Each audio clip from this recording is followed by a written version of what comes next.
All right, we're here, we're live, and this is a very special event. We've got a special guest with us for this special event, and I see already people have joined in the live chat. Good to see you all there for my, I guess we'll call it kind of a live stream marathon. I mean, to me, it's a marathon. It's going to be a 20,000 second live stream in honor of 20,000 subscribers to A Fresh Perspective. And so, in order to get through this, I have invited friends of mine, wonderful guests, to join me today so that I can get through about 5.5 close to 6 hours, maybe somewhere in that range. We'll see. We'll see how I hold up. But I'm depending on my guests here to help me get through this. So I'm so glad to have with me right now for this first hour Tim Nichols from the channel A Nicholsworth. Welcome, Tim. What's up, Frisch? Congratulations on 20,000 subscribers, man. That's incredible. That's not easy to do. Yeah, it's really more than I can really grasp in my mind because doing my live stream the way that I'm doing it today, 1 second for every subscriber, just shows you how many that really is because it's going to Yeah, take over 5.5 hours to do 20,000 seconds. right. So Yeah. yeah, it's a Yep. lot. But you're going to help me, right? You're going to talk a lot so my voice doesn't give out. Yeah, yeah. I'll take up 30 minutes of your time at least. Yes, that sounds great. So, Tim Nichols with us today is actually reporting on the ground. He's an on the ground reporter. He was hoping to have the backdrop of where he is because you're at Washington and you were visiting the Bible Museum out there, right? Yes, and we have already been to the National Mall and we went to the Holocaust Museum. I was hoping to do the Bible Museum today. I was actually hoping to be able to do this live stream from the Bible Museum and walk you all around and tour and let you all see some stuff. But unfortunately, we couldn't get it organized in time. So I just went ahead and did it yesterday. And today I'm in my hotel room. This, Yeah.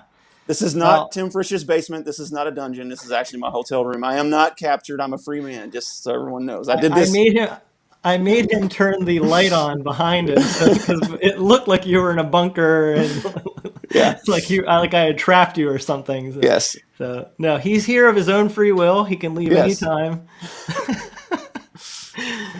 So we've got exciting stuff. I want to hear about the Bible Museum and what you're doing out there. We're also going to be doing a video coming out on Monday on Yeah. Tim Wildsmith's channel, which we're not allowed to give away too much information. So we're going to try to keep our lips zipped here a little bit, but we can tell people that we all collaborated Yeah. and it's called a Bible draft. That's all we're gonna say. So even if you ask us in the comments, we're not allowed to give away any details yet. You just got to go to Tim Wildsmith's channel on Monday and check out that video. And I think it's going to be audience participation, invitation for the audience to participate. I can say that much. Right. So And this video is not going to be live, which is normally what we do. But I'm going to be there. It'll be a premiere, but I'll be there to interact in the comments. So it'll function similar to a live, but it's pre-recorded and edited, so it'll be ready to go. yeah, yeah, pre-recorded, and we worked together on it. And I'll say too that we had a great time. The we just really enjoyed this collaboration. Always do when the three Tims get together, but this one is unique Yeah. and special. So I'm looking for it. I think people find it entertaining, Yeah. so that's really cool. But again, audience participation, that's going to be a great aspect of this. Yeah. Definitely. Um, yeah, throw up this comment here because it says, I know how you can do this. A huge, massive Bible giveaway. Wink, wink. Thank you, Jeremy, for the suggestion. I actually have a few different guests coming on today. So I think this is a good time for me to mention who's coming up. I'm going to have next hour Dwayne Green. He's already in the chat. Hey, Dwayne. So he'll be getting on backstage closer to the first hour mark. And then we've got Nicholas from Bible Verse Review. I think Nicholas might have also been in the chat too. Yep, I see Bible Verse Review there in the chat. So these guys are already participating. And we've got, I'm sure, some really interesting topics we're going to cover. But when Nicholas comes on, I do plan to announce a Bible that I'm planning to give away this week. And I'm waiting till Nicholas because I just think it kind of fits where he's from a little bit. So that's part of it, and partly just to keep things interesting. If I tell people what the Bible giveaway is right now, then there's nothing to look forward to. So we'll wait till like halfway through to announce the Bible giveaway, the Bible that I'll be giving away this week. The plot thickens. That's right. Pastor Joe Castillo from Lighthouse Christian Church. He also has a review channel called Joe's Bibles. He's going to be on with me on the second half of the live stream. And then my final guest is a guest that has been a great friend of this channel for years now, Jason Whitaker at Dear Woke Christian. He's going to be my home stretch guy to pull me through the finish line when I no longer have a voice or energy. But before we talk more about the Bible Museum and the Bible Craftsmanship Conference, um, I'm going to show a video from another good friend who we just mentioned a little bit ago, Tim Wildsmith. He isn't able to be here on this live stream today, but he did send a video clip that he made for this. So I'm going to play that for everybody, and hopefully this clip will work well. Let me know in the comments if you're having any problems seeing it or hearing it. Hey Tim, just wanted to say congratulations, 20,000 subscribers. That is awesome, man. I'm not surprised. You make great content. You are so kind-hearted and such a good guy, and it's very helpful videos for people who are engaged with the Bible and other Bible-related topics. So your channel is a favorite of mine. I am one of your 20,000 subscribers, by the way. I subscribe to your channel. I watch your videos all the time, and I appreciate you so much, not only for the great videos that you make, but for the good friend that you have become over the last couple years. It's so good to have you as a friend and to have you as an encourager in my life. I really, really appreciate you. I'm excited for you and your channel. I know it's only going to grow bigger from here. So congratulations, my friend, 20,000. That is awesome. Wow. It's really great when people compliment you like that. I feel so special, you know. What a great guy I am, apparently. But honestly, I really do appreciate Tim Wildsmith so much. He is such an encourager, and I think you would agree, Nichols, that he is a very talented person, and his channel is quite just incredibly well done, and yet Yeah. he's so gracious, and so like he always encourages us behind the Yeah. scenes. He is such an encourager, isn't he? Yeah. He is almost as talented as me. It's scary. like you and me before the live stream trying to figure out how to do Right. anything. Yeah, yeah. Yeah, he is really, yeah, and he's gonna be one of the people actually participating on stage some at the Yeah. conference, the Bible Craftsmanship Conference where you're at right now. Yep. Yeah. He's going to be one of the featured speakers. I think he's doing more of an interview style, but yeah, he's definitely involved. Okay. Uh, so you are not obviously at the conference right now. When does it officially begin? It starts tomorrow. Tomorrow is when the conference officially starts. It's a But one-day conference. it is one day from 9 to 5. I'm flying out at 7 because I got to be back at church tomorrow because they're celebrating my birthday. And Happy give me, birthday. yeah, it'll be kind of awkward to miss that, I think. I don't know. Some people would rather not have their birthday highlighted or remembered. You know.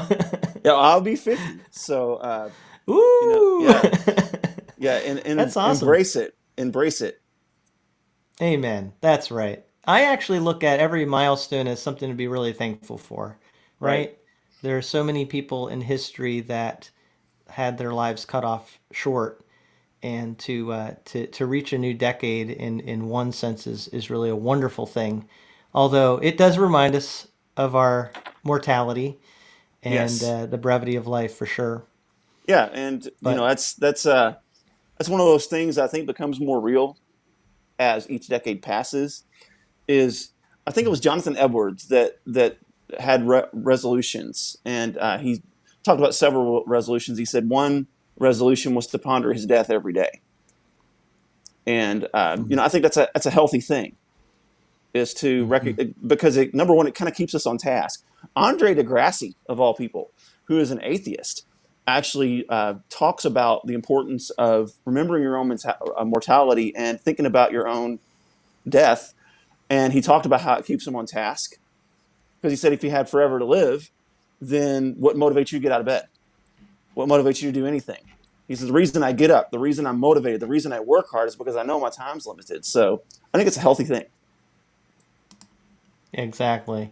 Yeah, you mentioned Jonathan Edwards and Matt Everhard, who's been on my channel, and a lot of people know about his channel, Pastor Matthew Everhard. He is coming out with a study Bible that he's, I think, the editor or one of the co-creators of it, and it's the Jonathan Edwards Study Bible. So yeah, his resolutions, Jonathan Edwards' resolutions, for sure have made a lot of impact on people. Yeah. But yeah, you're right. I hear what you're saying. Um, there are many people who have pointed out. And what's that saying? I don't know if you mentioned it, but I can't remember how it goes, but something about only what's done for Christ will last, right? Yeah. Who was that? Only one life will soon be passed. Only what's done for Christ will last. Thank you. That's Yeah. it. CT Stud. CT Stud is the one that said that. Yeah. This is why I have my guests here because I can't remember anything, and they do a better job of recalling all these details. Yeah. That's great. So let's talk about the Bible conference some here. It's called the Bible Craftsmanship Conference, Yeah. and this is the second year that they've done it. Yes. It's the Society of Bible Craftsmanship Conference. It's headed up by Mark Bertrand and Klaus Krogh. They're kind of like the engine behind it, and it's very it's nerdy. In fact, I bought a shirt just for this conference to declare my Bible nerdiness, because that's exactly what this conference is. It's strictly for people that really care about typesetting and layout and the details and the beauty of the Word of God. And I think that's something that the ancients got right, because if you look at the Bible Museum, for example, when I went on I think it's the fifth floor where all the Bibles are, or the fourth floor, and you just walk around and you see this litany of 1,000-year-old, 1,500-year-old, 1,800-year-old Bibles, and a lot of them that are in codex form, that are in booklet form and not scrolls. They have beautiful drop caps, beautiful colors, and they really went all out to make sure the Word of God was beautiful. And somewhere in the era of mass production, that got lost, and Bibles were just kind of thrown together just to get it out to the masses. And there's a benefit to that. I don't want to hate on that, but I Mhm. really appreciate that there are people now that are recognizing, we need to get back to craftsmanship. We need to get back to making books beautiful. And one of the most beautiful books in the world needs to be the Word of God. And the things that 2K Denmark are doing, and that contribution of Mark Bertram with Bible Design Blog to really press publishers to make better product. I think that's invaluable. And to have a beautiful book, it just makes you want to pick it up. And Yeah. I think the Bible needs to be wanted to be picked up. Well, you are, a Bible reviewer. Your channel, Nicholsworth, well known for these 5 minute Yeah. Nicholsworth of reviews, and Five-ish. you Five-ish. five-ish. Yeah, Yeah. yeah. There's a little bit of a zone there that Yeah. you.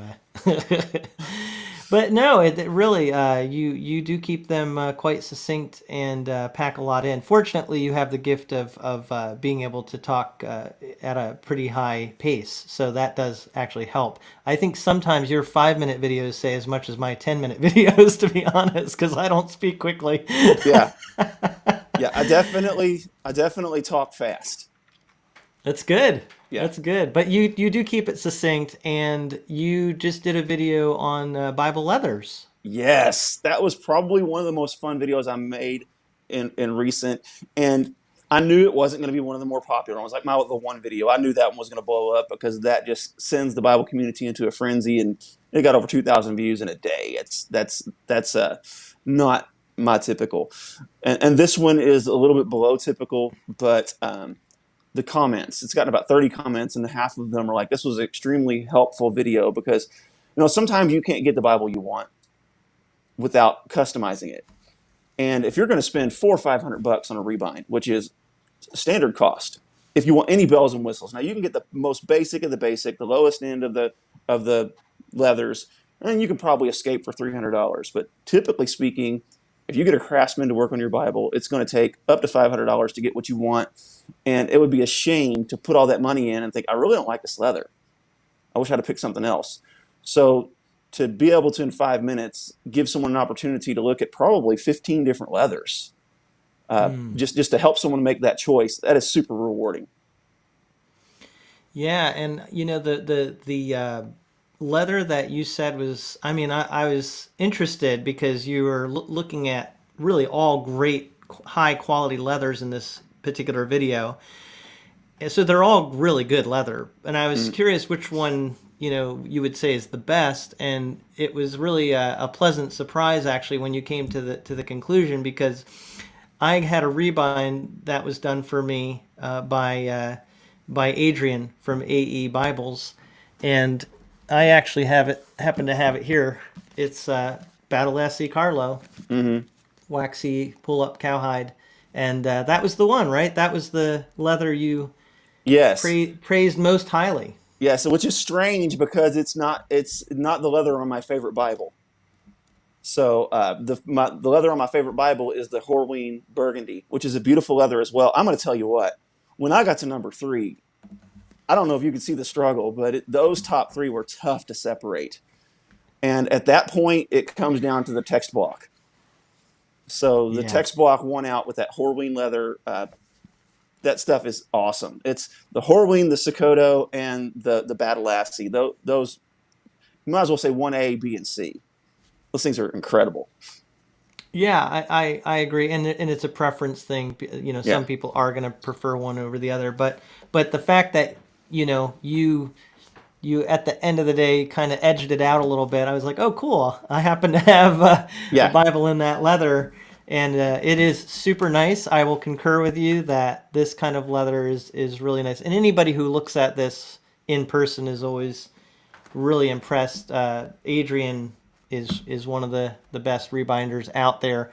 Yeah. So really, this ties in with our topic, which Bible craftsmanship. And you were saying just a little bit ago how we really we need good quality craftsmanship when it comes to Bibles. We've kind of lost that over time for a Right. while, but it's really coming back. And the rebinders, I mean, the publishers kind of started it by, coming out with some premium editions, but the rebinders have taken it up to a whole other Yeah. level. And let's also give credit where credit is due. I think everyone knows that I like to rib at Skylar, and I like to make humorous videos regarding them, and I like to poke at them a little bit. You even had some custom Bibles made with the Jerusalem cross Yes, on them in yes, honor of Skylar. yes, and but to their credit, if there was no Skylar, if there was no Allen, then we probably, because Cambridge has been around for over 100 years, they obviously weren't moving the needle when it comes to getting these mainline publishers to up their game. I think that when Skylar entered the scene, even though most people have never heard of them, I believe they moved the needle enough that these other publishers got on board. Because without Skylar, there's no Humble Lamb. Without Skylar, I don't think we have a Premier collection. Without Skylar, I don't think we have a handcrafted collection. And that may not be a popular thing to say, but I do believe that it's factual. It's a very small portion of the Bible buying community. You're probably talking 2 to 3%, if that, are buying premium Bibles. But I just don't know if we're where we are today without their contributions. So Beth Rhodes, Sky Clark, and all you guys out there, is it Sky Clark? No, that's a Louisville guard. What's his name? Sky Klein. Is it Sky? Klein. Yeah, Sky Yeah. Klein. Thank you.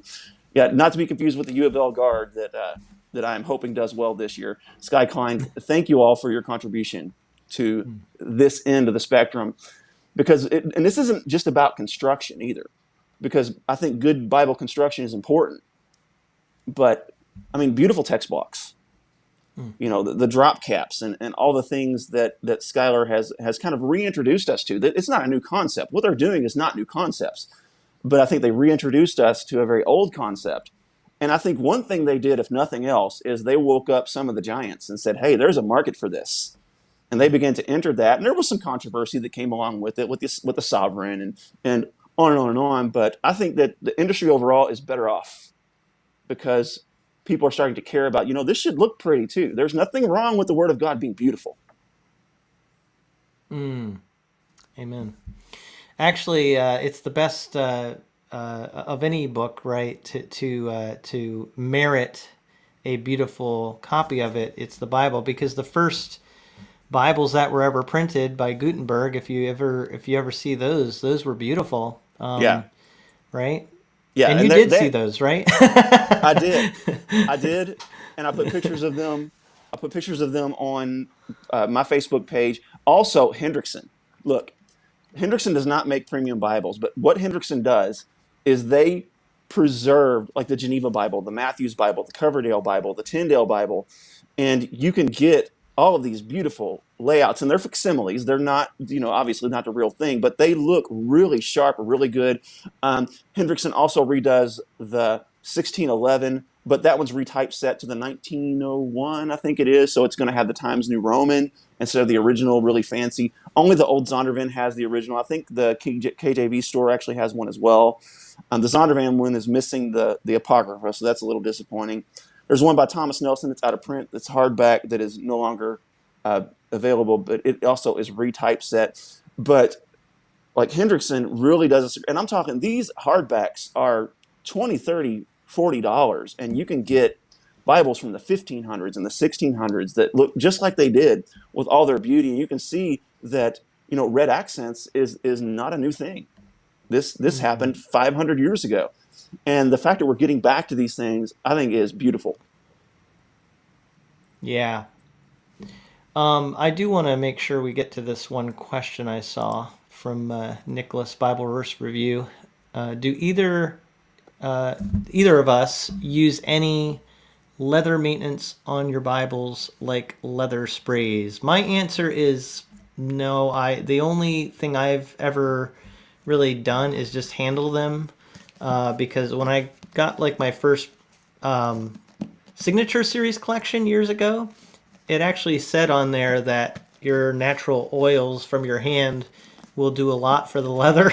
So I've Yeah, always kind of just taken that to heart, and that's my approach: is hold them, let the oils of your hands be the leather maintenance. right. And that's actually the same thing I do, but that's actually a bit of a misnomer Mm. because your hands don't produce any oils. Mm-hmm. It's when you touch your face and different things that it brings the oils to your hands, and then that gets on the Bible. Right. So, Yep. Yeah. but Well, yeah, I make sure to touch my face a lot right, too. You've right, right, probably right. seen that on the video, people watching. But yeah, um, I think just handling them for me has worked really well. And part of it is just I'm not the kind of person. Some people are. They love that stuff. They get into it. I tend to be a minimalist when it comes to things. That the most simple way to take care of something is what I usually opt with. But also, like I feel like it's the safest because what if you put a foreign substance on it, and for whatever reason the leather has a bad reaction to it? I guess that would Right. be another Yeah. concern. Yeah, I just think But using them is the best thing. And I've got a lot of Bibles, and and so you can, yeah. I have an ICA that I used for 2 years to preach from, and it's the Capra granulosa goatskin. And I mean, I used that Bible every day, carried it every day, and I mean, it's no worse for wear. The leather looks exactly like it did 2 years ago. So using them obviously doesn't hurt them. Yeah, and I'm curious, because we're having this renaissance of high quality Bibles and all different leathers and covers, in 10, 15 years, what which ones are going to stand out as being like the ones that really have held up? Which Yeah. ones look the best over time?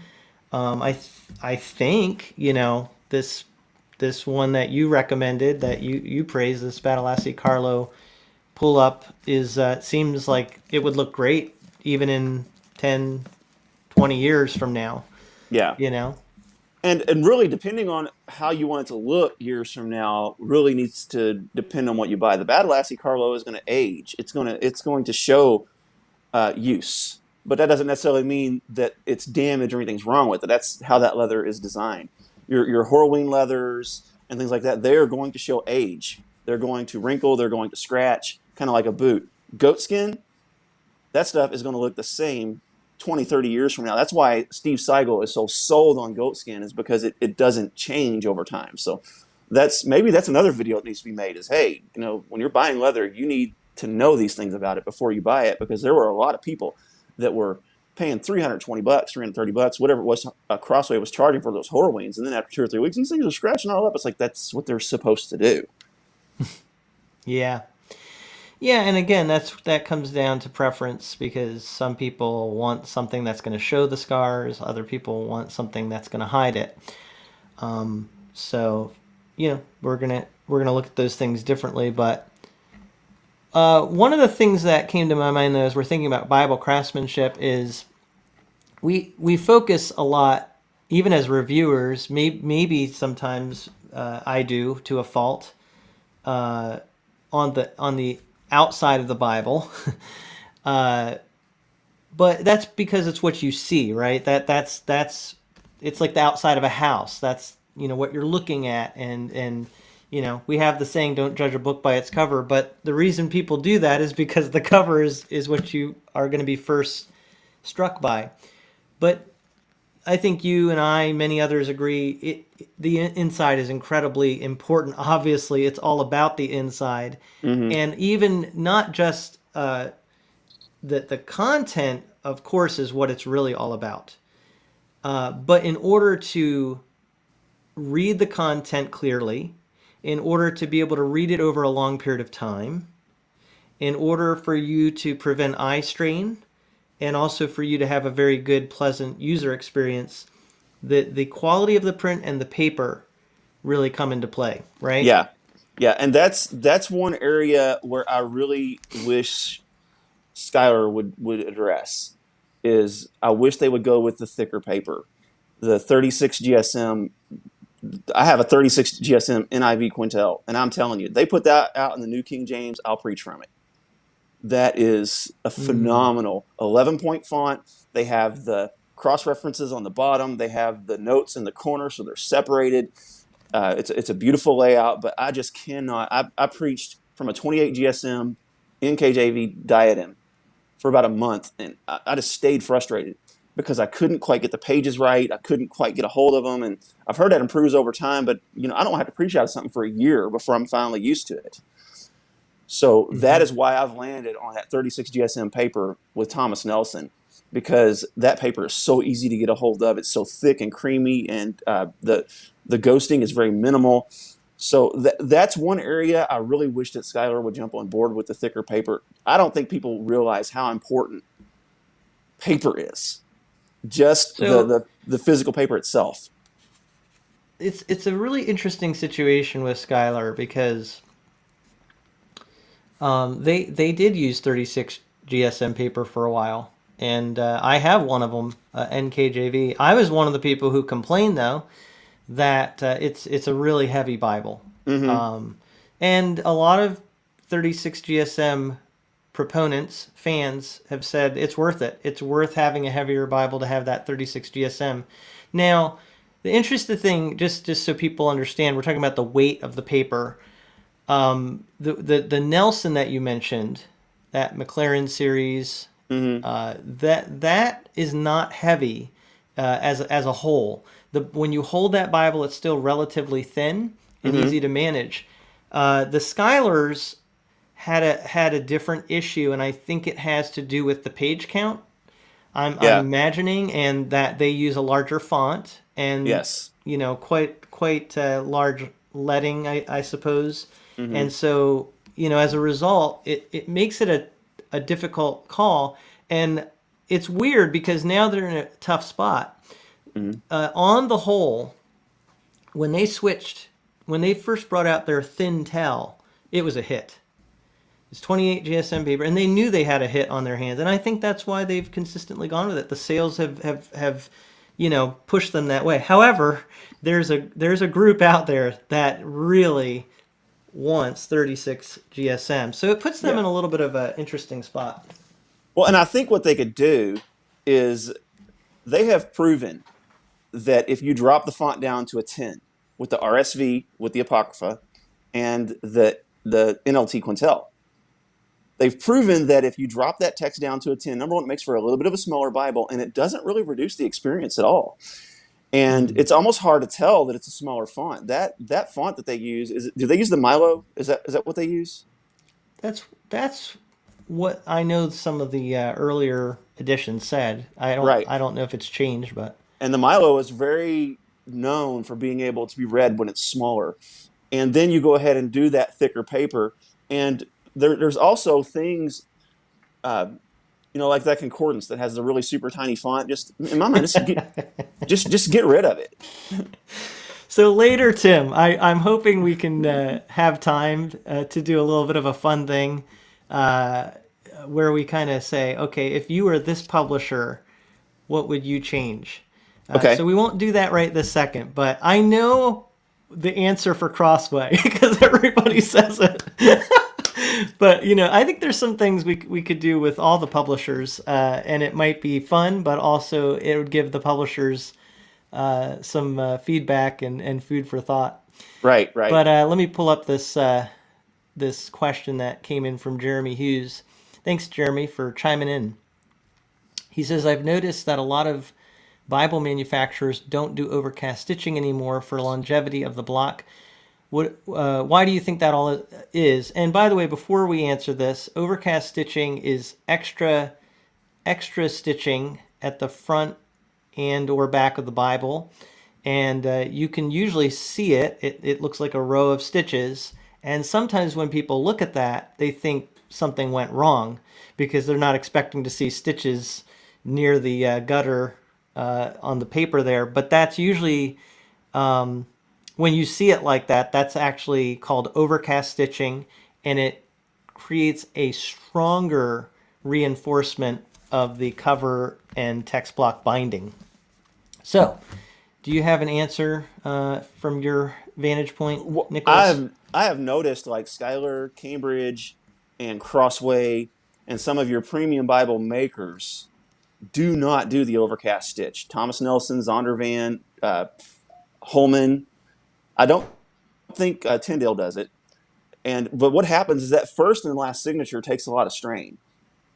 And if that thing is not properly reinforced, which is probably a lengthy and expensive process, then that first signature will fall out. I actually had that happen with the Tyndale block. The first signature just fell out. I had to glue it back in. So the overcast stitching will cause it to kind of hang on for dear life a little more so that it doesn't fall out. And sometimes you'll see if you use a Bible a lot, that first signature will be just a little bit offset to where it looks like just a little stair step. And that's where that overcast stitching is so valuable because it keeps it from falling out. So I think to answer Jeremy's question, a lot of the high-end Bible producers don't do it because they're making a smaller volume. They're sending their production to Royal Youngblood or one of these higher end binderies who is doing all the reinforcement necessary to keep that overcast stitching from being needed. And that's why we see it on less of the Crossways and less of some of these others. And some of them, it's because manufacturers are just trying to save money. They're skipping that process. If you are not using the reinforcement that's necessary, one way to be able to tell if the Bible is reinforced like it should be is to replace the ribbons. When you replace the ribbons, if the ribbons are easy to take, if that headband, tailband are just all easy to take off and those ribbons come out real easily, that's your Bible's not very well reinforced. If you've got to wrestle with those ribbons for like 20 minutes to get them out, then you've got a good Bible. And I know Schuyler, Cambridge, I changed out of Cambridge. Cambridge, oh my goodness. I did that on a video. And during the middle of that video, I was like, I have messed up. But I managed to salvage it. And then Crossway. Crossway are very difficult to replace those ribbons, and I'm not going to spoil it because you said you want to talk about this in a minute. But when you replace Crossway ribbons, they're difficult. Also, a couple of things you said earlier that I want to make sure people understand is you talked about leading, and where the quintel has a nice leading space, and the leading space is just kind of the space between the lines to give the text room to breathe. And we also both talked about GSM, and what that is grams per square meter. So it's the weight of the paper. It's almost like, think about a television. The more pixels that are on that screen, the clearer and sharper the image. The more grams that are in that paper, the thicker and more opaque it will be. And they also coat them with different things, and they mill them with different things to make thinner paper ghost less. So we're throwing around a lot of terms. I want to make sure people aren't lost. Yeah, and we're doing our best to define things as we go along. But if you have any questions about any terms we use, put that in the comments, and we'll either answer them or one of the other viewers will answer, because we have a lot of knowledgeable people in the audience who are Bible nerds too. Yep. And in case they So, missed it, my conference special shirt here for tomorrow. yeah. So you're actually wearing that to I the am, conference. proudly. Well, in that setting, it actually raises your status to wear that, right? I would think so. I expect a Yeah. speaking gig. I expect a speaking gig next week. Yeah, or Oh, next year. I'm nice. sorry. I expect a speaking gig next year. I mean, I'm wearing the shirt. You know.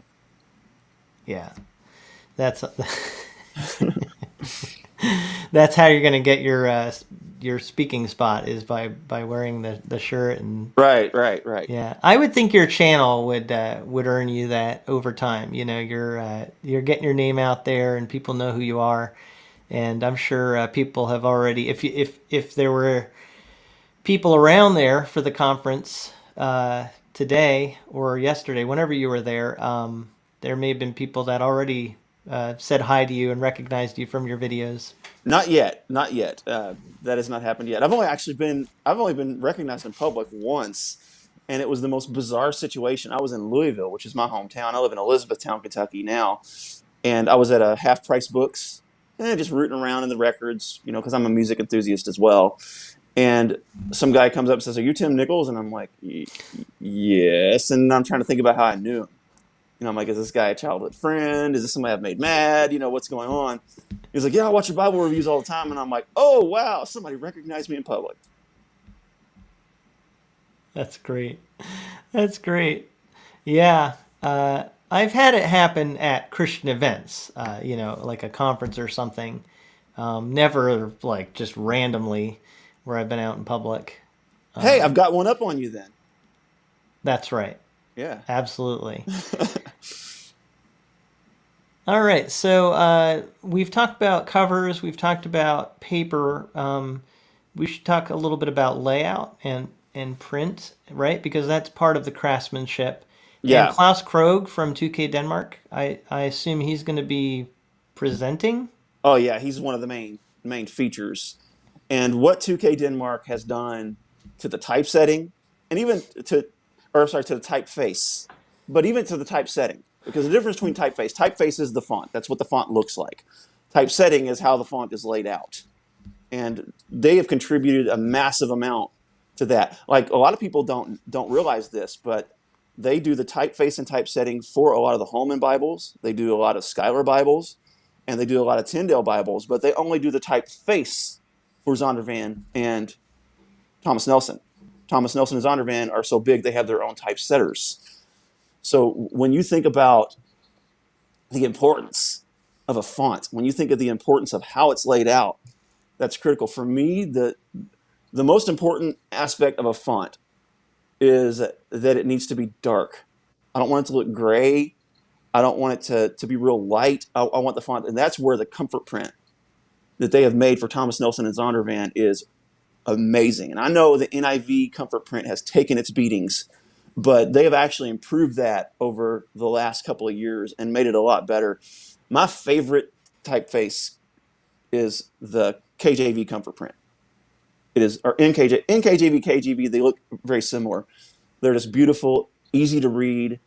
And but as you mentioned earlier, the size of the font is not the only important factor. You can make it 13 point or whatever, but a lot of times you can squeeze an 8.5, 9 point font, and if it's dark, if there's the letting space between the verses, if it is line matched and on good paper, then you can make an 8.5 or a 9 look like a 10. As a matter of fact, if you go to a Cambridge Bible on the title page, you look at that title page, a lot of times it will say it's a 7.5 with an 8.75 letting or whatever. In other words, it's telling you this thing reads like almost a 9 point font, even though it's only a 7.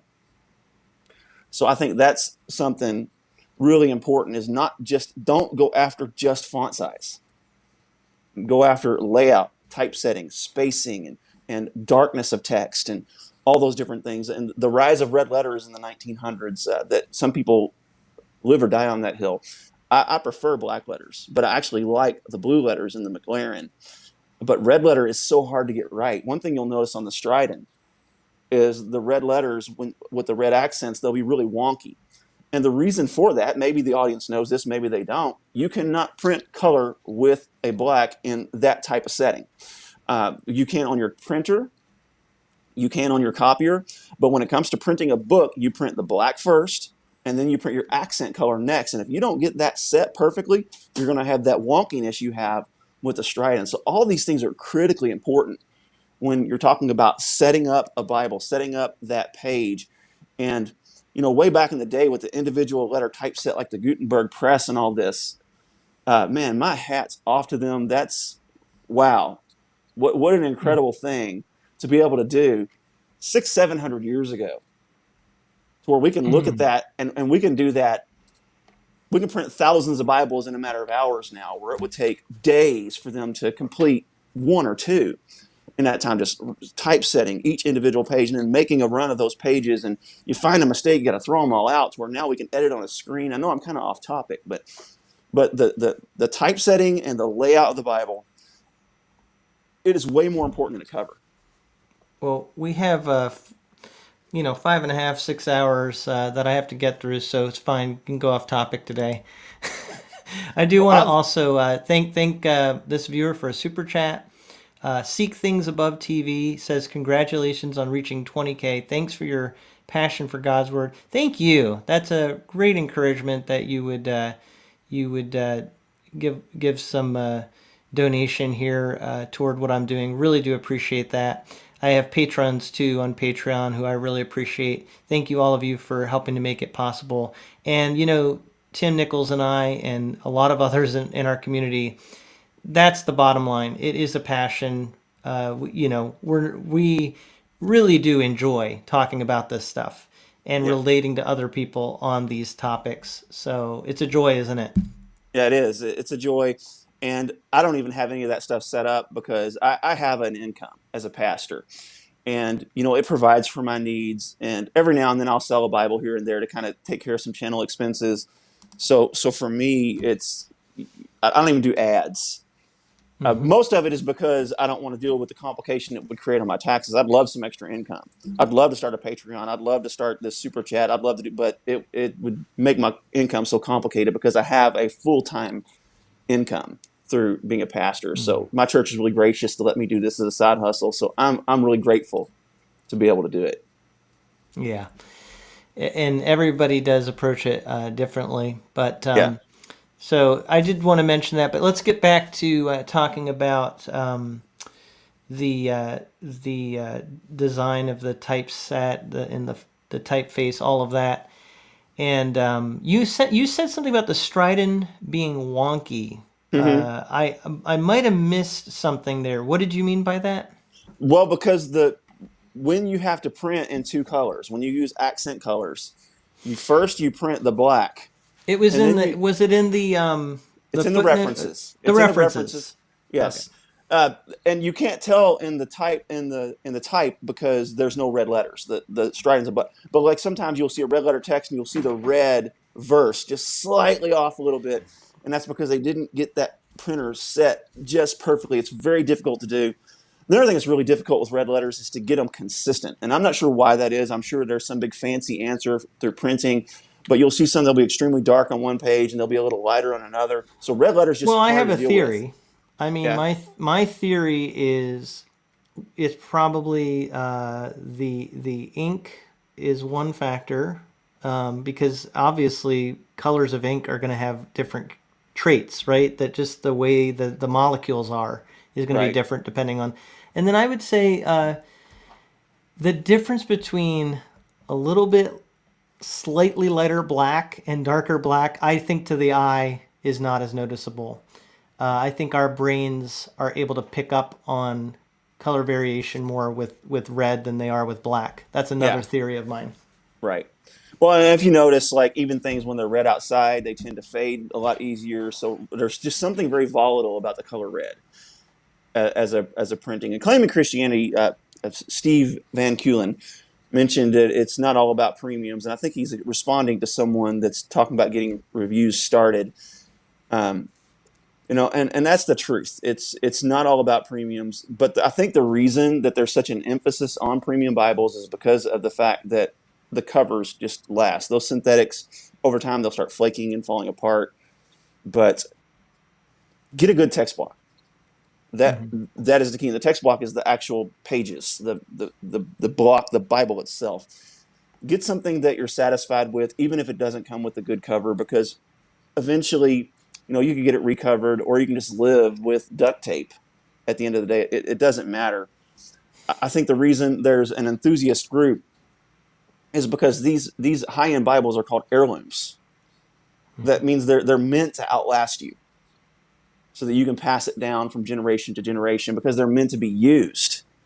And to collect premium Bibles just for the sake of collecting them, there's nothing wrong with that because we collect music, we collect video games, but I do think it misses the heart of why they're made like that.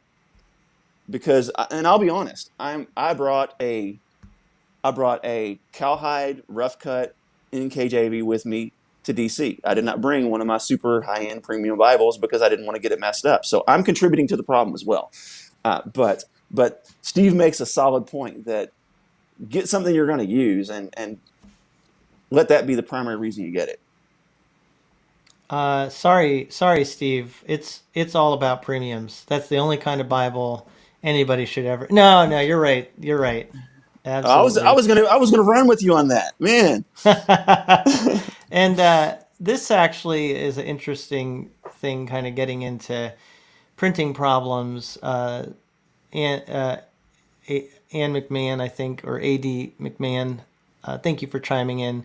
The Strident has issues, more than one, where there was a problem printing the references. That should be fixed with next year's printing. Do either of you know about this? Of course, I think most likely those are not going to be continual problems, because once something is a problem, the publishers are going to be aware that that could be an issue, and I think they're going to have an eye out for it, and they're going to tell the printer to be very Right. mindful of it.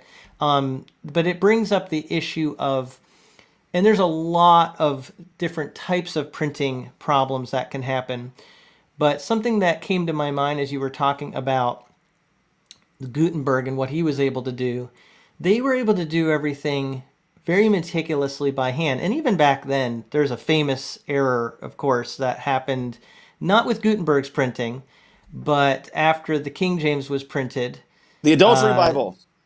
yeah, but it wasn't the first printing, right? It was Right. it was one of the printers who was printing the King James after, I forget how many years, may have been a couple decades after the first printing, and they forgot to put the word "not" in one of the commandments, and so instead of "thou shalt not commit adultery,"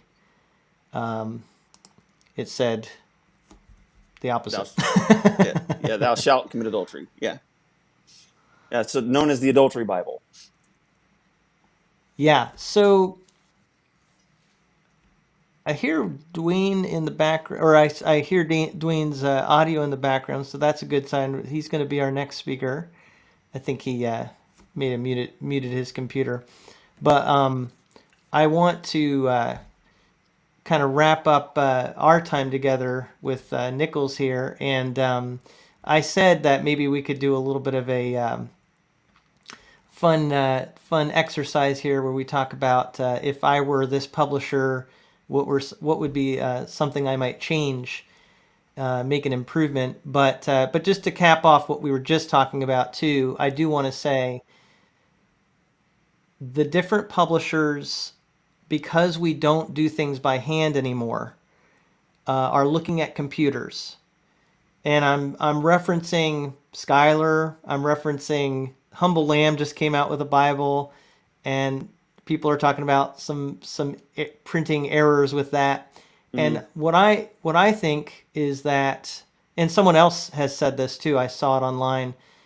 When you aren't looking at things in front of you, that can actually make it hard to catch certain things. And I'm sure they try to do a lot of proofs and they try to look at things in front of them. Right. But the reality is there's a lot of stuff being done on computers nowadays. Yeah. And you know how it is trying to catch something on a computer. Right. Well, and like the offset references, you're not going to catch that on a computer. It's going to look right on a computer, even if it's Yeah. red because it's set up perfectly. But when you move it to print, it's a different animal. And another thing that people need to consider is when you are getting a first edition of anything, there are probably going to be errors. So if it's a first edition, you get that collectability of having a first edition, but you also get the volatility of finding the Dory images 3 times at the end of the Book of Revelation, finding Leviticus misspelled in the table of contents, finding the KJV copyright on the copyright page rather than the NASB 2020. So that's the price of having a first edition. Yeah, and the first edition also can be a collector's item for those who like Right, that sort of thing, right, right? Having the errors can actually end up being a bonus. right. So I'm just about to bring Dwayne the next leg of my journey here, but let's do a couple of publishing, uh, scenarios. All right. So of course we gotta start with Crossway. I think it's pretty obvious. I heard Tim Wildsmith even today, the latest review that he did of a Crossway Bible. He mentioned it once again. What Yeah. would you do differently if you were Crossway? Replace those piece of crap, garbage, absolutely disgusting looking ribbons. As you can tell, reviewers have some opinions Yeah. about aspects of Bibles. I'd actually Uh, go back. I'd actually go back to the 36 GSM, the 36 GSM Chinese paper too, but that puts me in the minority. I think those Chinese text blocks were excellent. Just let the Netherlands bind them and do the covers, and send that Chinese paper on over because that stuff is legit. Just my you opinion. are an exception, because I heard you talk about Nelson. A lot of their Bibles are printed in China, and you seem to really like, if as long as it's 36 GSM Bible paper, Hmm. you seem to be good with the China printings. Yep, I am. I have no Interesting. issue. I have no issue with a lot of the ethical issues people have because the Word of God is being printed in China. So there's advantage to that, and I understand how people feel about it, but I just don't share those feelings. Hmm. So that's what I would Okay. if I was Crossway Ribbons. If I was Thomas Nelson, one thing I would change is I'll tell you what, it's really hard to pick on them because their pricing is so. But I would like to see them enter the big boy market where they're hitting those $250 super duper premiums and like maybe move an heirloom line to the Royal Youngblood or to a high end bindery and really offer like a fourth tier of Bibles. Something I'd like to see them do with the Thomas Nelson Zondervan. And I know that would knock a lot You of people just out of the said market. the Chinese was good. Now you're saying they need to Well, do no. it. What I'm saying is that I think there's an untapped market there that they could Yes, reach.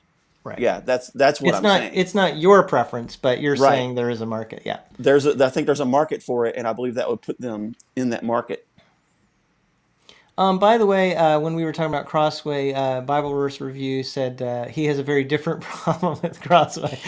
I know what his issue is, and he can come on later and he can vent and give his view on this. But all he feels with Crossway is that their spines can be. I think the way he kind of says it is, it's like there's just too much on the spine. They get too Yeah. busy looking. So that's the change that Nicholas would make. I'm Well, pretty we sure definitely he don't would need simplify that. ESV. We definitely don't need ESV and English Standard Version on there. You could eliminate one of those and make it less busy. All right. Well, we're gonna bring on Dwayne here with us for a second before we completely say goodbye to my first guest, and make sure Dwayne is working. Are you working, I'm Dwayne? here. I'm here. Can you hear me? Yes, I can hear you. Sweet. It's like no We want That's problems. great. Like that's amazing. we I want to suppose the know, only Dwayne. issue Go ahead. I was gonna say the only issue that I might have is I have OBS configured with a 150 millisecond delay between the video and the audio, so I might be unsynced a little bit. Yeah. You You'll look have to tell me good. how it looks. I mean, at least on my computer, it looks good. All right, Yeah. I'll take it. I'll take it. That's good. How's it going, Tim? Yeah. Which Tim am I talking to? Uh-oh. There he Yeah. is. For a second there, we almost lost someone. Yeah. Do you ever use Crossway Bibles, Dwayne Green? No, not usually. No, no. I had one. I had one ESV, and it was actually printed by Cambridge. That's funny. So it's nice to Yeah. have you both on here because this is a good baton passing. Nichols, out of all the Bibles you love, your favorite has come to be the New King James Version. Am I right? Yes. And look at Very this. good. Who else? Who Yes. else likes the New King James Version? We have the New King James crew here. Yeah. That's Yeah. good. Good. What changed your mind, Tim? I made a video on it if anybody's interested in watching it. But what changed my mind is it's close enough to the ESV, which was my favorite translation, and it's readily available in more good layouts with the good paper that I like. And I really have for a while wanted to move to the Textus Receptus, just because I believe Nice. that its criticism is, no pun intended, is unwarranted. So Right. I wanted I wanted the verses where they belonged in the Right. text, rather than have to Right. search for them for the notes. So that's the two main reasons is layout, and I wanted to move to the Textus Receptus. And if you give me a third reason, it's because it's really not that different than the ESV. Right. Right. I actually liken the ESV to the New King James version of the critical text world because they I just think read it's so similarly, right? Yep, I think that's fair. Yeah. Yeah, I've had that thought too. All right, well, Nichols, Yeah, yeah. I'm it's being hard to say summoned back to goodbye. vacation. Yeah, I've been Yeah. summoned back to vacation. We're going to go see the National Basilica today. I'm going to go to a mass at 5:15, I think it is. So I'm not Catholic. Don't worry, I'm not converting. But we're gonna go Well, experience something you've different. just given Dwayne and I something to talk about. That's right. Did you know Tim he's Yeah. Catholic? Yeah, well, I review a gonna lot have of to Catholic call him. material, so the world may never know. We're gonna start calling you Father Tim. It wouldn't be the first time. That's true. Yeah, some people Dwayne, do that. I don't know what you're talking about. I don't either. We're just gonna hang out and talk. He didn't So even that's what we're notice, talking Nichols. about. He didn't I even caught notice that I I used. caught that. Okay. You did. It took me a second. That's what we're talking about. About, yeah. That's right. About. That's what we're talking about. All right, Awesome. man. Talking about. Tim, Dwayne, Hope good to see you all. God bless. All Goodbye. right, take care. Thanks so Chris, much, Nichols. Appreciate it. Congratulations, bro, man. This is a huge accomplishment. I'm really excited to take part of this with you. Really appreciate you being here with me today. It means a lot. See you later. Have a good rest of your trip. Yep. Bye. All right, All right. Tim, Hey 20,000 there. subscribers. 20,000. Woohoo. That's crazy. How long did it take you to get there? I've had a very strange road because you kind of saw my channel fairly early on when I did. not a lot of people had found it, Around and the you had me 1,000 come onto your subscribers or so. you had me come onto your channel and talk about my book. That's right. But that year, 2020, when COVID hit, and there was just a lot of news that people were really, very had strong feelings and reactions to on Right. different sides of the aisle. And so the big one that I was really talking about was churches and whether they should open or not, and how different That's churches were right. dealing with that. Specifically, John MacArthur's church, but there were other churches too that opened and Yeah. Yeah. felt that they should continue to meet on Sundays as an entire church. James Yep. Coates, Yep. That's he right. ended Up up, here in Canada. Yeah. yeah. And so yeah, that really caused my channel to kind of explode during that window of time. Hmm. Um, but it's kind of exciting and humbling, because I mean I didn't do a good job of building off of that, and Sure. honestly that stuff was a little outside of what I ever envisioned doing on my channel, and so as a Right. result it kind of created one of those things where I had like a mixed audience. Hmm. But That's right. there were people that found my channel because of that stuff and ended up sticking around because they do like my approach and what I talk about. Yeah. And so that grew quickly in 2020, and then it kind of just was a lot slower growth since then, and just kind of, and also kind of really building that audience that really knows what my channel focuses on and really resonates with that. And That's so I right. would That's say, right. yeah, it's taken about really for, well, I mean, I actually started in 2018. So now it's been 5 years really Oh wow. altogether that I've Wow. been doing my channel. That's impressive. I mean, it's quite the it's the marathon, right? It's not necessarily about, getting a video and getting a hit, and it does really well, and then that can happen. But the reality is making YouTube content, it's more of a marathon than it is anything else. It, if you grow slowly, it tends to be a little bit more stable as opposed to getting a big hit and then you watch the numbers go down the next day. But but that's Hmm. I mean that's just YouTube and the algorithm and how everything functions, which is Yeah. actually an interesting conversation all on its own, is how the YouTube algorithm functions and does it impact us as creators and how we make content. I would like to think that I'm totally what's the term, immune to that kind of Hmm. direction, but it certainly does impact the way you make your thumbnails. It impacts the way you order your content in the video and all that kind of stuff. But that's the tricky Absolutely. part, is to remain yourself and not totally give yourself over to the algorithm, if you know what I mean.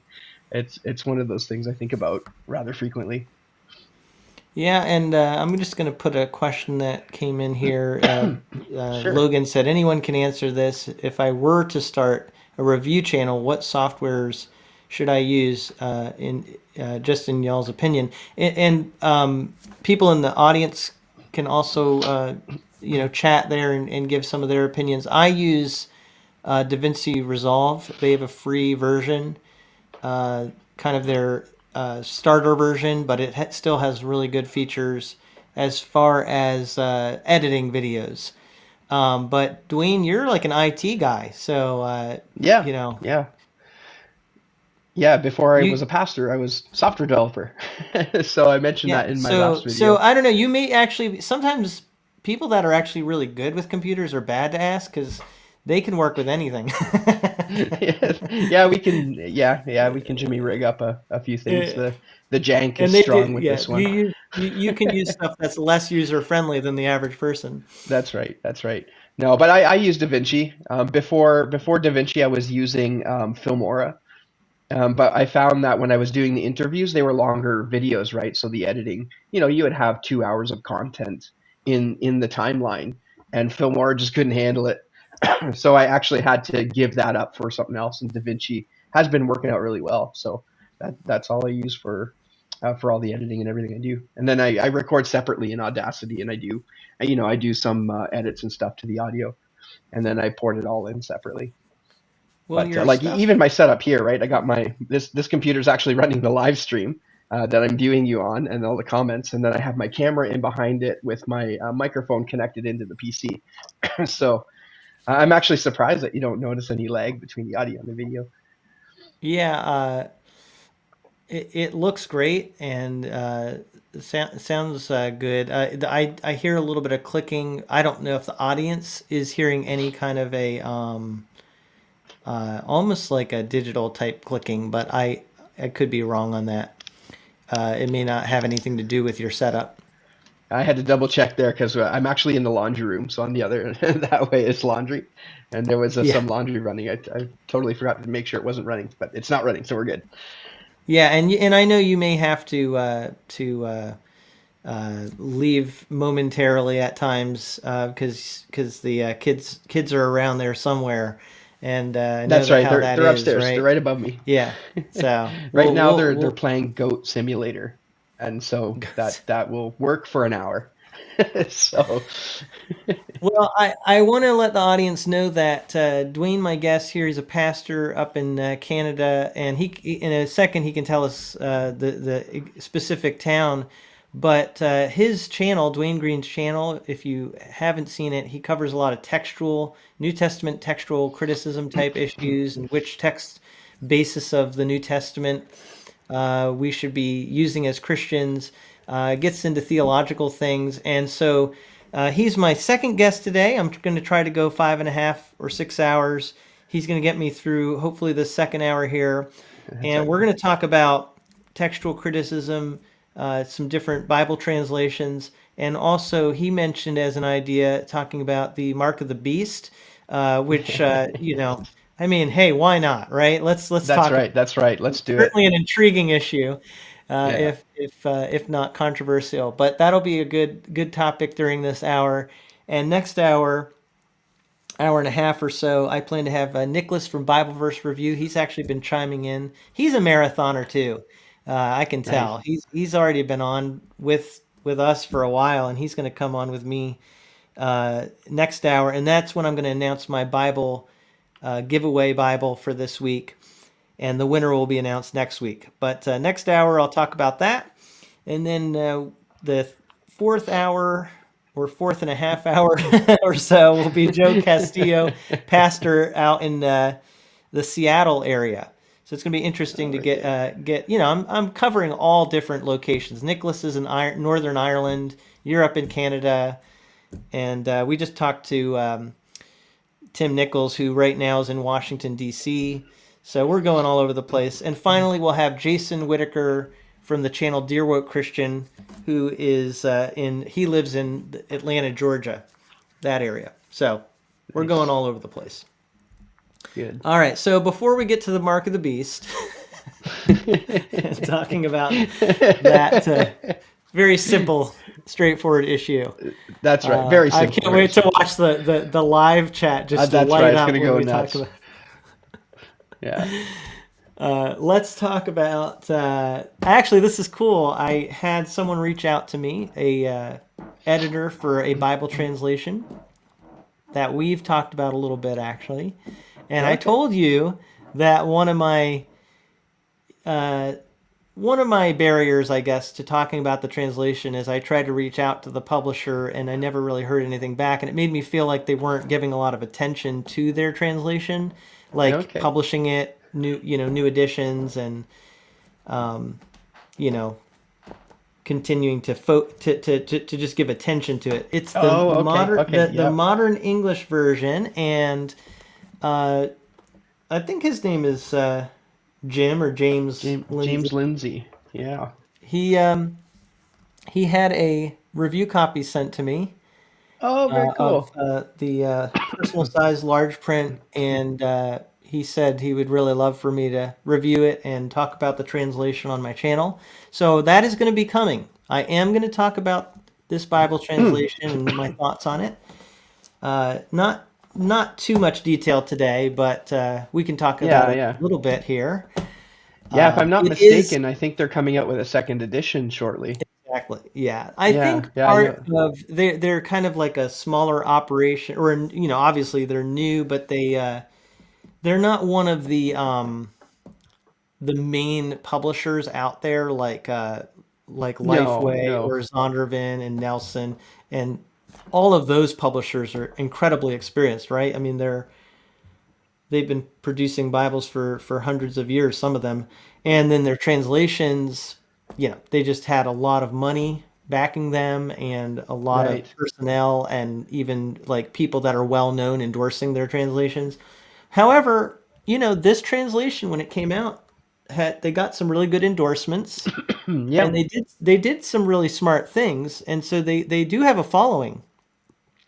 They do. Yeah, And they have a we'll pretty we'll devout talk following about too. yeah, we'll talk about what Yeah. kind of I think draws people the most, but I do think that their editions they printed were pretty good, but they're pretty limited in terms of what they're offering. That Yes. being said, they kind of had, I think, an issue with printing more of the first edition than they were able to sell quickly. And so Right. it's taken time. At least this was my understanding. It's taking time for them to kind of get a lower stock of their first printing and then go on to the second printing. Does that sound correct? Yeah, I think so, potentially. I know there have been a number of complaints. I don't want to say complaints. That's not really the right word for it. But some have observed that there's been some, printing errors and such in the first edition. I think the second edition is going to look to remedy some of that. But the second edition, it's been kind of talked about for a long time. In fact, I think when I was looking at it a little while ago, there was a video back like 5 or 6 years ago talking about how there's the second edition and everybody's like expecting the second edition to come out, but it hasn't yet. But as I understand it, I think there's kind of like a new fervor in getting that second edition out. So time will tell. Time will tell, and we'll see. Yeah, But so this of, is the of first course, edition. And what is it that people are drawn to with this translation? if I had to guess, it would be because it's basically a modern English translation of the Texas Receptus, right? That's its selling point, in my opinion. It's a You TR are the based perfect guy to translation. talk about this with. Oh yeah. It's a TR based translation, and in my own kind of perusing through it, I'm not comfortable yet to give like a final recommendation or whatever with it just yet. But in my perusing, it seems to be more. It's formal with a few little dynamic stuff in there, but yeah, it speaks to those who find the King James Version hard to read and who may even struggle with the New King James Version. They probably find a home if you're a Texas Receptus person in the MEV. But with that being said, that's the trouble with the MEV is it's got it its competition is the King James Version and the New King James Version, right? So that's going to be a hard market to break into, and maybe that's part of the initial jump in there with all the printings they did, as you suggested earlier. Hmm. So on this topic of the Textus Receptus, for people who don't know, the King James version was based on Greek manuscripts that were compiled in the 1500s, and the King James was printed in 1611 when it was first printed, and so that textual basis has come to be known as the Textus Receptus, Yeah, the received text. There's a lot of history there, which it takes time to learn and talk about. But basically, it's 1500 scholarship that was the basis of the King James Version New Testament. Since then, we've discovered other manuscripts and we've continued to study the ancient texts. And so this is going to be more like the King James based on that textual yeah, basis. Uh, but the newer Bibles, the newer translations, typically are basing the New Testament on textual criticism that arises out of scholarship in more recent years. And it's really even a different philosophy, a different approach to how you look at the yeah, manuscripts. So you've got the Textus Receptus, which is one category. You have the critical text, which is what I was just talking about. But then Yeah. you also have something called the majority text. Hmm. So what is that? Yeah. I have a little bit of a gripe with the term majority text. Okay. No, But people use it it, I right? yes, they do. So majority text has come to mean basically a text that is somewhere between the TR and the critical text. But the term itself is a little bit misleading, right? And the reason is because when we think of majority text, we think of someone grabbing all the manuscripts, comparing all the readings, and then the reading which has most of the manuscripts would be added into the base text, would be added into the New Testament, and that would be considered the reading. But the I guess the struggle with this, right, is there's a number of places where the majority isn't so clear. And to give you an example, up here in Canada, we have an interesting political system, right? So it's a party-based system, and we have three main parties, and there's a couple of offshoots. And what happens is at voting time, everybody will cast their votes, and then the party who gets the most seats, which is kind of like the electoral college in the states, ends up winning. Now the issue with is because there's like 3 to 5 parties, the party which wins the Canadian electorate and the one who becomes the prime minister doesn't get a majority of the votes. In fact, very rarely does it exceed 40% of the vote. So 30 to 35% is typically what a winning prime minister would get in the vote. And as you and I both know, 30 to 35 isn't a percent, or sorry, isn't a majority. A majority. So what do you do? How do you calculate that? Do you take the plurality? But what if they're similar? What if it's like 34% and 33% and 31%, right? And as my math, no, 34. Like, what do you do there? It's split pretty evenly. You can take the 34, but it's so close, right? Mm, So in a majority text position, you still need to do some work to sort this stuff out. So it really isn't a true majority. mhm, So I prefer the term Byzantine text just because it's more a reflection of what we see um, in the majority of manuscripts. So you take the majority of manuscripts, you do a bit of work, and then you come out with something. And so the emphasis on that is rather than relying on the oldest manuscripts and the relatively few of those we have, which is typically what the critical text does, they see the oldest as better.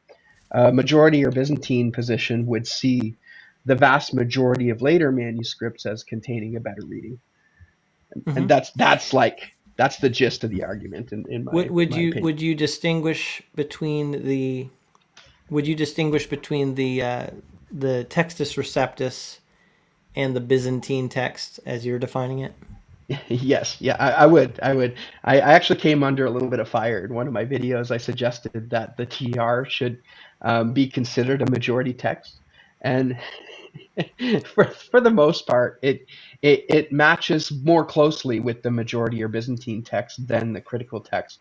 But I think historically, it does have its own like stream of transmission, and even a little bit of Latin influence in that. I know we often see the TR as a Greek thing, but there's definitely some Latin intrusion into it for sure. So Hmm. yeah, I would certainly keep the TR separate and see that as a separate instance of the majority text, So or not a separate instance of the majority. I would see it separate from the majority text. I gotta get my wording right here. yeah, so even though the majority text is not your preferred title or terminology for how you look at those manuscripts, Hmm. would you say that if a Bible was printed and it was the majority text, the majority standard version, for Yeah. example, that might be printed eventually, would that actually be the text you personally would say is the best? I think down to the nitty gritty little readings and stuff, I would say that the majority text is better. Hmm. As far as its impact on how we actually use it and the practicality of preaching from it, again, we come to the point where most people will say things like well, there's hardly any difference between them, and it doesn't impact doctrine and that kind of stuff. And that's true. That's true to an extent, absolutely.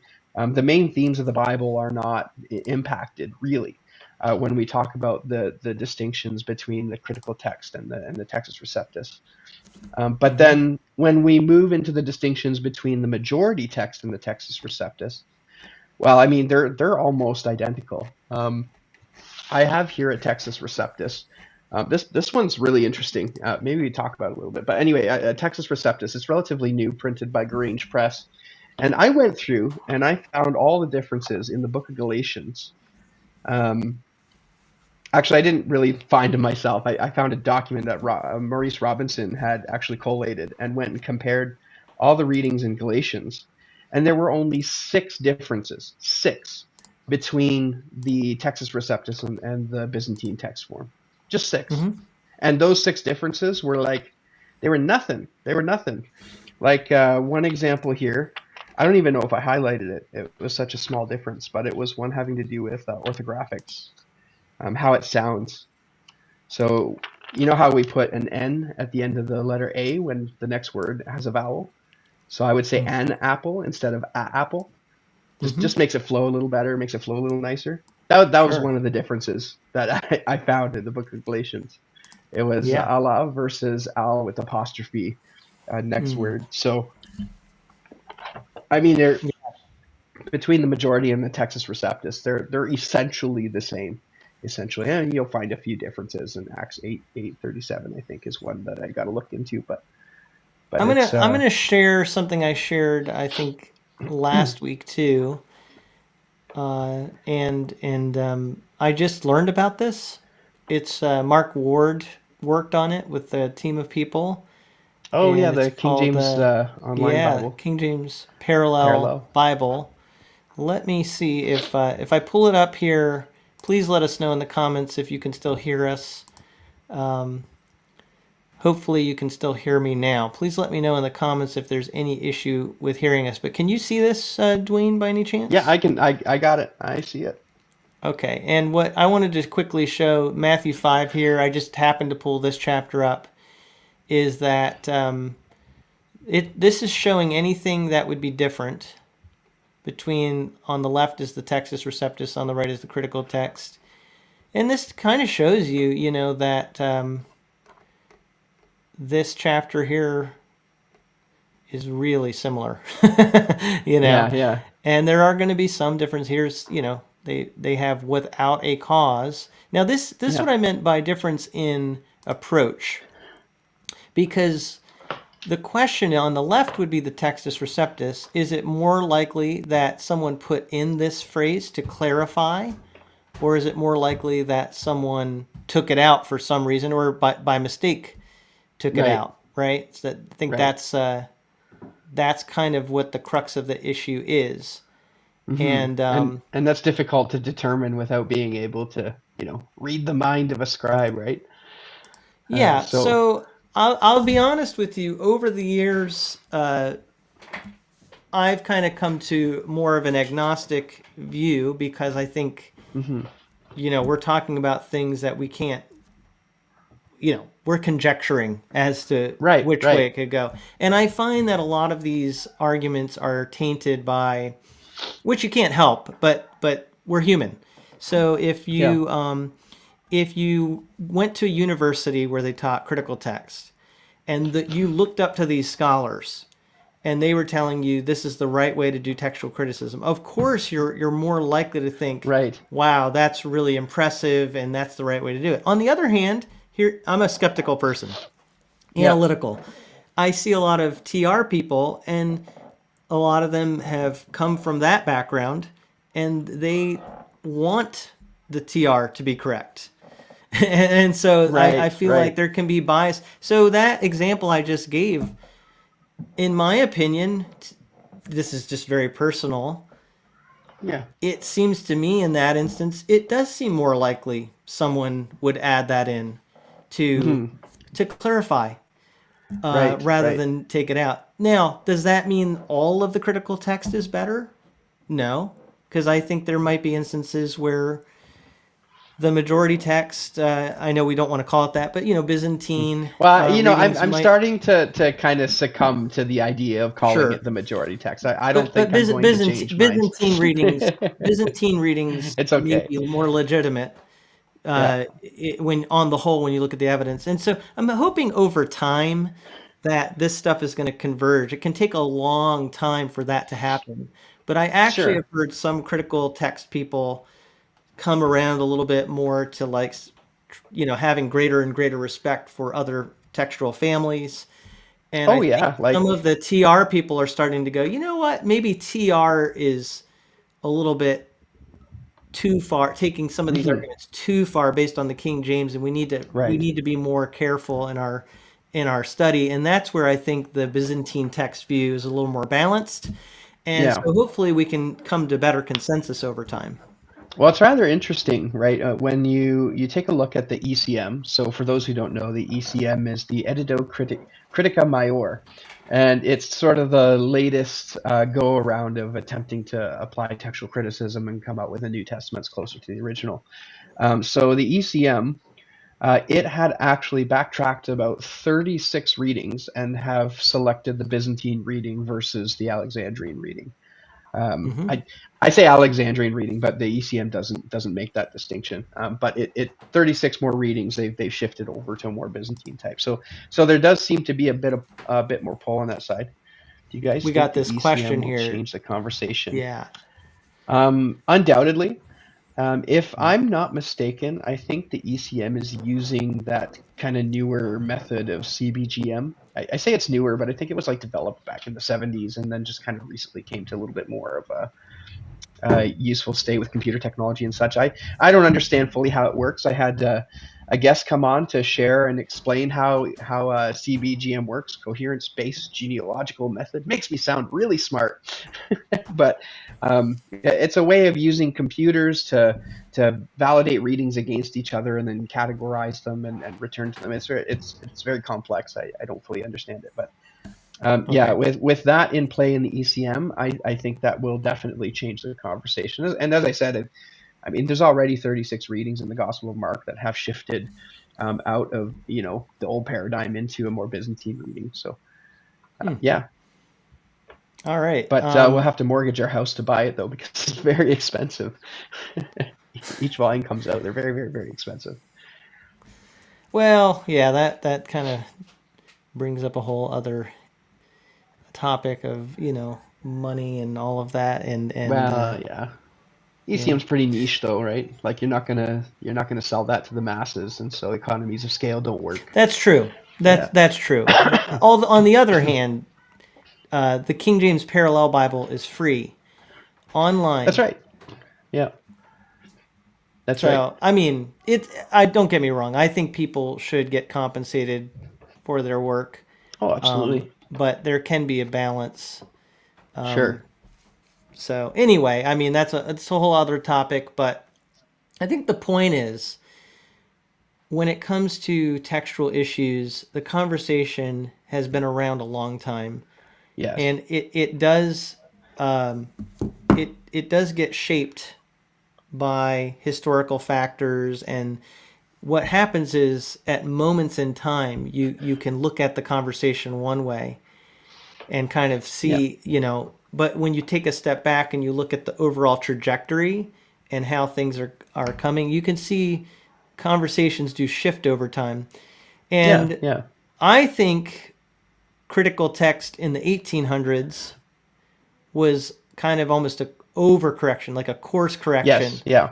over like Yeah. this, like just this knee-jerk defense of the King James, where you're not even allowed to question whether the King James translators were using the correct text in every case. Yeah. And Yeah. now that the critical text has allowed for that questioning, you have a lot of believing Christians. I mean, they believe the Bible, they believe it's inspired. Yeah. And so I think we're the conversation is getting to be a lot more fair-minded and balanced and reasonable. Yeah. And what happened, right? It was the discovery of Codex Sinaiticus and Vaticanus by Tischendorf. And so when those came out, a bunch of people like jumped on the bandwagon because these are like the oldest complete Bible, mostly complete Bibles that we currently have, and that's setting aside the discussion of Sinaiticus being a forgery. I don't think that's the case, but there are others who think that. But either way, when these two manuscripts came out, Westcott and Hort, we all know the names. We've heard them before. That whether we see them in a bad light or a good light, but they jumped on these two manuscripts and did their comparative work and all their scholarly research and stuff, and were convinced that these two manuscripts were our best representations of what they called the neutral text. And so they brought this into their own research, and when they produced their own Greek New Testament, which became essentially the father of modern textual critical work. They relied heavily on those two manuscripts. Now, as I understand it today, modern textual criticism doesn't rely as much on Codex Sinaiticus and Vaticanus, and there's a wider array of manuscript evidence that they look at. But that's where it started, right? And that's the overcorrection that happened there, and then coming back through the ages, we see that we're starting to go, okay, well, maybe the total reliance on Vaticanus and Sinaiticus wasn't such a great idea, and so we see things kind of changing Unfortunately, with each edition. I feel like this happens in history in all different places, and it happens in the Sure. church in different issues. But what happens is whatever the status quo is often it's the default position, and it's also people are very protective of it. It's human nature, I Sure. think, to protect what we have in many Yep. ways. On the other hand, there are people out there, and there's always going to be this trend in humans to want change, and Hmm. that's part of life too, right? Like we always want to make improvements, we always want to discover new things and refine our understanding. And so when it comes to the textual issues, it's tricky. Uh, you can understand why people were so defensive of anything that would call into question the Bible they were used to. But here's my point.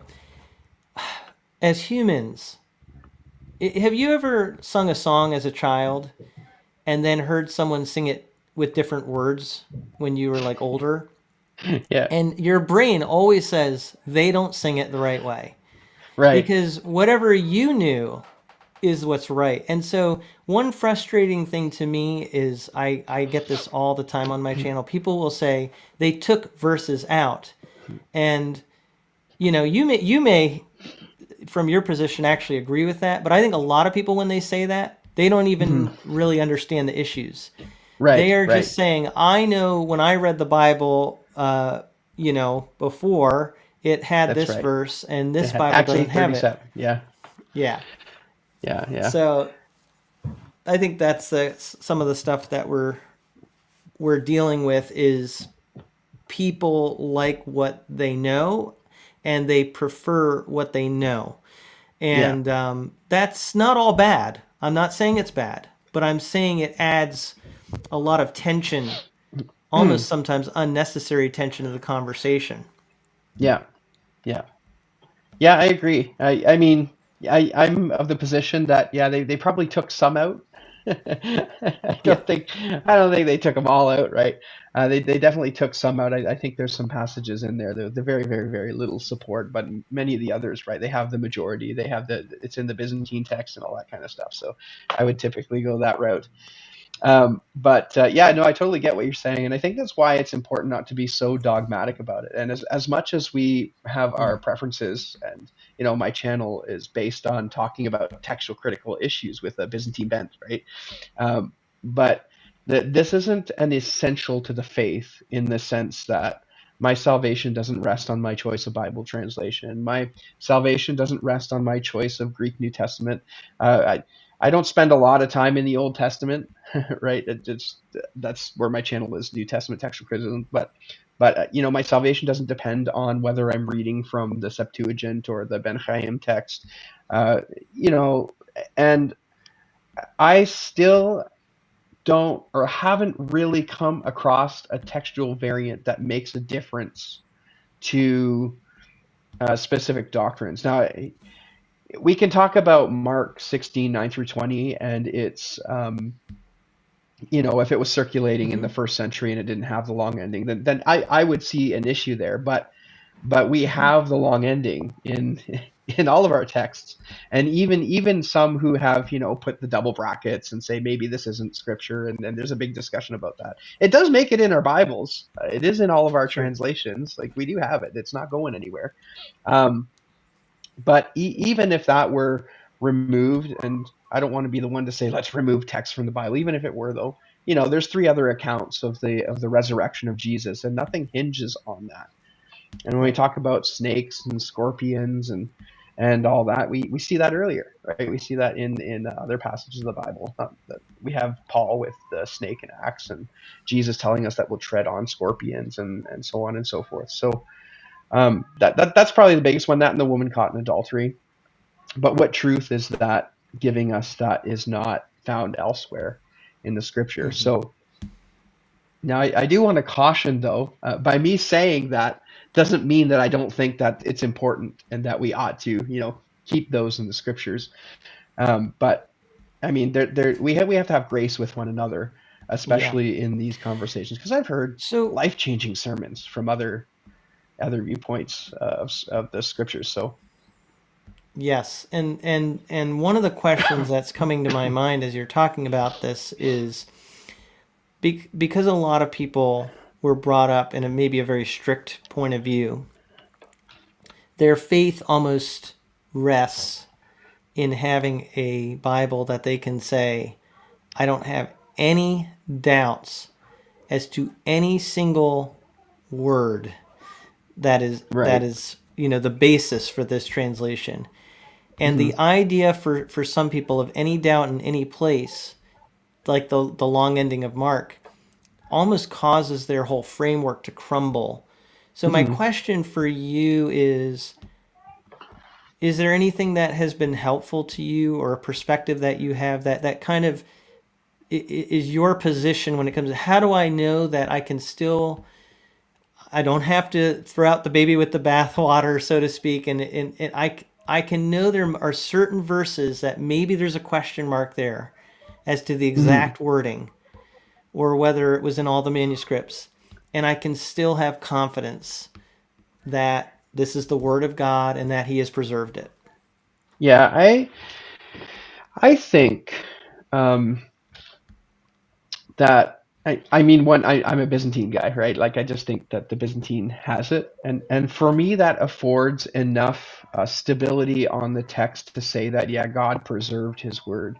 And I know my channel often will appeal to those who are kind of stuck between positions, right? They're not critical text people, but they're not quite Textus Receptus guys, Yeah, and these are the people who typically come and watch my content. And I think because I went through the same struggle, right? Like, that's yeah. part of what birthed the channel and birthed the discussion and learning Greek, is that, how do I find, like, certainty in the Word of God?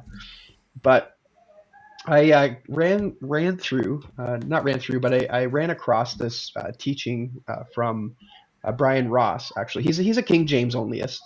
But Hmm. he's been very, very friendly and cordial, and he does a lot of research, very thorough. One of the most thorough Was guys he that was he I've run was into. he the guy that did a debate recently? No, no, no, no. That's Thomas Ross.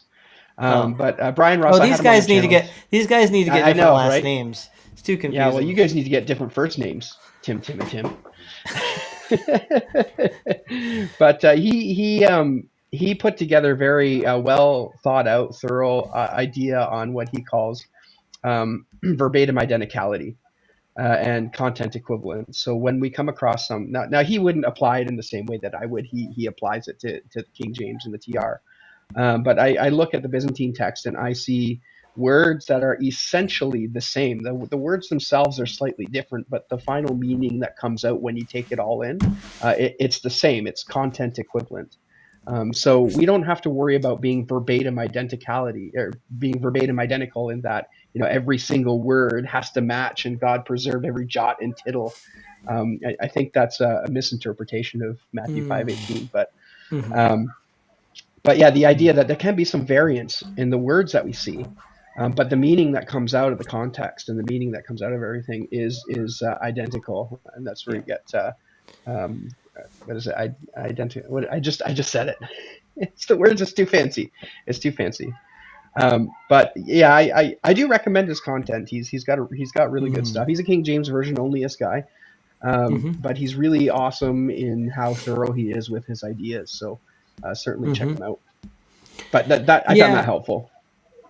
I think it's really important to have a theology that understands the realities that even if it's helpful to people, you Yeah. don't want to build your foundation on something that can crumble easily and most importantly isn't what God actually said. So a lot of our Right. arguments, they're not actually what God himself said. There's no verse in the Bible Right. that tells you to use the King James. Right. Right. Right? And Because it well, and wasn't even even there yet.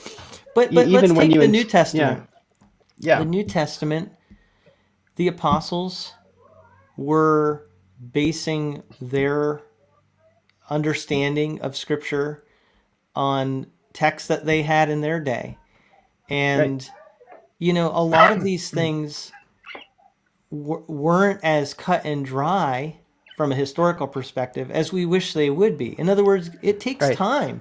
But I Yeah. personally believe we have more evidence, for what the New Testament says than so many other ancient Oh, sure. books. And yet, those books, we don't doubt Homer, we don't doubt No, no, no, no. Shakespeare, we don't doubt all these other ancient writers, right? Yeah, on a very on a macro level, like there's no question. There's no Yeah. question that the Bible is referring to events that happened. Zero question. Yeah. Nobody's questioning that except for those who are have a chip on their shoulder. So the mark of the beast. All right, Mark of the Beast. This was fun. So I'm gonna throw. Can I throw some Is this a shade? textual issue, by the way? Yes, yes, it is. It is a textual issue. Yeah. Yeah, yeah. So I'm gonna throw some shade. Can I throw some shade on someone? As long as it's Yeah. not me. Okay, okay. Dan Wallace. Yeah, I'm gonna throw a little bit of shade. I love Dan Wallace. Okay, he's Someone got some mentioned good him stuff. But in the yeah, comments a little yeah. earlier. Yeah. I there it is. I think Dan Wallace said something to the effect of us having a Bible verse review. Oh, there is. If the KJV was good enough for apostle. Ah. Yeah, um, I'm not sure what he was responding to when he said Dan yeah, Wallace. I'm pretty sure it was responding to the idea of like um, how they essentially say this have the same message. Mm-hmm. Um, Mm-hmm. Mm-hmm. but yeah, so Mark of the Beast. So Dan Wallace. I remember a couple years ago he went and he looked at, I think it was Papyrus 115, just a little scrap. I did a video on it.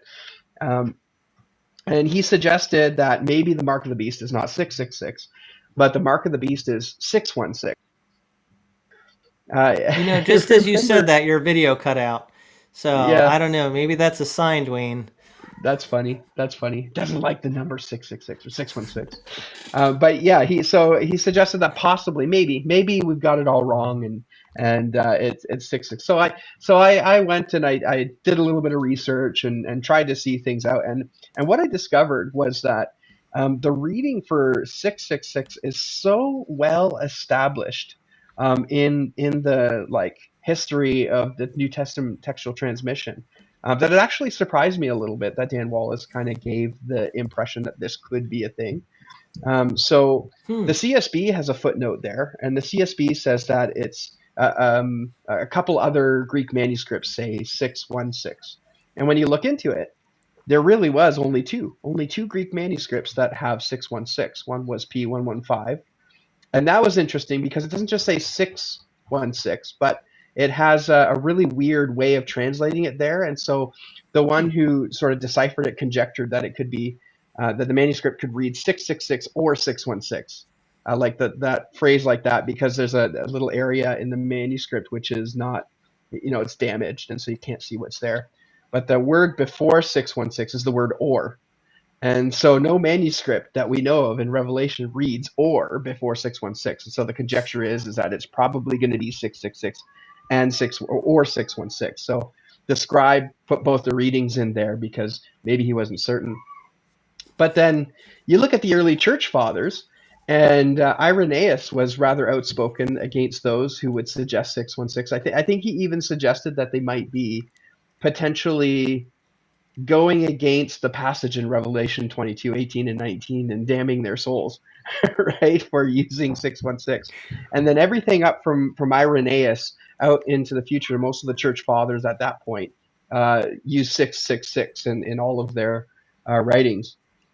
Now, the interesting thing was, who was it? Tychonius, a fourth century church father, North Africa. He was a Donatist. And he kind of promulgated the reading 616 through his commentaries, which went all the way up through and made it into some more commentaries in the 800s. Some of these made it to Ireland, potentially. There's some debate around where these came from, but there were a couple of anonymous commentaries too that used Tychonius's work. So what you see then is most of the readings for 616 either started off in North Africa, were promulgated by the Donatists, and every other time you see later on in the future has a link back to Tychonius's work. So for me, it just seems very clear that the 616 reading was generated somewhere in North Africa. And when Irenaeus saw it, he just said, guys, this is not it. It's 666. Let's just keep it 666. And of course, Irenaeus was a disciple of Polycarp, who was a disciple of John, who wrote Revelation. So for me, it's pretty clear. It would take a lot more than, two manuscripts and one with an odd reading to convince me that it would be otherwise.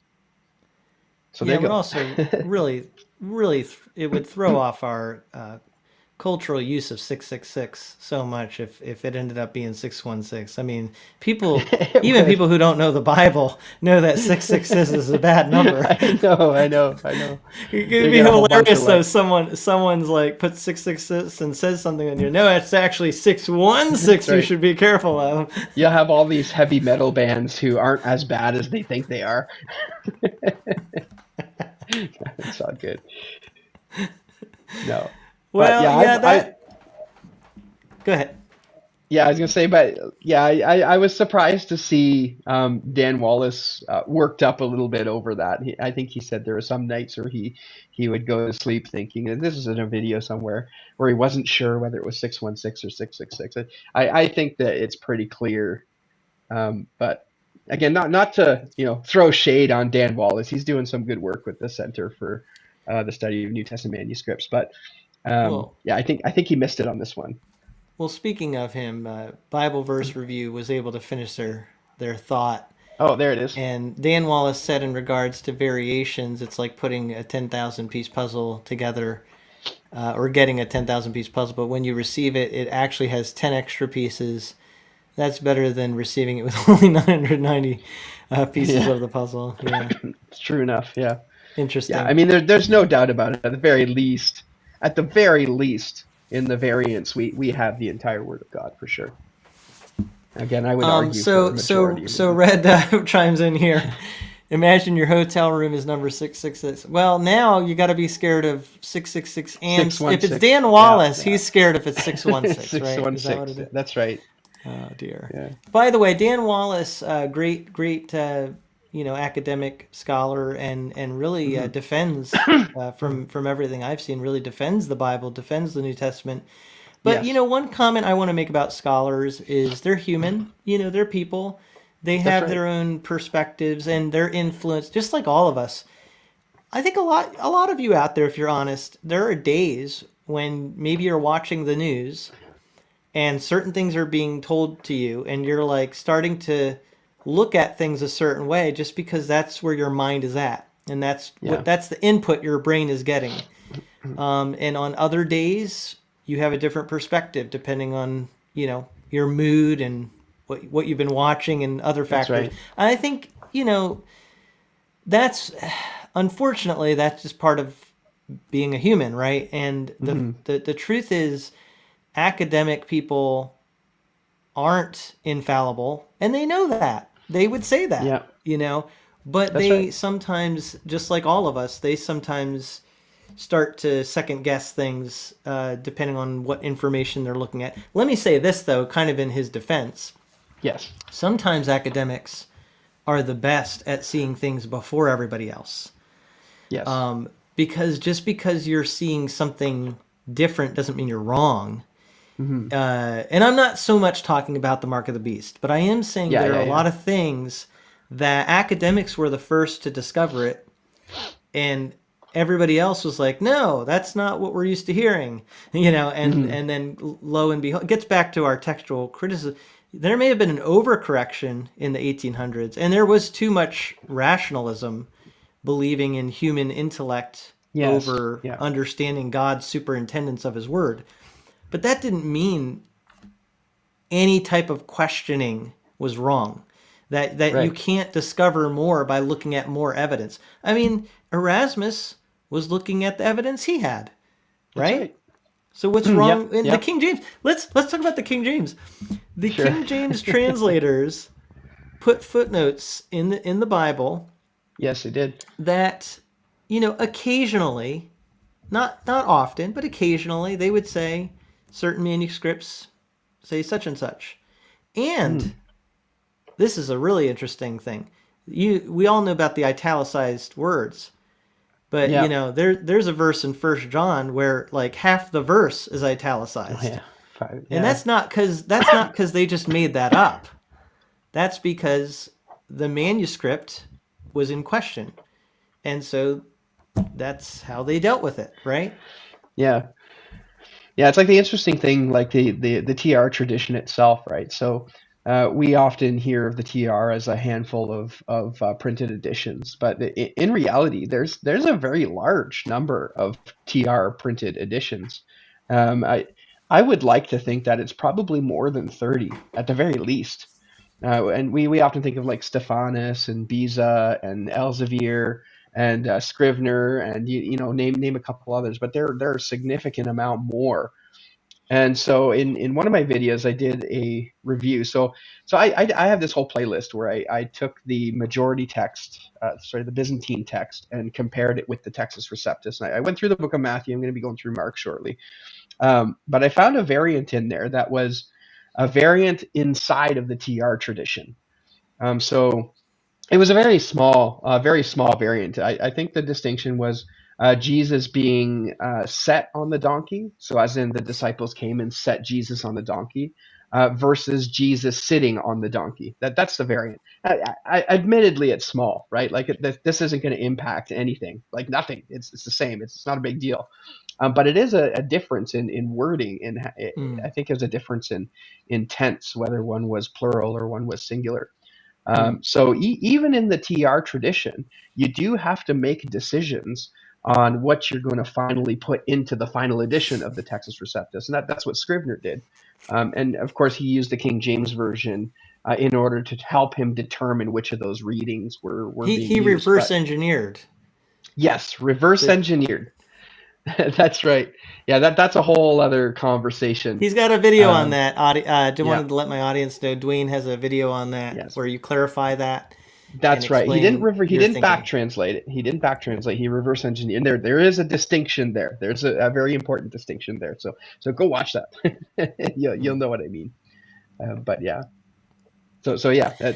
Even Erasmus had to do textual criticism, and even Scrivener had to do textual criticism. Now their methods are different, certainly, but I mean that's part of the history of the church. We've gone through manuscript differences since the inception of the church and the writing of the New Testament. So Mm, that's good. Well, I really appreciate this conversation, and I don't see Bible verse review on with me yet. He's going to come on real soon and be in the backstage. So, Nicholas, anytime you're ready, you can come on. I'm going to be transitioning to the next hour, and I'm gonna put my break sign up here while we do this transition. And I see Nicholas actually coming on in the back room, so I'm going to put my okay. break sign on for a few minutes, and then I will start hour three in just a few minutes after we take a little break. It won't be a commercial break, but it'll be kind of like that, and we'll be back in a few minutes. But I want to thank Dwayne so much for being part of this celebration, and I really do enjoy talking to you, Dwayne. You're just a pleasure to interact with. Always enjoyed our conversations, and we've had a lot of different topics We have. we've talked That's about. right. Yep, yep. We have. Even your Well, thanks again. astrophotography. That's right. That's right. I Yeah. actually, you know what? I haven't had a chance to get the telescope out much because all the forest fires, they totally mess everything up. So we've had a lot of smoke and all that. So it's a bit disappointing, but Mm, that's just what it is.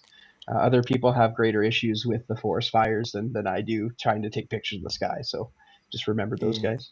It's getting pretty bad. Yes, we've But even seen the smoke down here quite a bit yeah. from Canada. Yeah. But yeah, thanks for inviting me on, Tim. This was great. Again, congratulations, 20,000 subscribers. May you get 20,000 more. Aw, thank you so much. Yeah, And that's may you get 20,000 that's right. and do a special event for yours. That'd be great. Well, I was just thinking, I just recently passed 2,000, and You're getting so there. being on your 20,000 one, I'm thinking like Dwayne has slain his thousands, but Tim has slain his tens of thousands. That's okay, because there are people out there that are doing hundreds of thousands, right? There's always That's a right. bigger That's right. fish. All All right. right. Well, awesome God job, bless you, Tim. brother. Enjoy the time. Enjoy your channel. All right. Take care. Goodbye. And I'll just say quickly here that I'm going to be taking a little break here. Nicholas has joined in the backstage, and we'll be on just a few minutes and get into our next hour of programming as we celebrate 20,000 second live stream here. About 5.5, 6 hours of live streaming in honor of 20,000 subscribers to A Fresh Perspective. Stick with us. Thanks, everyone.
Oh,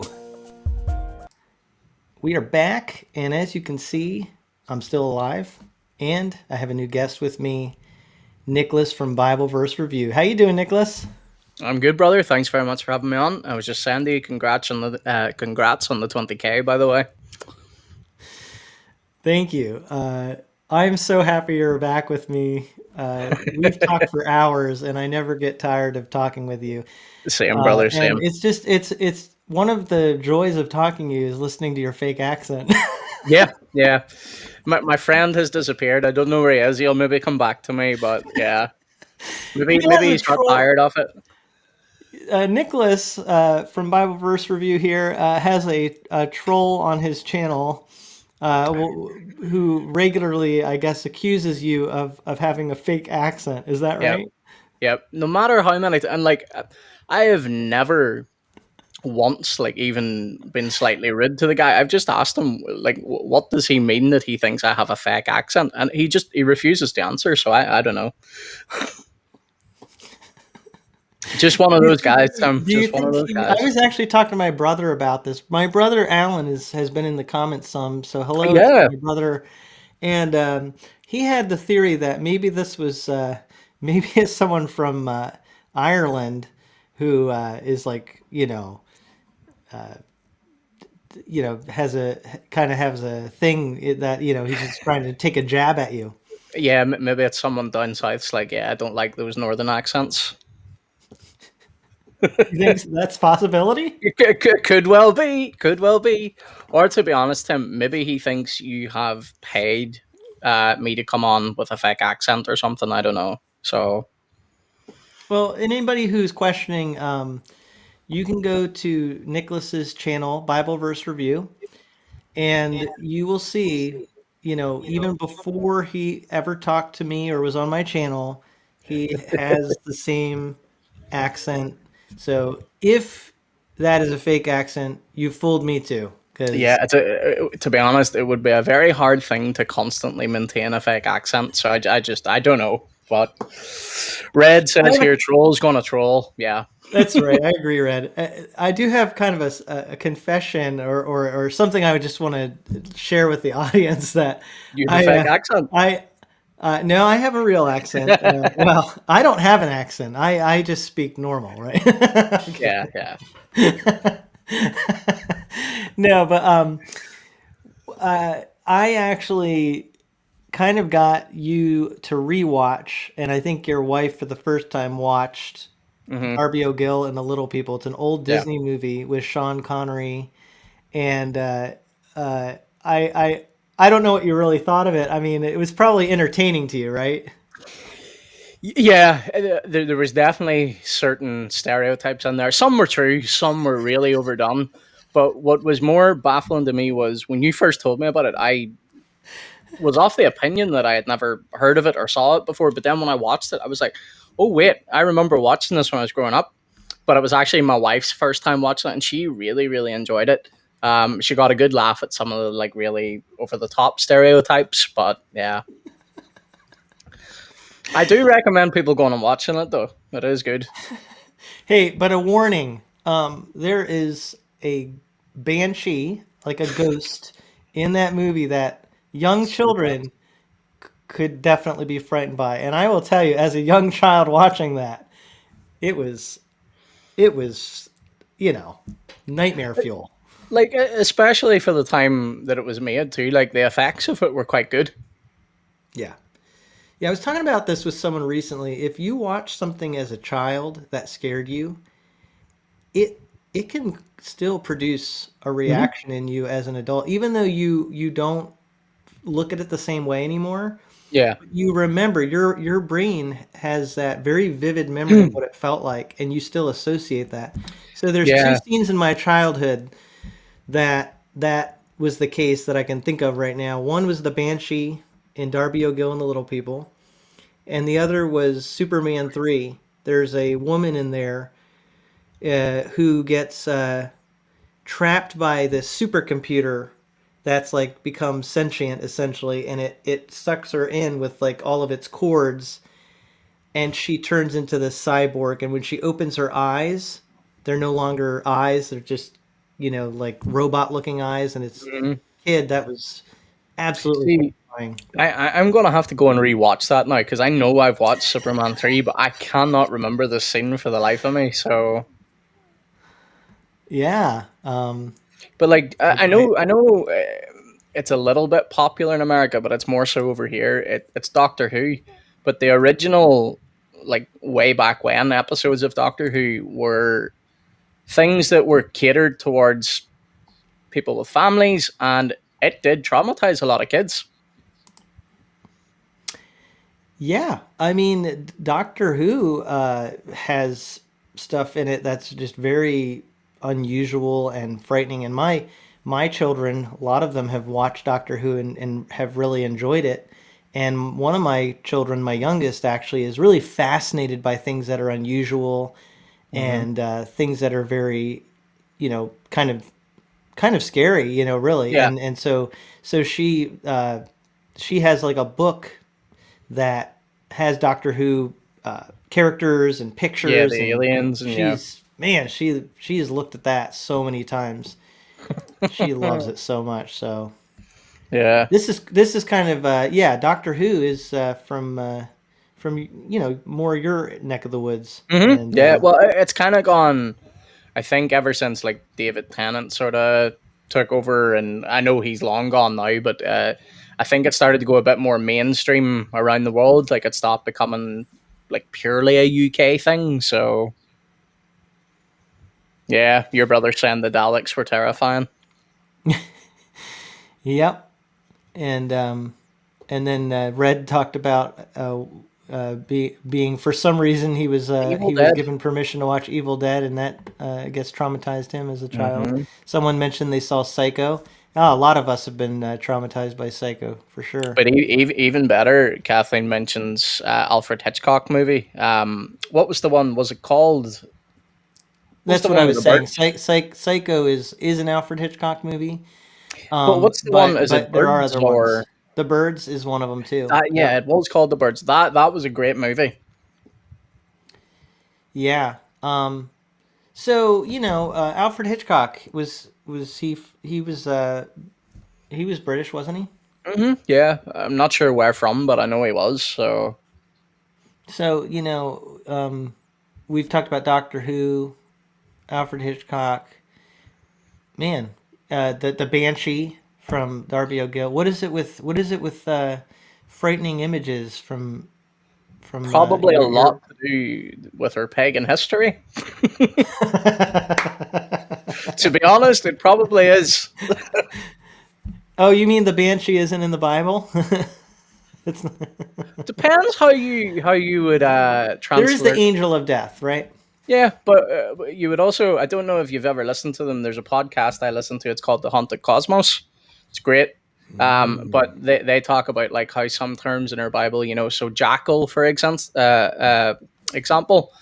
I believe the Hebrew word is tannin or tannin, and it can be translated like as in like some form of like, don't know if demon's the right word, but like some form of creature. So it's definitely a few things. Interesting. So, speaking of your neck of the woods, I just wanted an excuse to put this up here and see what you Yeah. think. Oh dear. I think our voices will still be. No, this is serious. This is not humorous. This is something that is near and dear to my heart. Hmm. But next year, there's going to be a baseball game in London. Oh well. It's the Philadelphia Phillies. You see that? Yeah. Philadelphia Actually, Phillies no, are I don't. actually. Oh, it's not Where's the showing up. Phillies? Hopefully, Yeah. my audience is seeing it. The Phillies is that P on the right. It says London Series, and to the right of London Oh Series, there's a yes. P. Sorry. See, like my Sorry. hat Yeah, and I my see. shirt. I see. See it? So are you aiming to be over here for that? Uh, I'm kind of hinting that I want to. Okay. My hope is someday to get over to your Mm-hmm. area. I know you don't live in London, but it's It's a it's getting short flight. closer, right? Yeah, Yeah, short flight. and then maybe I can give you the ultimate experience that you need to have of watching baseball. Yeah, because to be honest, I have never like the fact that that's even being hosted over here. I think it's probably not the first time, but like it's definitely very few times because like baseball's just not a sport over here. So one of my Twitter handles that I follow is UK Phillies. He's a guy Hmm. who lives in London, and he loves the Phillies. Yeah, And so they're out there. There are, and maybe you'll be like, maybe I'll get you to be one of the very few maybe you'll convert me. baseball fans. Yeah. Phillies evangelist him. Next time I'll be coming on with a cap. Uh, so my brother, my brother just put a comment here about um, if I had 50,000 subscribers, I could demand whatever I want. So are you referencing are you referencing demand for baseball? That I or not sure what he means by that. But I tell you Yeah, something. 50,000 subscribers will probably merit another special event. And I'm not sure what to do because there we go. 20,000 seconds is a long time. And originally, I don't know if you were on with me when someone was suggesting I should do something for Yes. 20,000 Yeah. subscribers. Hmm. And They're doing a stream for 50,000. Good luck to you. yeah, they were suggesting that I do I think 20 hours for 20,000 Ooh. subscribers, like some crazy thing like that. And so I think I must have been talking to Tim Wildsmith and Tim Nichols, and Wildsmith had the idea of 20,000 seconds. I think he said that, No, and that's a so smart man. we calculated it, and that was lot more manageable. So that's why I'm only doing Yeah, I was going to five and a say half I hours wouldn't today. use the phrase "only" there. Like it's still a very long stream, and from what I'm seeing in the comments here, people are still having plenty of fun and interacting. So, I'm amazed. All these wonderful audience members who've been some of them been sticking with me the whole time. yeah, a lot of And regulars. as we go along here, other people may join us, and it's a good time for me to mention this hour as I'm with Nicholas. I'm going to reveal the Bible giveaway for this week, and I will announce the winner next week. Yep. But next hour, I have a pastor coming on, and actually, he's planning to come on about 3:30. So I had already talked to Nicholas about having some flexibility Hmm. and maybe staying longer than an hour. So Yep. Nicholas is gonna be my. As long as your audience don't say like, "Get him out of here, he's boring me," I'm here, brother. They would never say that. They could listen to your accent all day, Nicholas, all day Yeah. long. So next hour or 3:30 will be Pastor Joe Castillo. He Hmm. is a pastor out near Seattle, Washington.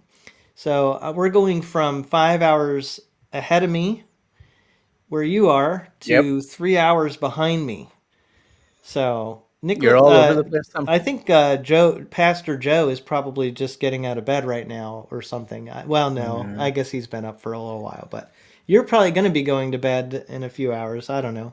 No, unfortunately. Well, I shouldn't say unfortunately, but whenever I come off stream with you, I have some work to do for church. Oh, So I'll be stuck in oh, the study for a lot longer. oh. So I'm actually making you stay up late. No, no. As I say, I'll be staying up late for that. I am the type of person, Tim. I think we talked about this before. If I could live in this room, I would be very happy. Put me near books and Bibles, and I'm in a world of my Yeah, own. yeah. You're in your happy place. Yeah. So we'll talk to Pastor Joe. He had me on his channel recently to ask me a bunch of questions about the Christian Standard Bible, Hmm. and so I enjoy talking about that a lot.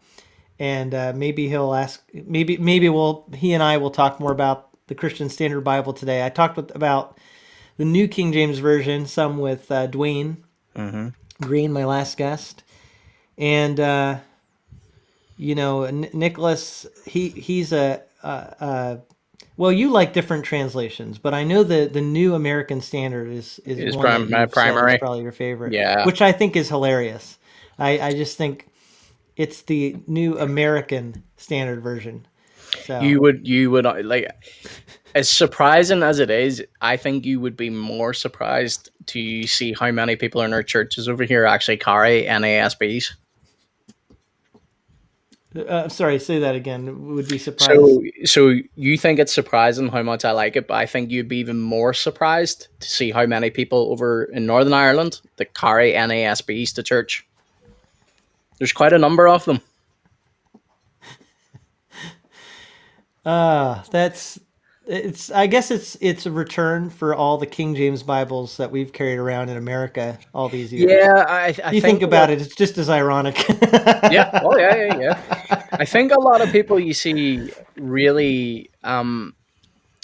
So obviously this is debatable, but we do know that obviously the NASB is one of the more word for word translations, and people over here really value word for word over thought for thought.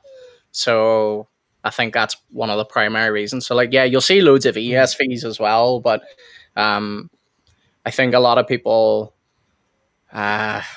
think Crossway, as you were talking about earlier with Tim Nichols, didn't This is your trigger me at chance. all. This is your Didn't chance, trigger me at Nicholas. all. What would you do So differently if you were Crossway? I would remove all the, not all the references, but like how, now bearing in mind it says creeds and confessions there, but you've got He has it ready to go. ESV. He's ready. Yeah, just keep the Crossway logo here, and maybe keep the ESV logo there, and keep Holy Bible, and your spine will look 10 times cleaner. But my rant aside, yeah, the ribbon thing I can handle because I can change the ribbons, but I can't change the spine. I think just to troll you, they should make ESV that has even more spine hubs to fit even one more reference to ESV. I already think Crossway don't like me. They don't respond to me in emails, so I think my videos have just wiped me out with Crossway. So I think that pushes me further over to the likes of like Thomas Nelson, Zondervan. I'm like, yep. Well, you haven't criticized their spines. No, because they're They're a lot much. neater. They're cleaner. Like, look at that nice Thomas Nelson spine. Clean. Holy Bible, translation, and the logo. I know you maybe can't see it from there, but it's such a clean spine. All right. Well, I'm gonna show you a Bible now. That is gonna be my giveaway Bible for this week, Mm-hmm. and we're gonna look at the spine on this and see how they did. See if it gets the Nicholas stamp of approval. But first of all, I want to say I waited. Partly, I wanted to wait till halfway, just so people would have a Mm-hmm. reason to wait and see what I was going to reveal. But also, we're talking about your part of the world and the UK, and this Bible does tie in some with the UK. Well, Mm-hmm. not exactly, but it's a pastor who preached in London, right? And I just Mm-hmm. did a review of this Bible. A lot of people know that I reviewed the Spurgeon Study Bible, and so this is going to be the Bible I give away this week. I noticed people seem to be really interested in this Bible Mm-hmm. based on the views, and it kind of surprised me because there's already reviews of this Bible out there, but Spurgeon is just a very popular preacher. He Yep. was the Prince of Preachers, right? Mm-hmm. In London at what was it, the Metropolitan Yep. Tabernacle? Metab. Yep. Have you ever gone there? No, but it is a dream of mine to go there someday. Like you probably won't see it from here, but like a lot of the books in my library are Spurgeon. Well, you never know. We can see how it works out, but I Mm-hmm. showed you that baseball game. Yep. That's on a Saturday. One of those games is on a Saturday. So Mm-hmm. maybe a Saturday ball game and a Sunday going to the Metropolitan No, that Tabernacle. would be a weekend, all right. Yep. That'd be fun. All right, but the former pastor, C.H. Spurgeon, he has a Bible that Lifeway produced. And so this one is in the Christian Standard Bible translation. And they also do, I believe, have this in King James as well, Yep. which is what Spurgeon would have used. But the Christian Standard Bible is an excellent translation. And I'm going to look at the spine here with you, Nicholas, so people can see. This cover is leather soft, so it's imitation leather, but it looks very nice. It's really nice, actually, now that I see it. Yeah, and look at the spine now. You ready? Oh, it's pushing it, isn't it? Well, I don't know. I'm a bit more lenient when it comes to study Bibles. Now, I don't know because Okay, so I believe on the front of the Bible it's got a signature, so I would remove yeah. the top signature. Okay. Yeah, it But does apart have, from but that, it's not bad. it's only blind stamped here though. Hmm. So yeah, I see what you're saying. It's a little much, but that's just his signature. Then you have the title, which is really good actually to have the Hmm. title of the specific Bible. Then they have Christian Standard Bible and Holman. So there's no duplication of No, anything. nope. So that's good, right? Oh yeah, like as I say, that It's to a pass. me, absolutely, absolutely. I'm just quite like, I don't know. I think I just like plain Bible covers, but that's just a personal thing. But it's a All stunning right. Bible. So whoever wins this one, congrats, folks. So I should tell people how they can enter. I'm going to do what I've done before on these live streams and just ask people to email at a fresh perspective at gmail.com. And I apologize, I don't have the banner ready today, but I think everybody knows. You can look at my channel to see how to Hmm. spell it. A fresh perspective, all one word, at gmail.com. Hmm. Email me and in the subject line put Spurgeon Study Bible. And I will take note of all the names that are entered, and then I will randomly select using a random generator Hmm. selection tool, and I will select a winner and email that person next Friday. And I'll probably announce too if I am able to do a live stream next week. We'll see if it works out. But either way, I'm giving this Bible away this week, the Spurgeon Study Bible in the Christian Standard Bible translation. If you want to be entered to win, I see people already entering. You just email at a freshperspective at gmail.com and put Spurgeon Study Bible in the subject line of that email. That's all you got to Hmm. do. You don't really have to write anything else. You can if you want. You can say, hello, Tim. But as long as you have that in the subject line, I'll know that you want to enter. As far as international, I am in the United States, so anybody who's in the continental United States, it will be shipped for free. If you're outside of the United States, shipping can be an issue. So I'm just going to say it's up to you, but if you want to enter outside of the United States, you would have to cover the cost of shipping for this, but the Bible would be free. Hmm. So that's my giveaway for this week. Indeed. It's a So great Bible, by the way. do you have it? I don't have it anymore, but I did have it at one stage. I had the they did not that that's more of a synthetic type of leather, isn't it? At one Mm-hmm. stage, they had more like a bonded sort of leather when it first came out. I did have that, and it was a great resource. Okay. And they have a lot of different options now. Even a not premier collection. They call it their handcrafted Hmm. collection, which I actually really recommend because that is going to hold up even better. Yeah. I feel like the leather soft. I mentioned that in my review. It has a paper paste down liner. So if you were bringing it all over the place, I think over time that could wear down.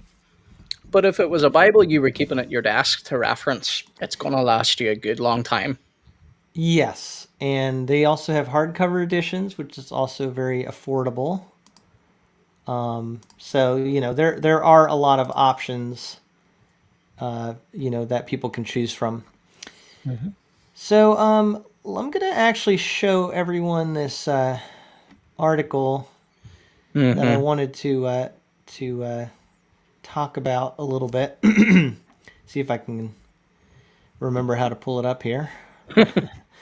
Oh, here It's we getting go. to that point of the stream, Tim. It is my brain's, but I have backup. I have my daughter gave me this Starbucks Frappuccino. This Mm-hmm. segment sponsored by Starbucks. Uh, but Joe, who's coming on next, is from Seattle. Maybe I should be drinking this when he's here, right? I think Yeah. Starbucks is from Seattle, so let me Keep. show you this article, and we'll talk about it for a little bit here. I might talk about it with Jason later too, because there's a Mm-hmm. couple of points, and one of the points I think that you're going to catch on to quickly. This is about a nurse who was in England, who Mm-hmm. was in a I don't know if it was a critical care unit or if it was just newborns in general, I but believe it was she had access to the critical care. yeah. Yeah, so that's the thing is, and that's why I think this is very interesting, and I'll share why I think that is a particular point of interest. That these are children that, in some cases, for example, were born really early. Mm-hmm. So this is really interesting. But here's the title of it. So hopefully the audience can see that and still hear us. It says British nurse to spend rest of her life in prison for murdering 7 babies. Mm-hmm. So, had you heard about this, Nicholas? So yes, initially when you first brought it up to me, I wasn't sure, but then I realized whenever you mentioned nurse, I was like, yes. So this has been, All over the news, yeah, right? I was going to say it's been on our news channels very, very frequently, and I don't watch a lot of news, but even I heard about this, and it's just absolutely horrendous. Yeah, and I'm not going to read the whole article, but her name is Mm-hmm. Lucy Letby, 33 years old, and I think she killed 7 newborns. Yeah, it Yeah. says there. But what's fascinating is that she did this in ways that were almost undetectable. She didn't like do things that were obvious. The other staff actually wouldn't have even known, except Mm-mm. when you looked at the stats of infant mortality. It was higher than normal, and it was specifically happening anytime Under she was her. on. Yep. Yeah, Yep. and she actually came across as very proficient at her job and very likable in many ways. She Mm-hmm. was seemed like a very nice person. Yeah. So, She didn't even show up to her own sentencing. So our prime minister branded her a coward because she wouldn't even show up for her own sentencing. So and another interesting thing is, and I see if I can show it here, maybe further down. Yeah, the judge said it was cruel, calculated, and cynical campaign of child murder involving the smallest and most vulnerable of children. Now, mm-hmm. take that phrase there, smallest and most vulnerable. Um, to me, this case is just so striking because who are the most vulnerable in our society? Well, obviously, newborn babies are vulnerable, but Mm-hmm. unborn babies, right? Yep. And I find this case so fascinating because people are calling her evil and horrible. And one of the children, I think, was like 25 weeks. Well, if you abort a child at 25 weeks, everybody's okay with that. Yeah. Or not Yeah. everybody, but there are many people in our culture that would defend that. Yeah. I think it's a case of, not defending it by any stretch of the imagination, but I think for a lot of people, what's the phrase, cognitive dissonance, where they like sort of, Exactly. yeah, they sort of separate it, Exactly. and you're a father yourself, Tim.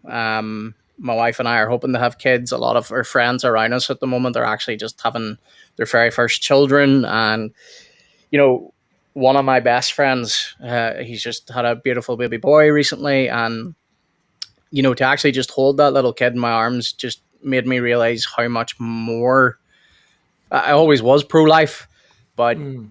it's just, it's horrendous when you actually think what's involved.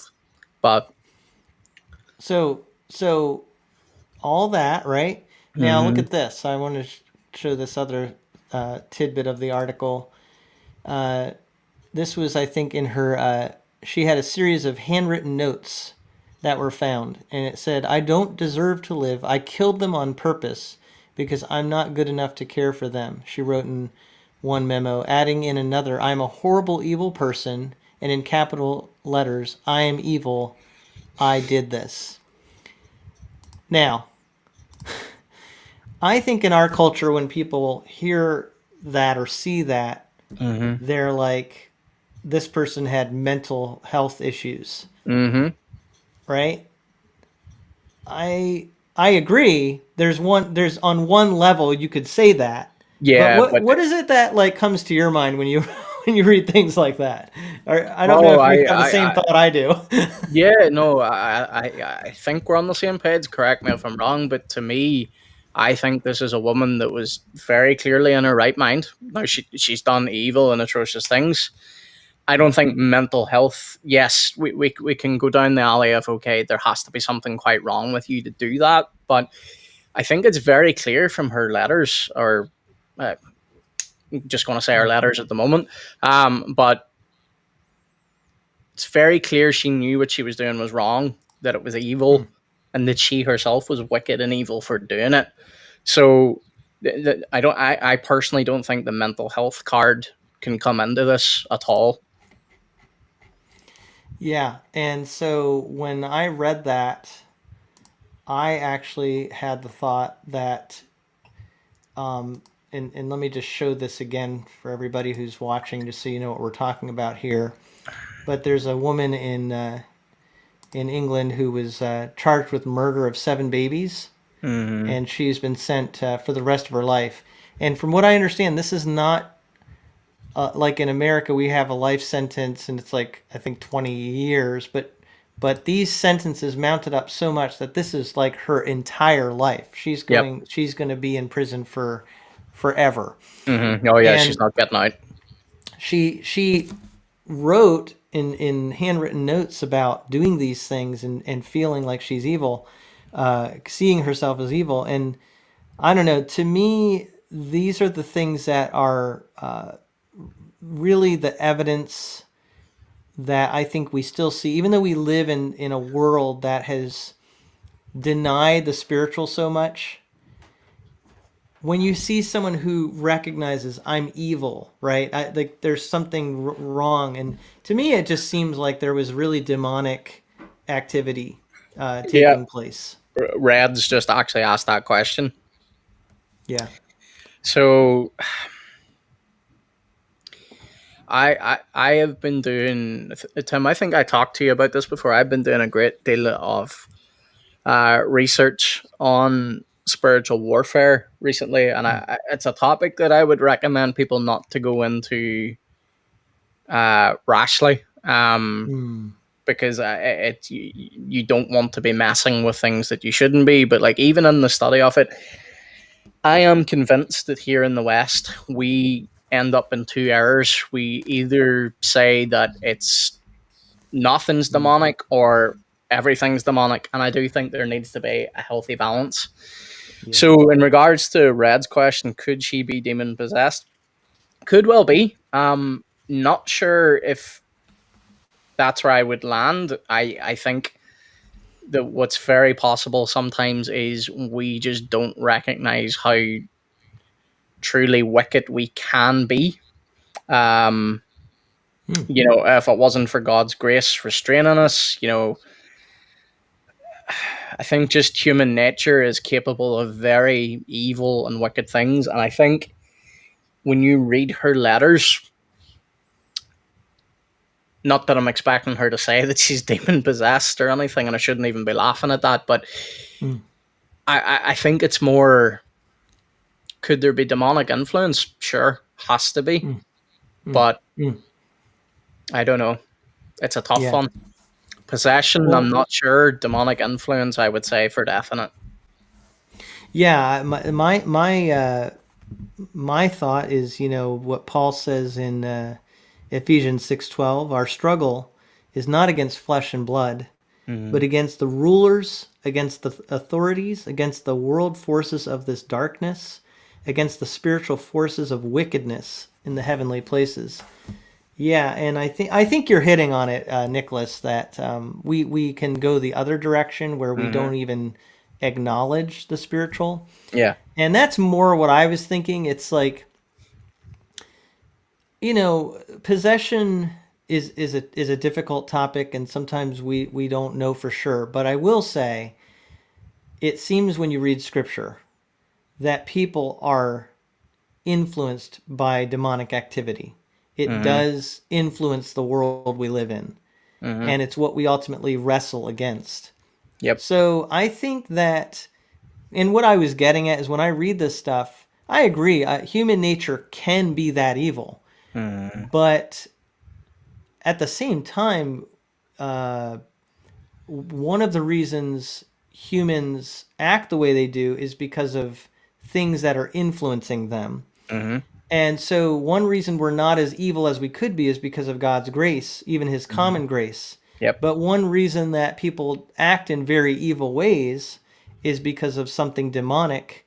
Yep. This is my position, and I think that you have something here very demonic. Now, in my opinion, the cognitive dissonance thing, like you said earlier, is that there's, to me, so much demonic activity taking unborn children's lives Oh, already. absolutely. Yeah. Yep. But it seems like in this situation, people are seeing it, like they're able to actually acknowledge, yes, this really is evil. Mm-hmm. I hope they can transfer that and go, wait a second, if that's evil Mm-hmm. because the baby is out of the womb, Yep. then it's also evil for us to take babies in the womb. Yeah, it's one of those things. If you've ever done, or if anyone in the chat's ever done any work, against abortion, or even talking with people that are considering abortion, one of the things that we will often, try and reason with them is, we'll talk about, why is it that if a mother who is pregnant, who has been, killed, they call it a double homicide, but whenever it comes to the mother, in their terms, making a choice, and the baby being aborted, why is that not a murder? So, I think you said it correctly, Tim. We're not wrestling against flesh and blood. That there definitely is. There's a spiritual nature to it for sure. We read multiple times in the Old Testament, that the nations offered up their children to Moloch and demons, and I think in a lot of regards that still exists. It's just not quite labeled that way anymore. Mm-hmm. But it's a horrendous thing, and like I'm not an expert on this, but I do believe that the term we read in Scripture about being demon possessed is actually better rendered demonized. We sometimes think of a demon being in someone, which I'm not saying is not true, but I think being demon, there's a lot of people that are demonized that are incredibly influenced by the demonic and dark spiritual forces. Um, and there's no convincing me that this nurse wasn't. Um, Yeah. Yeah. it's incomprehensible, and it's Mm. when you think about what her job role was, especially, it almost makes it worse. Like, she was there to care for these little kids that needed her, that needed her expertise, Mm. and she turned that against them. Mm. It's yeah. Well, and that's part of what I think is very striking about this situation, and this is another lesson that we can hopefully take away is, um, we know that we shouldn't just go by the outward appearance. We Mm-hmm. know that. Like in our brains, we know we need to be careful, right? And Jesus talked about wolves in sheep's clothing, even within church settings, we need to be Mm-hmm. very, discerning. Mm-hmm. But we get tricked so easily as humans. And that's what happened in this woman's case is she's a woman, which honestly we tend to think of women as being less violent. Mm-hmm. We're less likely to be suspicious of them Yep. in that way because I mean typically that mothering instinct is Caring, protect, nurturing. yeah, and Mm-hmm. nurture. But also she at least from what I read, seemed like she had a very nice disposition about her, and those things fool us. Absolutely. Yeah, like one of the greatest examples. Our pastor spoke on this, I think, maybe about a month ago. When you remember the night that Jesus was betrayed, and he talks about the one that was about to betray him. Look Mm, what happened around the table. Every mm. single They didn't disciple know. was like, "Is it I, Lord?"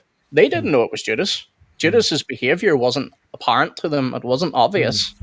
Yeah. And that whenever you pause, and I think sometimes we have a real habit of just reading and not really like sitting down and think, oh, Thinking okay, it through. his behavior wasn't apparent, but Jesus knew what was in him because Jesus knows the hearts and minds of all men. But that is really scary to sit down and think, okay, this was a man that they did basically 3 and maybe a bit years ministry with, and they didn't know that he was essentially a wicked man. Mm, And it goes to show that we don't know mm. the hearts and minds. We can make good calls based by how people live, the fruit in their life, but sometimes it may not always be apparent. Yeah. And we really need to just be mindful and careful and humble about our limited knowledge Mm-hmm. because anyone can be tricked, right? I mean, we just don't have full knowledge of other people's hearts. No. But I think we need to recognize just how deceptive people can be. That's to me one of the takeaways of this situation. Usually our red flags go off. We have this antenna for certain markers and we can Mm-hmm. see it. And we just know to stay away from certain people. But Mm-hmm. other people, man, and this is where our culture needs to take a look at how do we evaluate what is good versus what is evil? Because Mm-hmm. there's a lot of nice people in our culture that are leading people into sin. Mm-hmm. They act nice, they act, and they say the right things, but they're leading people into ungodly behavior, right? Yep. And Absolutely. so Yeah. it's there's a lesson for us really, I think, with the Yeah. with this story. Like And she's an extreme version, but still a lot to be learned there. yeah. Like not to go down too dark a route, though. This is not really a light topic anyway. But you think even of serial killers are like, have you ever Yeah, watched any documentaries about like Ted Bundy or anything? People talk all the time about how charming he was. How yeah, so yeah. I think when it comes to people Mm, that are capable of this sort mm, of mm, evil behavior, there's such a level of deception there that real charm. I don't know. I think scripture is very clear on it that as you said a moment ago, Tim. God does tell us that we shouldn't be like we can't look at the hearts of men, mm, but we shouldn't be deceived by appearances either.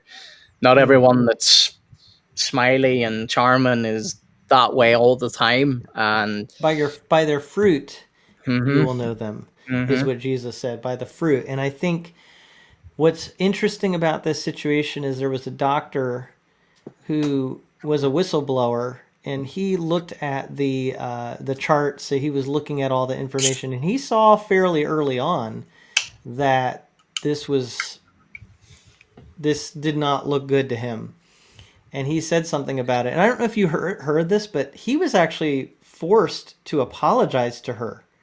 He oh he was forced to apologize to yeah. her for I even making an accusation. Can you believe that? see. Unfortunately, first of all, I never heard it, but to be honest, knowing our culture today, I'm actually not surprised.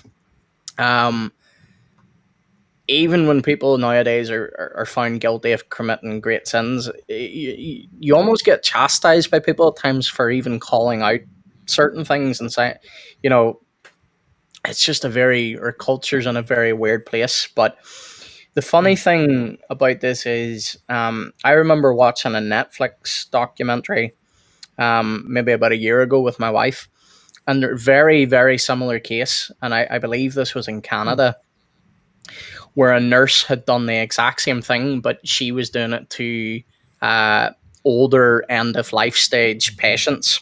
Yeah. Um, and it's not like she argued that she was doing it to like spare them pain or anything. She actually just was giving them drugs to kill them for wicked Mm. reasons. And Mm.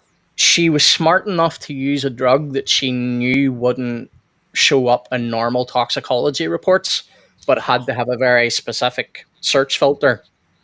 Um, and it was only whenever a whistleblower in the hospital said, "Look, this is way too common and way too weird," that Mm. they then had to go through for all the patients that had died, and the families to this day, I think, are still fighting to get recognition of like. So some families have been recognized as in yes, your grandmother or whatever was murdered. Others don't have that recognition yet, and they're still fighting for it. And Mm. it's just scary to me that there are people that are in professions that are primarily meant to be helping, and it's Yeah. just it's yeah. I think what Kathleen said it what well. what's encouraging about the story, in even though it's a devastating story, and you think of the parents and what they went through and are still going through, but the encouraging thing is to know there was a doctor who could look past the surface and Yes. see what the data, what the reality. And to me, that's another takeaway: is always be a person of truth, Hmm. no matter how uncomfortable the truth is. And it's costly.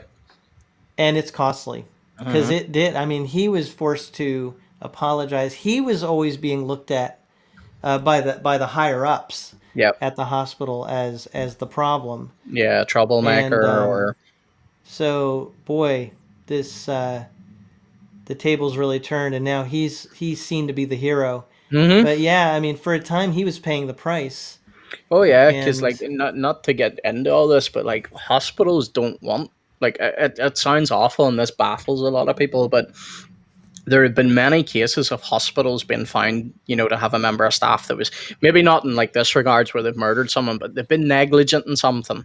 And it's been well known that hospitals cover for each other because they don't want the hospital being dragged through the mud or legal expenses or this, that, or the other. So for that doctor to stand up and do that, like he really had to, like he knew what it would have cost. He probably was at risk of being, threatened with being fired or, maybe his medical license being revoked or something. Because that's a very serious charge to bring. Now, praise the Lord, he was right, and this has all came to the light. But that would have been costly for him. So so I'm going to talk about this more with Jason probably, because one of the topics, if you can believe it, one of the rebuttals almost, or not a rebuttal, but one of the political takes, I should okay, say, on this. Instead of realizing the obvious, how much this speaks to the abortion issue, there are people who are actually saying that it sheds light on the basically white privilege, because this nurse was white, and she was looked at more favorably, and so they're claiming that if she had been a person of color, then people would have believed more likely that she did something bad. So I really want to talk to Jason about that. mm, But without a doubt, we in our culture, we it's just so easy for us to be duped. I get mm-hmm, it's just so easy for us to be duped, and so I look forward to talking to Jason a little bit more about that topic. mm-hmm, But you know we have a lot of political issues going on, and I think that's complicating a lot of our discussion, because in reality, there are things that we could see much more clearly if we weren't so immersed in the politicization of all this stuff, you know. And I feel like that's another thing that just adds to all So these issues. yeah, so I think you'll have definitely a more fruitful conversation with Jason on this, but I would just add in, whenever you just read a moment ago that what we're really wrestling against is spiritual forces. Do you not think then that that would be by design, that those things are put in place Mm-hmm. to Mm-hmm. make the waters murky, to make Mm-hmm. things more now in our minds, by the grace of God, things are very clear. It's very black and white in regards to what's right, what's wrong. But for the culture at large, who do buy into these things about critical race theory and injustice to this group and injustice to that group, that they do tend to look through those lenses and see, well, yeah, okay, well, it's not as clear cut as you say it is, because maybe this nurse faced this, or whatever. And it's, to me, those are definitely spiritual forces at play. Like, it just Mm-hmm. it muddies the waters. And Mm-hmm. I think a lot of the political chaos that we do have is just, or first of all, it's just our fallen human nature. But I Yeah. also do think that there is definitely spiritual elements behind it. So, Yeah. So yeah, I'll probably continue this discussion with mhm. Jason, but it's pretty heavy stuff. So I don't want to Heavy spend topic. too much time on it. I think I already spent really quite a bit here, and Yeah. but it was a case that caught my attention, and I feel just speaks to so many things in our culture right now. Hmm. And I hope over time that more and more people will come to be pro-life. I Hmm. think that the pro-life movement has overall gained ground over the Hmm. decades. And Yep. in America, we did overturn Roe versus Wade, which Hmm. was encouraging, but we still got a long ways to go. Yep. But I think it was a Bonhoeffer that always says truth prevails. And I think sometimes it's a long, hard fight, but truth will prevail. And ultimately, I believe that the gospel message will go forth. And, Jesus, he already is victorious, but I believe there'll be a great number of people Mm, that will turn to him and be saved throughout the history, or, however long we have left, who knows. But yeah, I think sometimes, when we deal with stories like this, it's very easy to have hopefully a righteous anger behind it and not just an mm, anger. yeah. But it's also very easy for us to get depressed in our spirits and think, what's the point? But Mm, we still have to be faithful servants and proclaim the gospel, because the gospel at the end of the day is the only hope that this world has. amen. Well, it's almost been an hour already that you and I have Hmm. been talking. That's great. And Pastor Joe will be on probably in Hmm. about a half hour or so. But um, yeah, I think with what you were just talking about, the gospel being the hope, um, one of the arguments that is happening right now in Christianity is kind of that very issue of the gospel being the answer. And I think this is a discussion you and I have had. So if you Hmm. don't feel like talking about it again, just change topics as you could just Hmm. diverge. But I'm still seeing a lot of arguing on Twitter, especially Yeah. about, is the gospel enough? Is that really the way to change the world? And I'm talking about Christians who are saying that. I think the way they look at it is the gospel does involve setting up governments. Hmm. Somehow in their mind that's very related. As Baptists, we tend to have bottom up approach is the way I would describe it, where we Mhm. believe that you start with the individuals, you spread the Yep. gospel to individuals, and through that, a culture will change. And as the culture changes, the government will reflect that. Yep. And Now, I think a lot of people agree with that on some level, but at the same time, you hear so much talk about we need to change our government, we need to change our view of nationalism and all of that sort of thing. This is what's happening in America. So it's a lot of mhm. arguing taking place. Yeah, no, I agree. So I am probably more active on Twitter than I am. It's not even called Twitter anymore now. It's called X. X. X. I'm still going to say Twitter because X just doesn't sound right. Um, so I am very more so on my personal account. I don't really post from Bible verse review. I just didn't really bother with that, to be honest. But I follow a lot of gentlemen on there, and seeing how they interact with each other sometimes, and like, there's guys on Hmm. the Christian nationalist side, and then there's guys that are. I don't even know if I would say opposing it. Like, yes, they are opposing it, but not in the sense of you guys aren't brothers. It's more just like, we think you have the wrong approach here. Mm-hmm. And it's very interesting to see the discussions going on back and forth. And I'm being polite by saying discussions because sometimes it does turn into a good old fist fight, which is not what should be happening because it is a bad witness to everyone else on Twitter, to be honest. Mm. But one of the things is, whenever we ask the question, is the gospel enough? Yes, it is. And it's for the very reasons you just said, Tim, because the only way to change a nation is to actually change the individuals in it. And here's how we know the gospel is enough. The gospel went from a very small number of people after Jesus resurrected. They went through almost 2.5 centuries of intense, we could probably say 3 centuries of intense persecution, to Mm. Christianity then being tolerated, to then Christianity blowing up and becoming this world changing thing. And when we look today at some of the things we have, a lot of people have learned to read and write because of reading the Bible.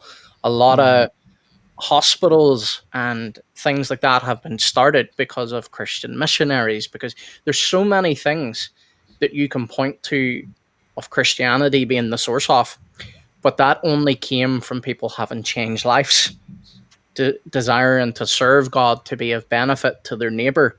But what I think happens on the Christian nationalist side, and I'm trying to be fair because there's a lot of brothers over there that I really do like, and I agree with Mm-hmm. them on so many takes.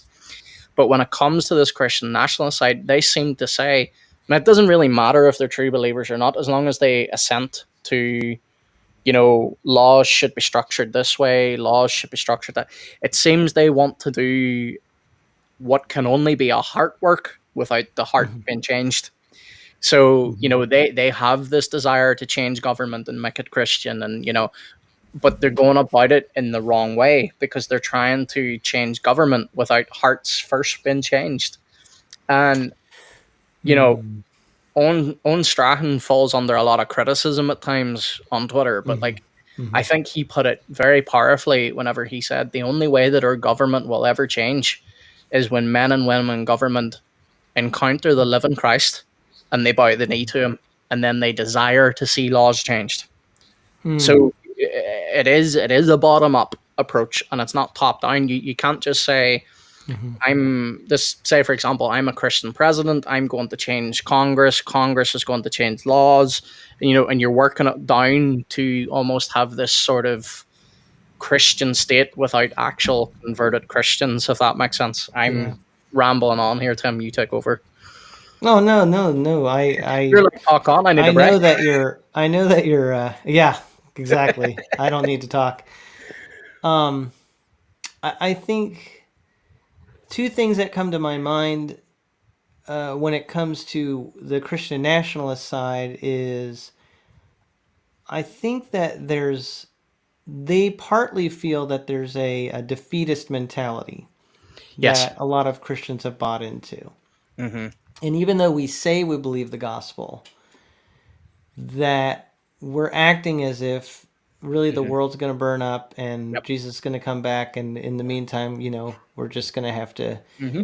be persecuted and wait it out. Yep. And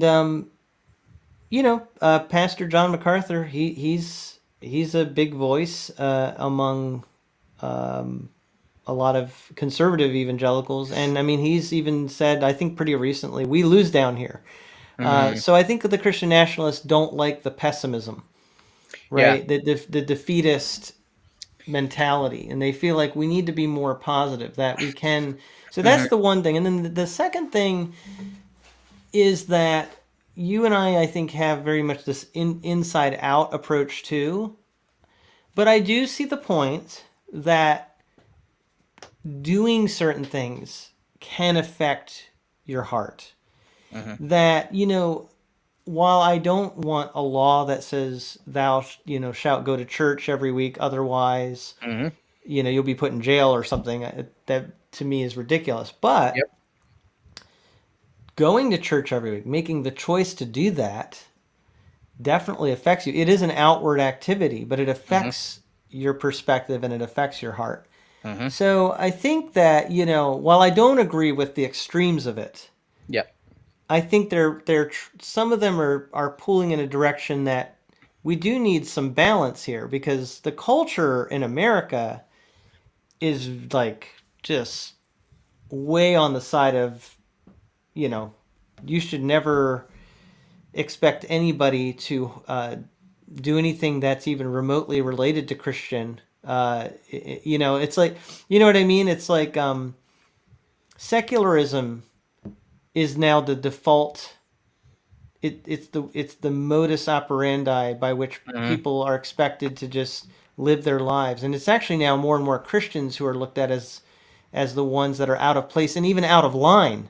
Like, Yeah. how dare you try to inflict your moral structure on other people? So I think that's where, and I don't think Owen Strawn, I think you mentioned him, I don't think he would actually disagree with that. It's really finding this balance, right? And so I guess it's the optimism issue, and it's the outside in versus inside out issue that are two things that are, we really do have to talk about these things. I'd like to see the conversation be a little bit less charged. Yeah. And I will say this: I know that people like Owen Strawn and others, they can be over the top. I get that. Mm-hmm. But I'll tell you, the Christian nationalists, I know they will claim that, the G3 guys started it. Mm-hmm. But actually, I think even if someone says something that you don't like and you feel like they're attacking you, you can patiently win them over. I think the Bible even tells us to do that, to Yeah. patiently win people over. Says you're And I better to feel like suffer they wrong. just ridicule sometimes, and they're just so harsh. Not talking about all of them, but there's a Mm-hmm. segment of them that are just like, man. Yeah. Yeah. It becomes, as to say, scripture is very clear in the fact that, when we're interacting with brothers, we are to be aware that the world is watching. And it seems like sometimes on social media, we forget that the world is watching and they see the infighting and they use that as an excuse to be like, well, why would I want to be a part of that? They're not even united. And whenever you go on to the Christian nationalist side, this is why I say there's points where I agree with them. So we're not going to get into eschatology in this talk, but I do lean post mill, and I do see throughout the history of the world in large chunks that it seems like the world is getting progressively better. Now, we can discuss that another time, but what I would say to this, regardless of where you fall in your eschatology, I do agree with the point that sometimes I think it's a bad theology for Christians to almost withdraw to the point where it's like, well, everything's going corrupted. Jesus is coming soon. Let's just not care. I think that defeatist mentality is wrong. Now, you can look at that and fix that in many different ways, but that's a point where I would agree with them. But where I disagree with them is the approach, because remove it away from, you even saying about a law going to church every Sunday. This just even take it, this change some law of the land that reflects more of the Bible. All that's really going to produce, and you say like there is an element where the more the heart does something, if it does something good, it can change, your view on it, your heart on it, or whatever. But I think with that, because you're not running into the gospel, all you're going to produce is good moral people. You're going to produce a moralist. And I think that's a danger of the Christian nationalist side, and to the point where I've even seen William Wolfe say he would rather have moralists than he would have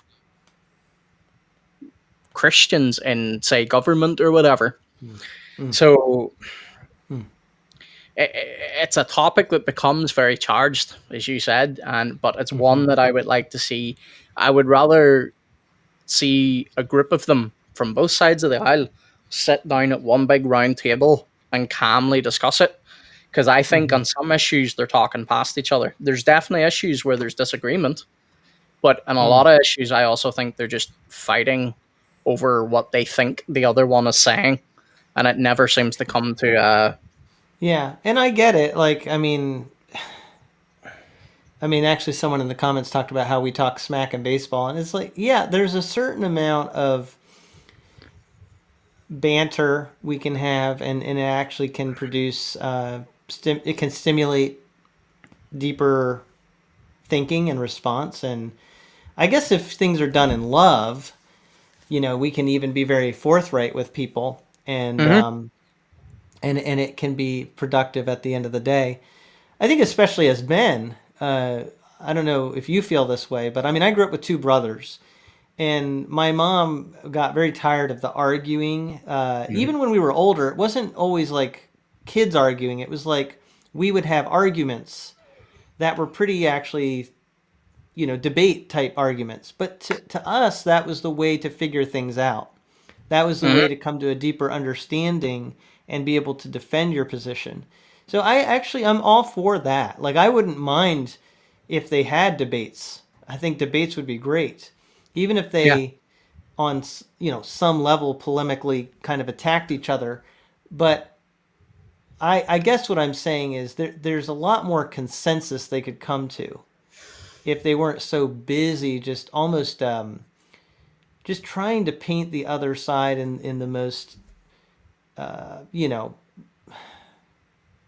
just demonize the other side. Yeah. That being said, I get it. Like, I get it.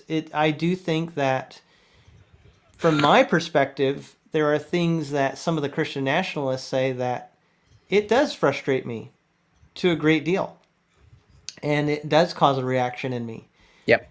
But I try my best not to let that get the better of me and just paint everybody with a broad brush. And I get that on the Christian nationalist side, they are very sick and tired of where our culture is at. Yes. And I get it. Like, in other words, we have been taught over and over that we need to be winsome is one of the words, right, that you hear a lot. We need to be persuasive, and we need to be, I don't know how to put it. Those are the terms that get used, winsome especially. But the idea that we need to, the Bible does say have your words seasoned with grace, right? But I think there is a time to be extremely forthright, and I have a feeling if I were in a certain position, some of you heard me talking earlier about abortion. Yep. I would go for the jugular in certain contexts. If I in a verbal sense, I would go for it. You know what I mean? I think there's a place for that. So I do get the point that a lot of evangelicals have just gotten in this mode of, we never say anything too forthright. We never say anything too offensive. And it's like, look, the prophets, Jesus, they weren't always polite. No. So that's the thing though. But and this is I know you're not saying this, but this is the one area where I would say, or sorry, not the one area, but this is another area where we can step in and go into errors, because I will often then hear people that do demonize their brothers, that do talk that way, justify it by saying, well, the prophets talked this way. Jesus brought, so like most recently, and um, so I often get these two confused. So there's William Wolfe and there's Stephen Wolfe, and they're both on the Christian nationalist side, from what I Stephen know. Wolfe wrote the book, and he would be more Presbyterian in Mhm. his view of government. Yeah. And William, I think, is Baptist. So I'm just going to say it was one of them, because I'm not sure who it was, but they were talking about something to do with Christian nationalists, and they were then interacting with a guy who is a confessional Lutheran, but he has actually been excommunicated from that particular Lutheran branch because he's. I'll not get into it here, but he's a chemist and he has some Yeah. very extreme views. And well, he was slandering left, right, and center, and his justification was, well, this is how the prophets speak, and that's why I say, sadly, that type of Yeah. rhetoric does catch on with people at times, because Yeah. they almost justify it because that's how they already speak. Hmm. So they justify Yeah. and go, well, I'm right to speak this way because the prophets did it. Yeah. And I think there are issues that you bang on said it. There are issues where we have to be very, very Yeah. firm, to the point where it almost sounds like we're being very blunt. But Yeah. that should always be towards the argument, never the person. I don't think we need to bring the person into it. And it's a thing that I see happening way too often, and it does grieve me, because I am aware of even people in my own family who look at things like this and go, that's exactly why I could never be a Christian. Now, that's a poor excuse on their end, but it is also something that they appeal to. But Mm. It's so tough, I think that Jesus and the prophets, in my opinion, if we're doing it the right way, it reminds me more like a father who is really protective and loving, and the children actually feel very safe, versus the father who is that the children are just actually distant and scared of the father. mhm, Now, if there's a father who makes their children feel safe, he may actually at times be very stern, especially with people who are putting his family at risk or his yep, children at risk. And the children feel safe because he's willing to stand up for them. And I think that's what church leaders should be like. They should be defenders, shepherds who are willing to put themselves in harm's way mhm, to protect others. And I think if that's your motive, that's a good sign. yes, But one of the ways you can tell is what what is the overall effect you're having on people. mhm, What is it you're producing in others? And so if you're producing a lot of fear and anger, mm, I think that's a bad sign. Um, if because Jesus, what's fascinating, and he's the epitome of what we should be. He was so forthright, and yet he didn't have a single-sided message. He wasn't just constantly bashing and drawing these lines all the time. He did that for clarity and to show what is right versus what is wrong. mhm, But at the same time, there were other ways in which he really broke down some of those lines that humans tend to have. When the yeah, Jews were having a hard time even looking at the Samaritans in the eye because mhm, of how they felt they betrayed their country, and from their perspective betrayed God, yep, Jesus could say, no, they are still people that you should love and mhm, should treat as your neighbor. So these are not new things, are they? Right? No. Like humans still struggle with the same things, but I do think that what some people are struggling with is never wanting to be forthright. Yes. And what other people are struggling with is, it reminds me of how if you have a hammer, then you're always looking for something to nail. Mm-hmm. And I feel like some people, it all they want in their hand is a hammer when it comes to spiritual things, so they can find something to just nail and Yep. be able to, Mm-hmm. beat it down. And Jesus was not that single-sided about things. No. Yeah, it's one of those things. I think it's a quote by Calvin, and I'm probably going to butcher this, but the shepherd needs two voices: one to scare away the wolves, and one to comfort the sheep. So, That's good. That's good. yeah, Yeah, and not everything is dangerous. no, I think, you know, and that's, I know we're kind of just saying it in different ways over and over, but I mean that's what that's a I good think. topic to discuss, though. Yeah, but that's what I see happening, and I think what happens is, if you whatever extreme you experience, it's easy to kind of go to the opposite. Yeah, So I think for people who grew up in very strict backgrounds, it's easy for them to almost want all the nurturing. mm-hmm. Just everything should be nice. Everything should be, and it's like, Yep, and never draw lines almost, And then there's other people that they grew up with a very loose background, and they've seen, look what happens to people. Look what happens to churches if you never take a stand. And so they're like constantly wanting to take a stand. And mm-hmm. so really it's what you just said. There has to be both. We Yep, need, so I guess that's my analogy I've come up with. A good father, he is someone who makes others feel safe because he's willing to protect mm-hmm. and to even, stand in a dangerous spot.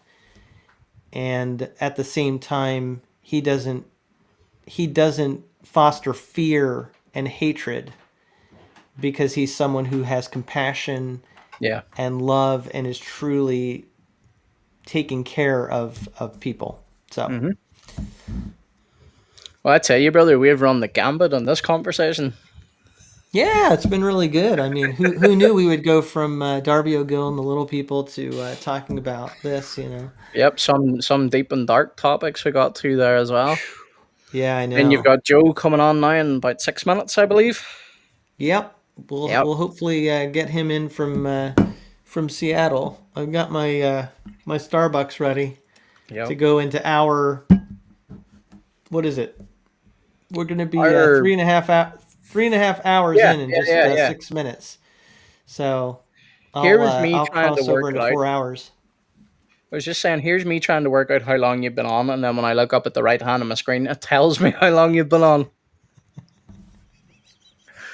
Yeah, Oh, but Tim. it's more fun to do it in your head. Oh yeah, yeah, yeah. You know. Always, I love mental math. Yeah.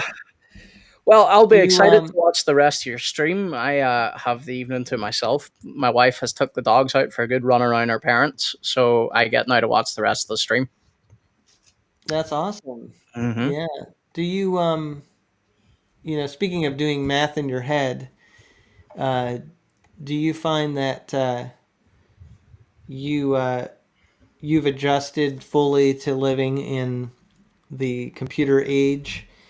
Because I feel like when I was young, believe it or not, I mean, I still remember going to stores, and you actually had to do mental math sometimes. Mm-hmm. It's like that's just not even a thing now. I still find myself doing it when I'm going around the shop, grocery Yeah, shop, and I'm totaling up because I'm trying to stay on that's great. budget.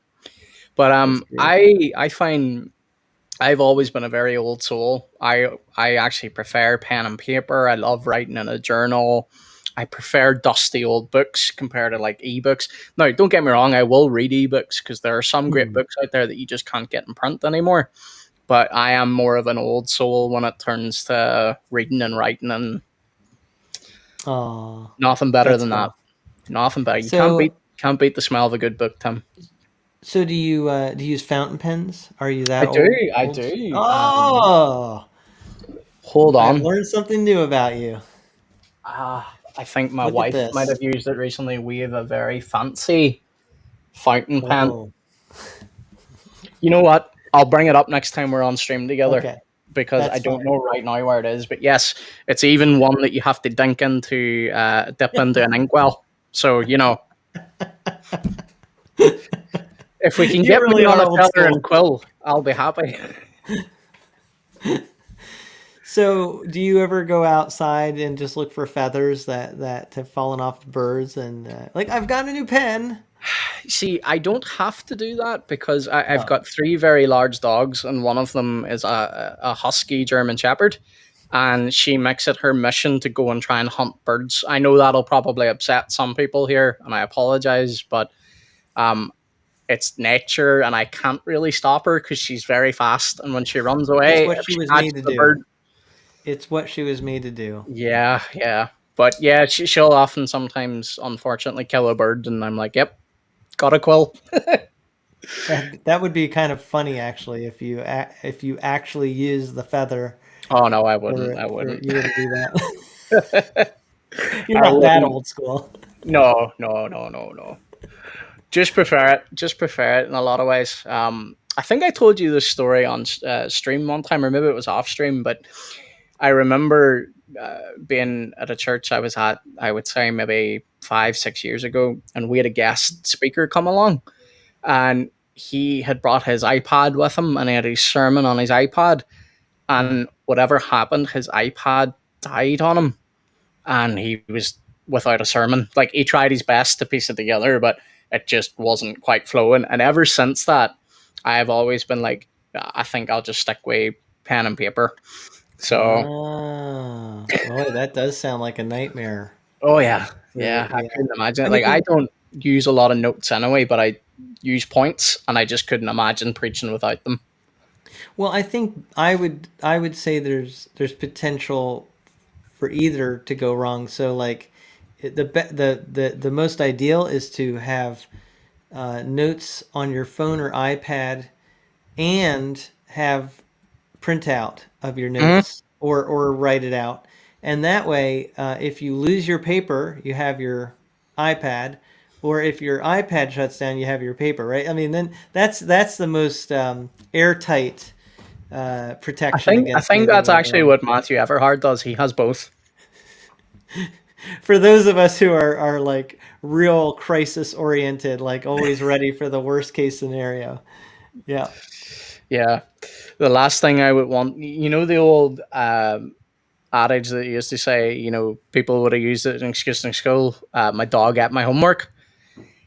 My dogs do chew up a lot of bits of paper, so I have to make sure they never ever get into the office. Otherwise, I could lose something very important. Well, that's where that excuse came from because Mm-hmm. it is plausible in theory that a Not dog to your would eat teacher your back in homework. the day, though. It was never plausible to them. They were like, "Yep, of course they did." So what? You should have done it. You should have brought in an extra copy. Oh, I don't know what they would have said. But yeah. yeah, we getting back to the old school thing though. I think the more the world changes, and I'm sure everybody feels this way. You miss the way things used to be, and Mm-hmm. also there's a part of you that just sees things phasing out, and you kind of want to see things preserved.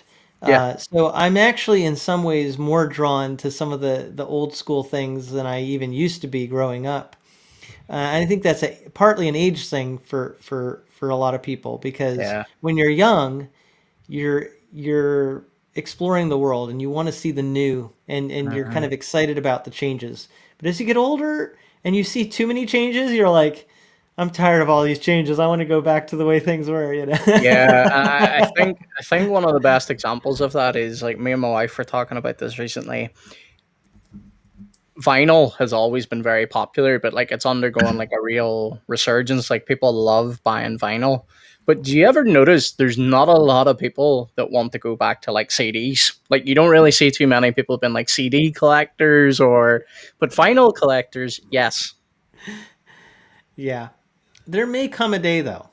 May, There yeah. may come a day when all of a sudden CDs become this huge thing again. And I know that CDs,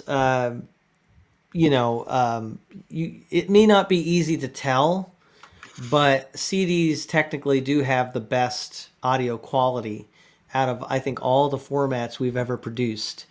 Because MP3s actually you lose some information in the Yeah. recording. I was just Okay, laughing there so because Red's actually bought a few CDs recently. So there you go. See, there's always people that stick with it. All right, I see that I've got Joe in the backstage area here, so I'm gonna get him ready to come in here with yep. us, And I and will. I think I'll have us all three on here in just a second, and we can test and make sure that Pastor Joe is working. So, Mhm.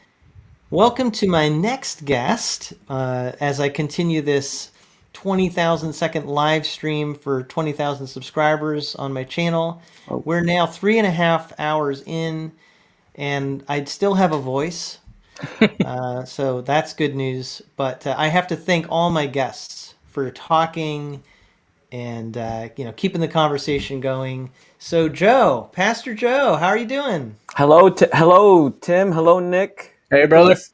I've always wanted to meet you in person and live, and I know we've met over Instagram. And We dude, have, I yeah. love your channel. Thank you, brother. Same, same. Yeah. That's Oh, great. I'm excited now. You see, I'll stay on for a few minutes and then I'll jump off, and I'm excited to see you two chat. So, well, you guys have been talking about so many deep things. I feel like I'm gonna shoot the intelligence level, sink it down. not at all, brother. You guys You have been, you you are been very great. intelligent, Joe. But to be honest with you, we could use maybe an hour of a little more lighthearted topics. We'll put Yes. it that way. I Yeah. got you covered on that. I got you covered. Well, one of the things that's fascinating about you, Joe, is where you live. At least I find it fascinating because it's just a totally different part of the country from where I live. And what's cool is we've got a Nicholas here with us who's in Northern Ireland. So, Nicholas, you're 5 hours ahead of me. Yep. Wow. Pastor Joe here is 3 hours, I think, behind me. That's right. Right. Hmm. So, and actually, while all three of us are on, Joe, I think if you move a little to your left, just a little, no, other No, way. Sorry. the other left. That's That it. wasn't That's very smart. that's pretty good. Is that good? Yeah. It a little back the other way. Just Oh, to the other back the other way. Perfect. All It's right. because the camera angle's thinner with all three of us, so Oh, I I had Yeah. to see. get you Well, realigned I'll there. be jumping out now anyway, Tim. Just you give me the word and you two can chat away. Yeah, I'll let you go in a little bit, but I haven't Yep. officially said goodbye to you. Yeah, I'm just kind of commenting here, though, on a divergence of time zones that we're Yeah. covering here, right? Hmm.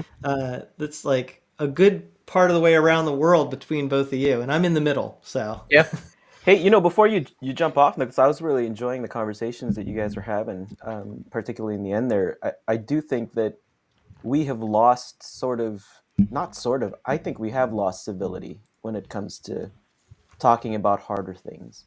And we have become so polarized here at least in the US. I don't know how it is over there with you guys. It's sort of like you take an extreme or you take a position and everybody just goes to the extreme, and then Hmm. what you do is you erase the truth Yep. of really the truth and the authority of the scriptures, right? And Hmm. so pretty much you go to the extreme of things. But it's sort of like if you understand how to have a more civil discussion, I think you're able to straddle the truth a lot better.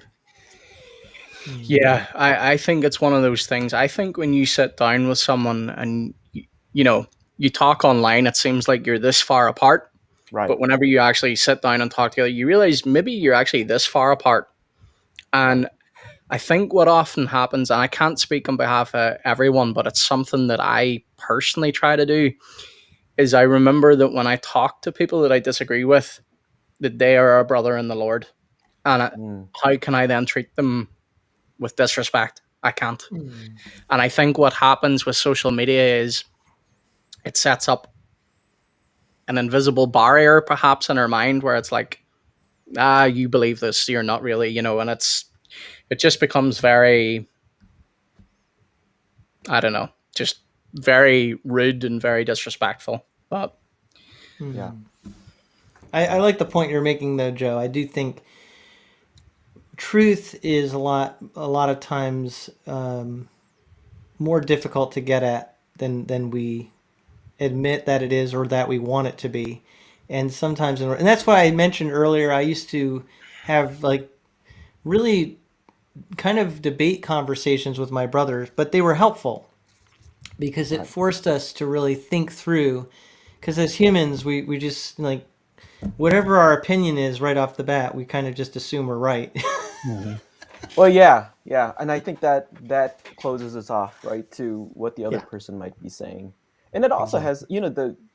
the way that you argue, the way that you talk to somebody does have a lot to do with upbringing. Like, for instance, Yeah. I was kind of joking on the chat that I'm Irish by way of the Philippines. I'm nowhere near that. Um, but if you ever had, sit down with or go to a Filipino home, like, we argue a lot. Like, we sit down. Like, I remember growing up, my brother and my sister and I, we would just be yelling at each other. And if a stranger walked into our home, you would swear that we were like going to kill each other. But mhm, it's really, we were just expressing what we feel about a certain opinion, with mhm, TV shows or music or whatever. But if somebody dropped in on the conversation, you'd go, "Man, your children are terrible." Like, they would tell my parents, like, your children are terrible. They're just yelling at each other. But what it is, it's a private discussion, right? This is mhm. a discussion we're having at home. And I think Mm. that affects the way that we talk to people.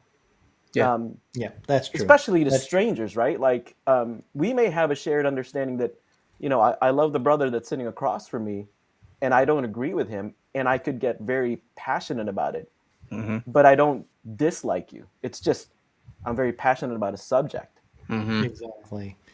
Yeah. And at our best, I think that that's how we ought to be and we can be even as Americans because we do have very big issues we're Oh, yeah. dealing with and they're worth arguing about on some level, but we have to be careful because it can veer into bitterness and hatred. And there's plenty of people not only who are fostering it in America, but who are making money off of fostering Oh, hatred, right? that's And right. that's not good. Yeah. But in Ireland, you don't have these problems, I'm sure.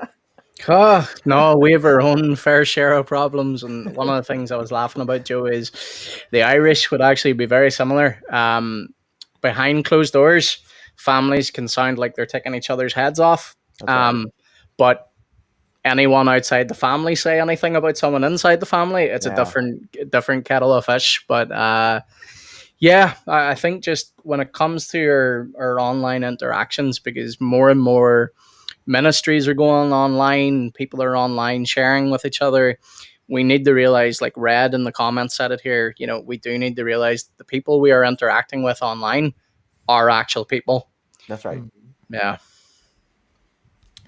Well, that's going to be a launch into I think a good discussion we can start off with here in the Hmm. next segment, Mhm. which is dealing with the online feedback that we get when we have an online presence. And I know Joe here has a channel, Joe's Bibles, so we'll talk about that. But I want to Mhm. say goodbye to Nicholas and thank him so much for spending over an hour with me My to get pleasure. me through this leg of the live stream. So thank you, Hmm. Nicholas, so much for your perseverance. My pleasure, brother. Congrats again on the 20K. And gents, I look forward to hearing the conversation between you. God bless. Thank you. Thank you. God See you, bless you, Nicholas. Nicholas. All right. So now I got you by yourself. Oh my goodness. And we can pick each other's brains here for the next hour or so. And Jason Whitaker is going to be my last hour to Oh take me to the final home stretch to achieve 20,000 seconds on oh this my live goodness. stream. It's pretty good. And amazingly, I'm seeing some of the same people in the comments that I saw toward the beginning. So there are There's actually there's people watching Dwayne. for hours. I Yeah. I missed your conversation with Dwayne, man. I had him on my channel. I love that dude. Yeah, he's so kind and gracious and thoughtful and really digs into issues deeply. So it was fun to talk to him. By the way, Joe, before we get too long into the conversation, I don't know if you have any ability on your end to turn your microphone up just a tad. Oh, You turn it up. sound to me like you might be a little quieter than some of our other guests, Let me see if I can do and that. it might help the audience if our levels are pretty close. Let me see. I don't know how to do this. Yeah, Let me and I try. don't think it's too bad. I'm very picky because I How, know that how about this? Is this okay? that does sound, I think, a little How stronger. about this one? Yeah, and the Is that audience better? can let us know if the levels are okay. I don't want to be. I can always turn my mic down a little bit too, if necessary. Let me But see. if the audience says I'm too loud and you're too quiet, then we'll try to get those levels matched better. I think it's pretty good though, probably. So in the meantime, while you're getting that set up, I've said this segment's going to be sponsored by Starbucks. I mean, you're in the Seattle area, aren't you? I am in the Seattle area. I'm east of Seattle.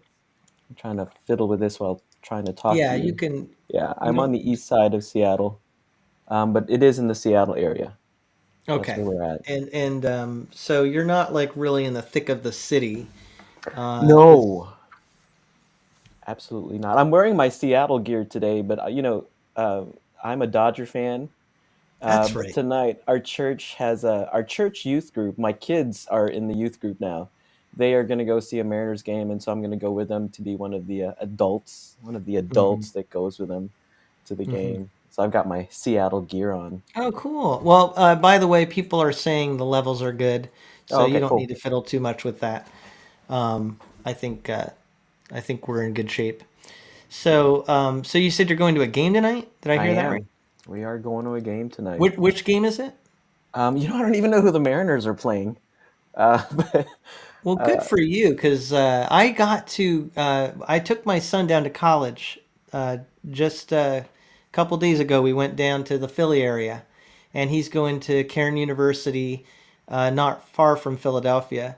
And when we got down there, my brother said, "Hey, you guys want to go down for a Phillies game?" So we did not drag our feet. We were we were totally happy to go to a game, and so I got to catch a Phillies game. So now you're gonna go nice. watch the Mariners. I That's am. great. And hope they're not playing the Dodgers. You would know that. No, the Dodgers are coming in September, and that's what I've got tickets for. All right.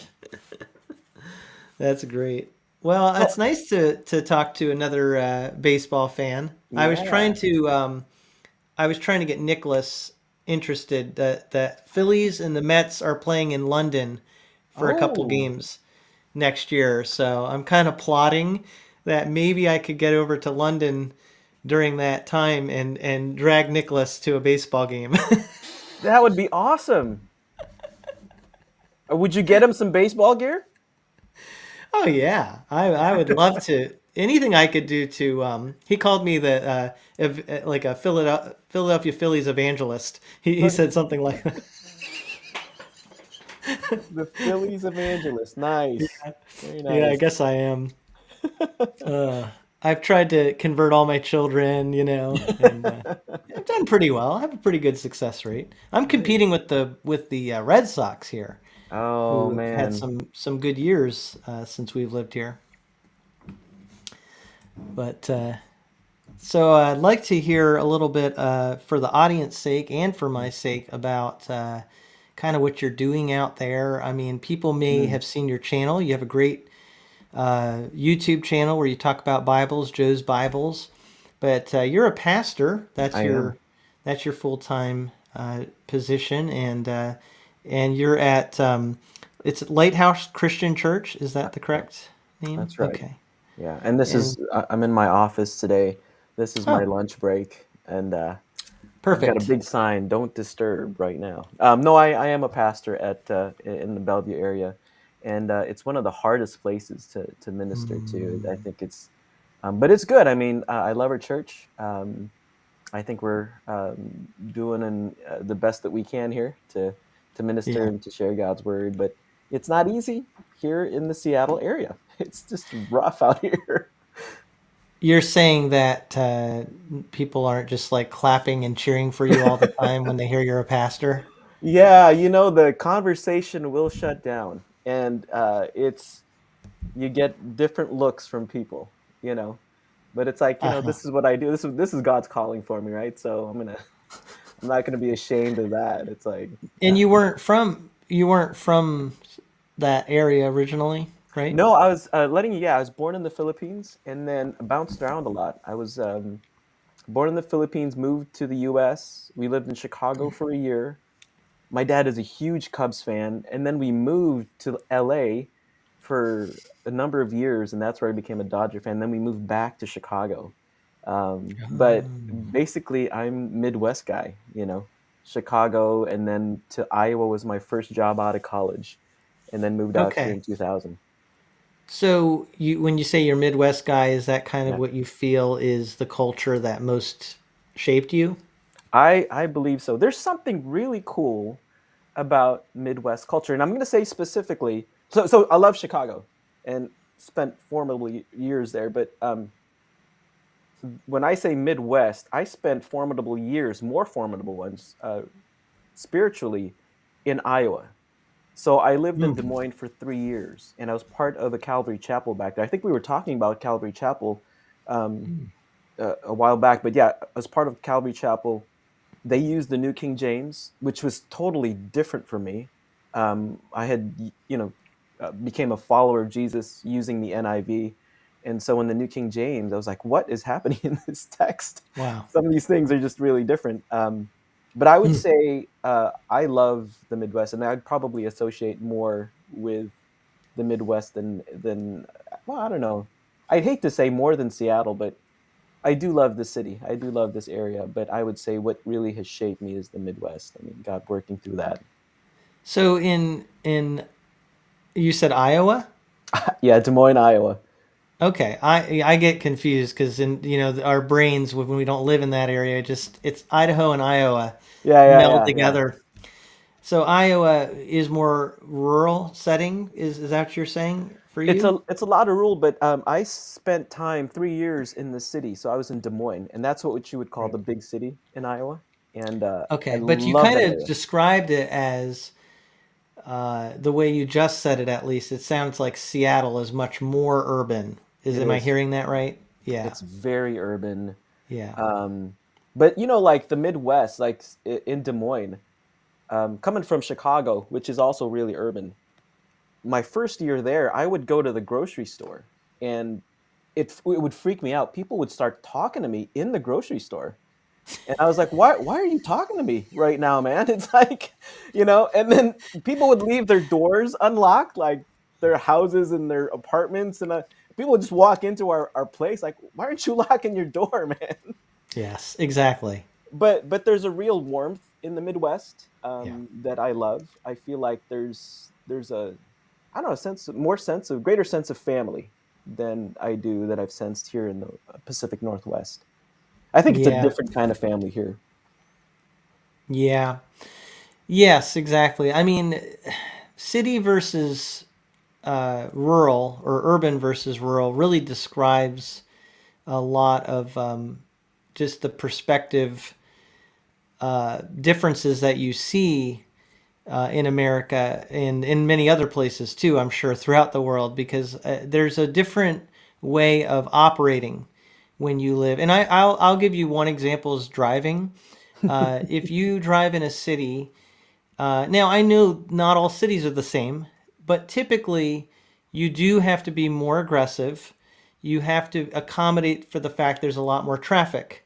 So the style of driving in the city is different than when like where I live now.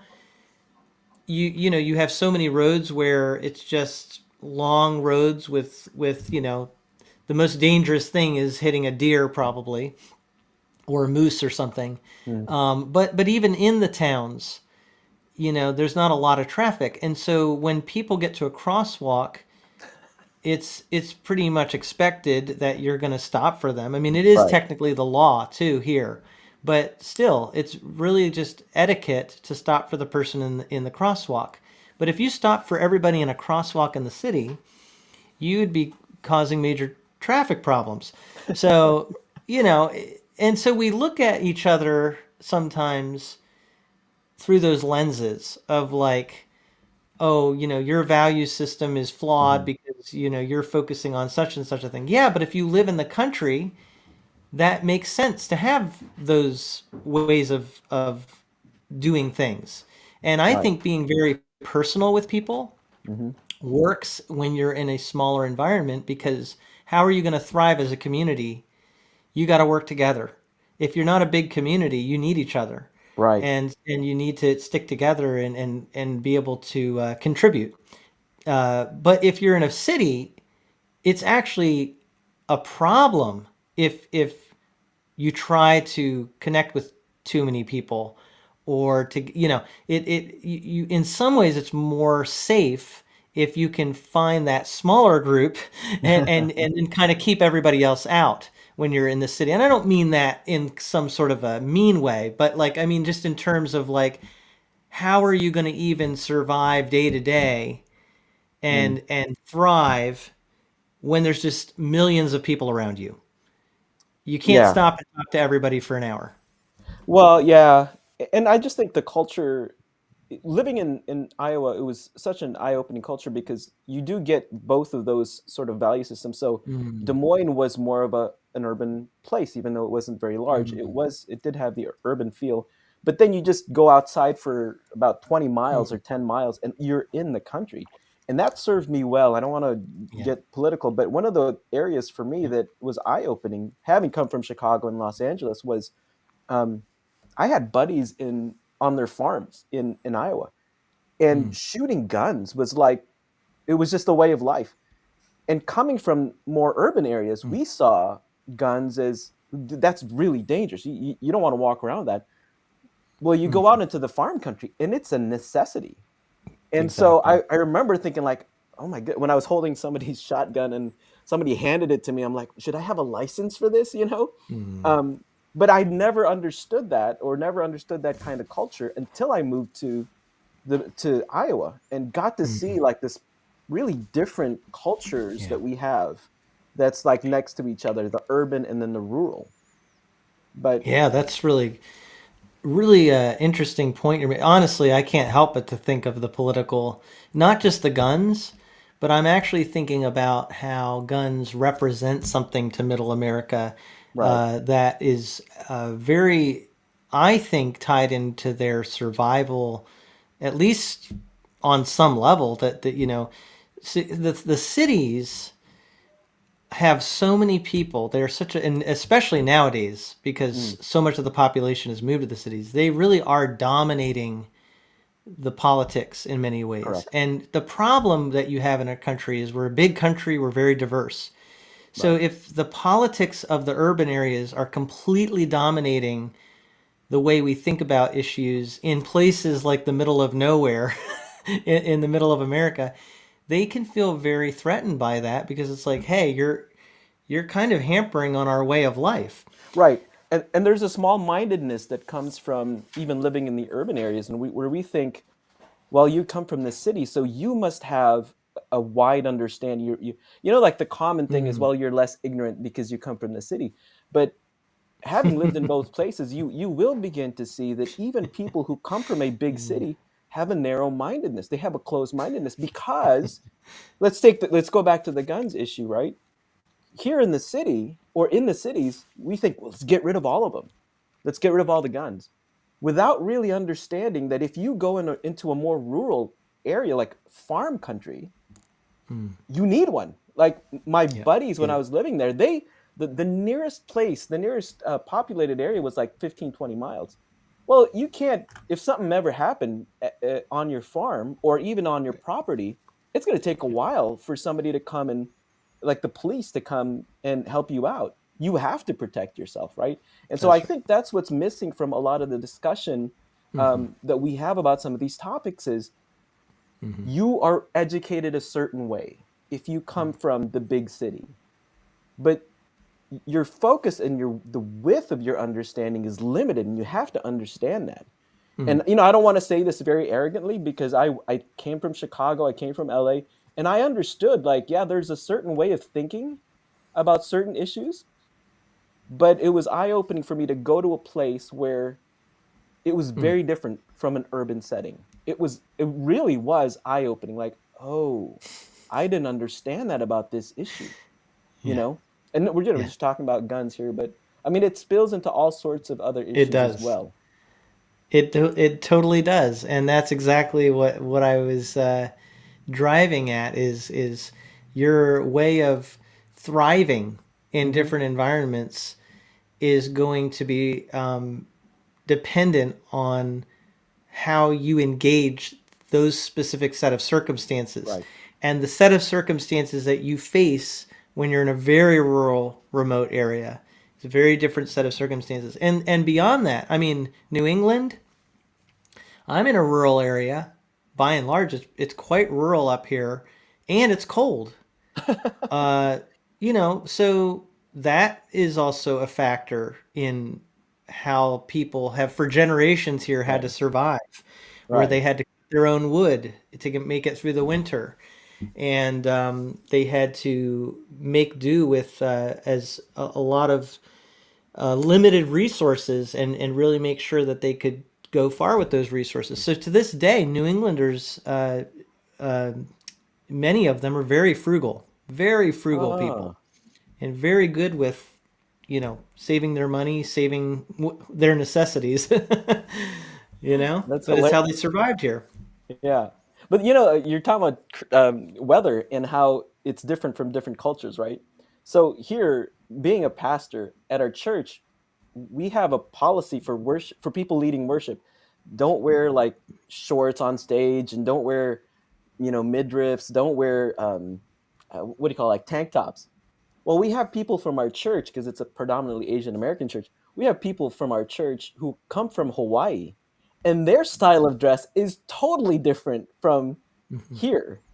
Even Hmm. in the Pacific Hmm. Northwest, people are wearing short shorts, and and so they just bring those cultures into my church, or into our church, and then we look at it and go, "Oh, you shouldn't be wearing that," which I could, totally understand. But for them, it's just, this is how we were brought up. This is what Yeah, casual looks like. But there is a really huge good point. difference, even in regions, right? Now, Yes, yeah. So that's that's so true. And I grew up in New York, in New Jersey, was where I grew up. I was 40 minutes north of Philadelphia and about an hour south of New York City, and and then I was really in the Trenton area, Trenton, New Jersey. mm, And for my younger years, I actually lived downtown in Trenton, in the inner city area for some years, and then we lived in a suburb. All that to say, having lived there, went to school in Boston, and actually lived for 4 years in the Boston area, and now up in Upper New England, rural area, I've been able to experience that variety of settings and really understand why people look at things the way they do yeah. because I've been in those different environments. Right, right. But see, that's, you're talking about having an experience of where to live, and kind of a wide breadth of understanding of where you live and the cultures that you're Hmm. experiencing. Um, I didn't show this in the video that, the interview that I did with you, but I do want to say thank you again. When we went into 2020, you had all of these awesome discussions with people who were different from you. Um, Hmm. and I think that was really important, because I think you had an African American dude on there, and I enjoyed that conversation, because in the midst of our polarization as a country, we have to remember, wait a minute, I have friends from different cultures. I have a different experience, and we can't just talk about issues as if they were sound bites from a news network. Hmm. Like, these are real people that we deal with, and so these are not just issues that people are doing. we live with people who are experiencing things differently from us. Amen. And when you come to understand how people think and appreciate it, you realize people are so much the same deep Hmm. down. That's what amazes me, and I think that's what Jesus was teaching us.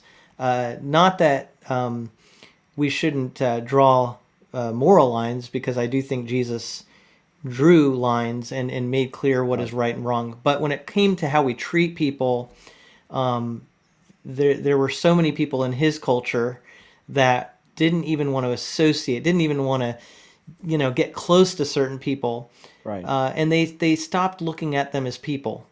They stopped looking at them as, in many ways, sharing the same humanity that everybody has. And that's where the parable of the Good Samaritan is so powerful, right? Because it's the Samaritan who actually Right. treats this other Jew with humanity, Right. and realizes, if I was in his place, I sure would want someone to stop and bandage up my wounds and make sure I'm safe. So when I talk to people all over, I'm just amazed how alike we are. Hmm. Even if you are in a rural area, you're trying to survive. You're Hmm. trying to do what's best for as best you know how, right? So back to our kind of our initial conversation, though. You're in Seattle, Yeah. that area, and it's not easy, you say. So what are the dynamics and challenges that you're facing, and how are you seeking to do ministry in your setting? Well, that's a good question. There's a lot there. I would Well, you can say, say whatever you want. I think the challenges that we're facing now is I'm amazed at how people don't want to talk about even the word sin. And this may be very churchy, this part of this conversation, but um, there is a whole kind of church culture that we're seeing here in the Pacific Northwest where we're sort of sin averse, meaning we understand that these are the things that are not aligned. Sin is not aligned with who God is and his character.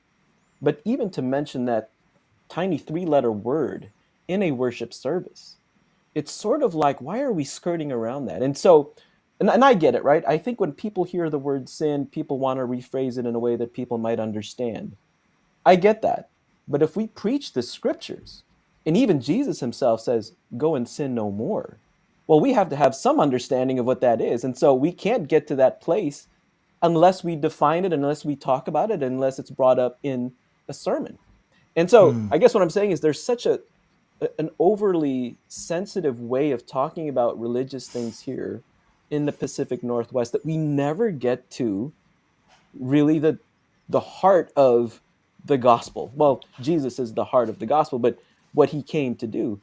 And to even say, like, Jesus even said, go and sin no more. Like, there's a reason why he said that, you know? that's right. But those That's are right. some of the things that we're dealing with, I think, here in the Pacific Northwest, at least with some areas of our church and in our area, is there's such a sensitivity to what you can and cannot say.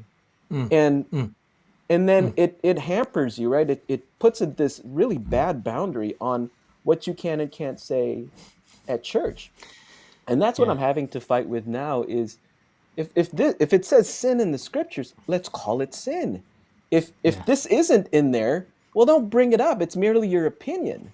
Yeah. But let's stay with the truth. Yeah. Um, but I would say that's a really difficult thing. Some of the things that we're fighting with here, and cancel culture is crazy. And I don't know how you're feeling about it, but hopefully we're starting to come down and starting to realize cancel culture really does suck, and it sucks for a Mm, whole lot of people inside and outside the church. Hopefully we're getting to mm. that place. But the sensitivity to words and what we use and what we can't use, it's now that's gone to an extreme, and hopefully we can get back to, well, what does the scripture actually say about this thing? And I get it, Mm, like people mm. don't want to say sin, and they want to say, well, what is it? It escapes my mind now, like a failure or darkness or whatever. But let's just call it what it is. It's it's the thing that God does not want for his people, Yeah. you know. I think what you're saying is really good, like really helpful, and in a sentiment a lot of us feel, and we're kind of coming to grips with it. Yeah. I think maybe what it is in our lifetimes. There's always shifts taking place. The world Mm. is always changing.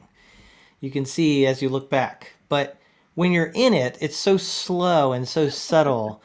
Right. Occasionally there are bellwether situations that really clue you in as to. I remember when gay marriage, Hmm. Obama, I always Yeah. tell young people this.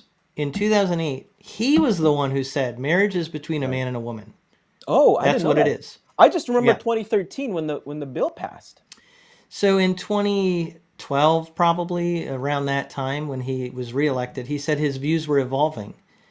So Oh, the truth is, he changed, and then by 2015, the Supreme Court yeah. made their decision, and that was a bellwether. That was like, Yeah. wow. But I've seen that when I was little, that issue was looked at so differently, even by the Oh, yeah. culture, right?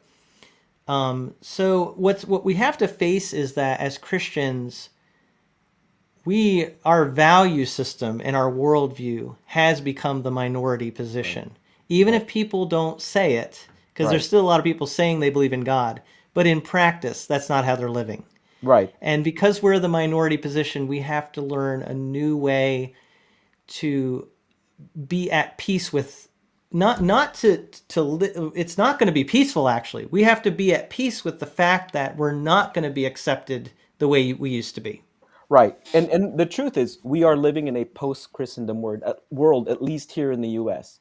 That's the reality of things. And I get it when people tell especially me, in the coast regions, especially in right? the coast, right? Like Yeah. it's still fairly safe in the middle, Yeah. some parts, but on the coast, it really does show we are in post-Christendom society here in the United States. And I get it that people want me to be more sensitive with my words, or they want me to be able to say, let's not call it this, for understanding's sake. And I get it. But that's why the preacher is there, right? To be able to unpack what the scriptures say. And because the scriptures will address humanity and humanity at its worst. But in order to really understand the gospel and the goodness of it, we have to go there. We have to go into how dark things are.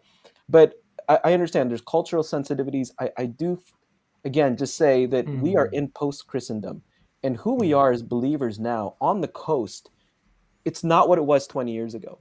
And I was just talking to a pastor yesterday, and I was telling him, like, it's such a weird world that we're living in where people are saying you've got to write a position paper on gay marriage or Mm. whatever the topic issue is.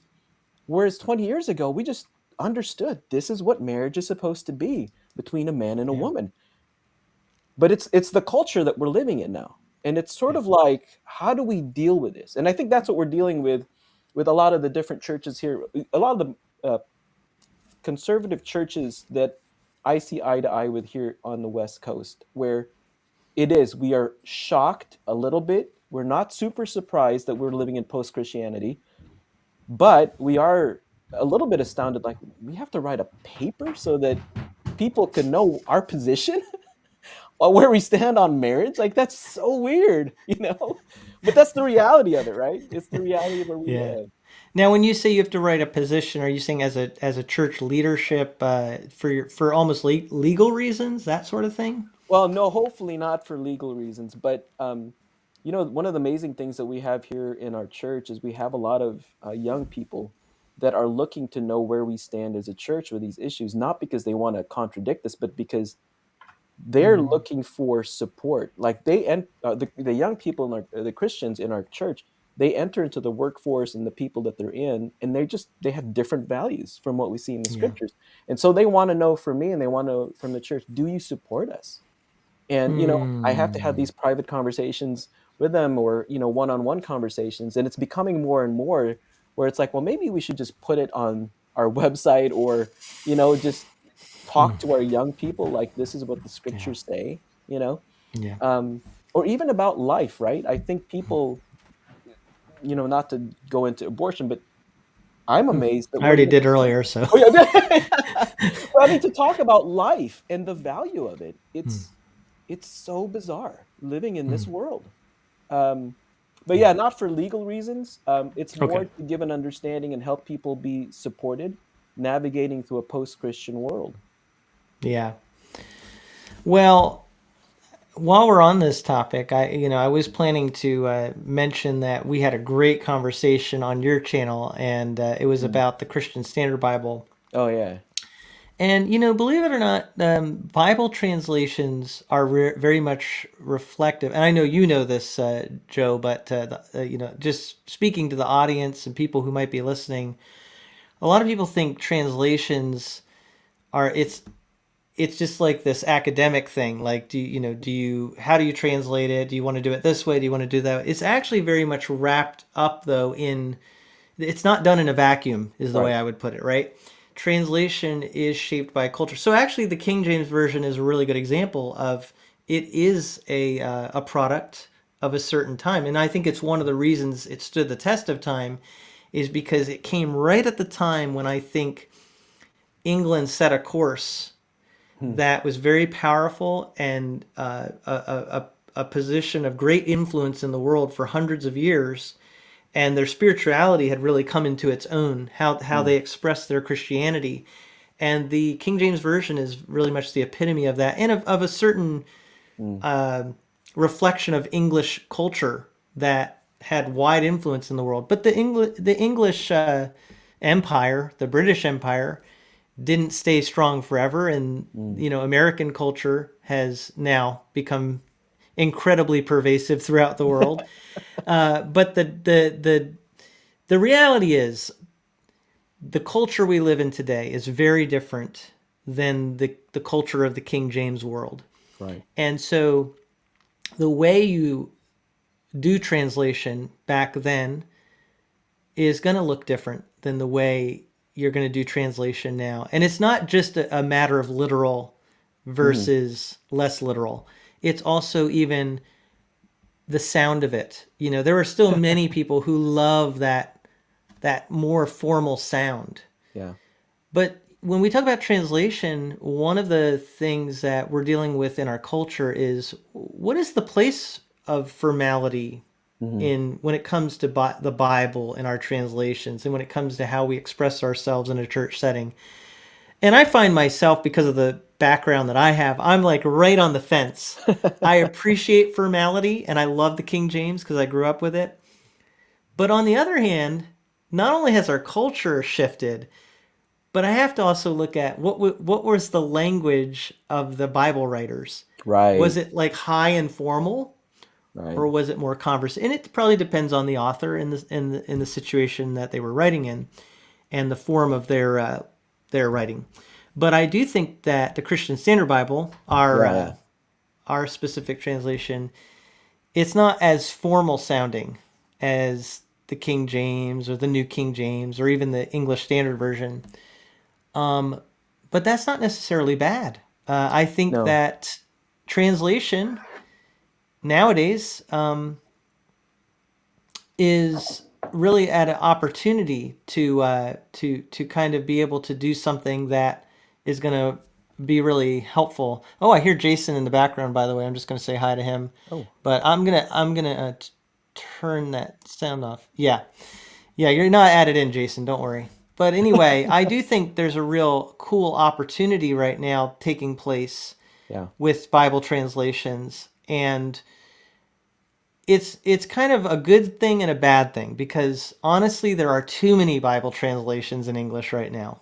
I agree with To be you. honest. Yeah. There's way too much, but I appreciate it. And I Yeah. think so my experience with it is I was really stuck in a rut. I mean, I felt Yeah. like this was like I thought the ESV, I love the ESV, and that's forever going to be the one translation that resonated most with me. And I was really stuck, and I thought this is the way it should sound because it's taken some from the King James family, right? That's where it's rooted in. And so you hear a lot of the phrases that you go, "Oh, that's how the Bible should sound." I was really challenged by that with the New Living Translation, with the NIV. Now the NIV is Mm. another translation I don't want to Mm-hmm. go into. I've kind Mm-hmm. of I need some distance from the NIV, um, but I do appreciate the CSB. So I started. I'm supposed to read through it, right, from September 1st through December 31st. It's my very Yeah. first read through. I started getting into it, and I started just to kind of preview what the Bible reading plan looks like. And there's parts that I really, really love, and there's parts that I'm like, I don't know why they translate. Here's one. Here's one. Um, the phrase, and I've talked to people about this before. Resident alien. So you get that in Genesis, right? So I started reading maybe about the first 20 chapters of Genesis, and I get it. I understand what they're trying to get at. Is it's basically you're the sojourner, you're the stranger on earth, right? This is not your home. Having because I was an immigrant, and I know what resident alien looks like, and they gave me a resident alien card when I was really little. So every time that comes up, I'm like, oh my gosh, I think of immigration and sort of all these different politics when I see it. But I get it, right? Another word that I appreciate. I just read it this morning. I think it was in Exodus. I'm kind of jumping around here before I start reading in September. The word obliterated. I think it was in Exodus, and it was something like, was it Pharaoh obliterated or God obliterated Pharaoh, or whatever. But I thought, man, I've never seen that word come up. Like, Yeah. I don't think the ESV's ever used the word obliterated, but I get it. I understand that in the CSB, they are trying to make clear to us in a modern way, for those of us with modern eyes, what this is supposed to be. Yeah. And so going back to the whole resident alien thing, I get that, right? Because strangers or even aliens, right? Like if you read that in another translation, you go, "Oh, a person." That doesn't sound right. But I will say, like in the NASB, I just love the way they rendered it, strangers. And I think is that how sojourners, is that how the NKJV translates it? I There's a think that may be. yeah, I'm not sure. there's a real beauty to the Yeah. way more formal translations say it. But Yeah. I do appreciate, and I think the CSB is starting to show me that I really appreciate the modernization of different translations, or the way that we would speak now. Well, this is what I was saying about how culture changes very slowly and we don't even notice when we're in it. But you Yeah. look back and you kind of see the same with language. Mark Ward just put out a video on what language does and what it doesn't do, I think is the way it's titled. And it's a very good video. I recommend it. I think it just came out today. Mark Ward. Oh, I And should see that. what is really coming out about that is we tend to think of language as very static. Yeah. How do you know the definition of a word? It's in the dictionary. And then he points out there is no the dictionary. We have multiple dictionaries, and they have committees that That's make true. different decisions. So Right. even there's flexibility. But actually, he said a word means what it is used as. Right. That's actually in real life how words work. You know, they're based on their usage, and we know if you study the history of words, how they actually shift meanings over time. Right. And there's a really cool word, I've thought of it too, but he mentioned it on his video. It's the word peruse. Peruse. I That's a great love. word. Well, you know why it's a great word? Because it means two opposite things. It literally can mean that you are reading something very intently, but it can also mean to just glance over something in a more surface way.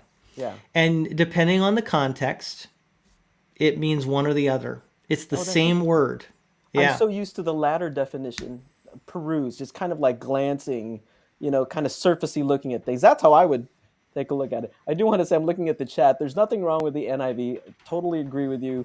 I've just been in it for like 7 years, and I just need a break from it. And I was talking to somebody else about this too yesterday. Like, at the heart of when I study, I just love the more formal translations. And I do want to say this, I have a bias towards the formal translations because and this has nothing to do with translate. Maybe it does, but to me, I was joking with somebody. Formal translations is how I think the Bible should sound, but not that Yeah. that's the accurate. Just like to me, Yeah. Psalm 23. It's just Yeah. that's how Yeah. I'm used to it. You Yeah. know, the King James, the New King James, the ESV, that rendering. That's what I'm used to.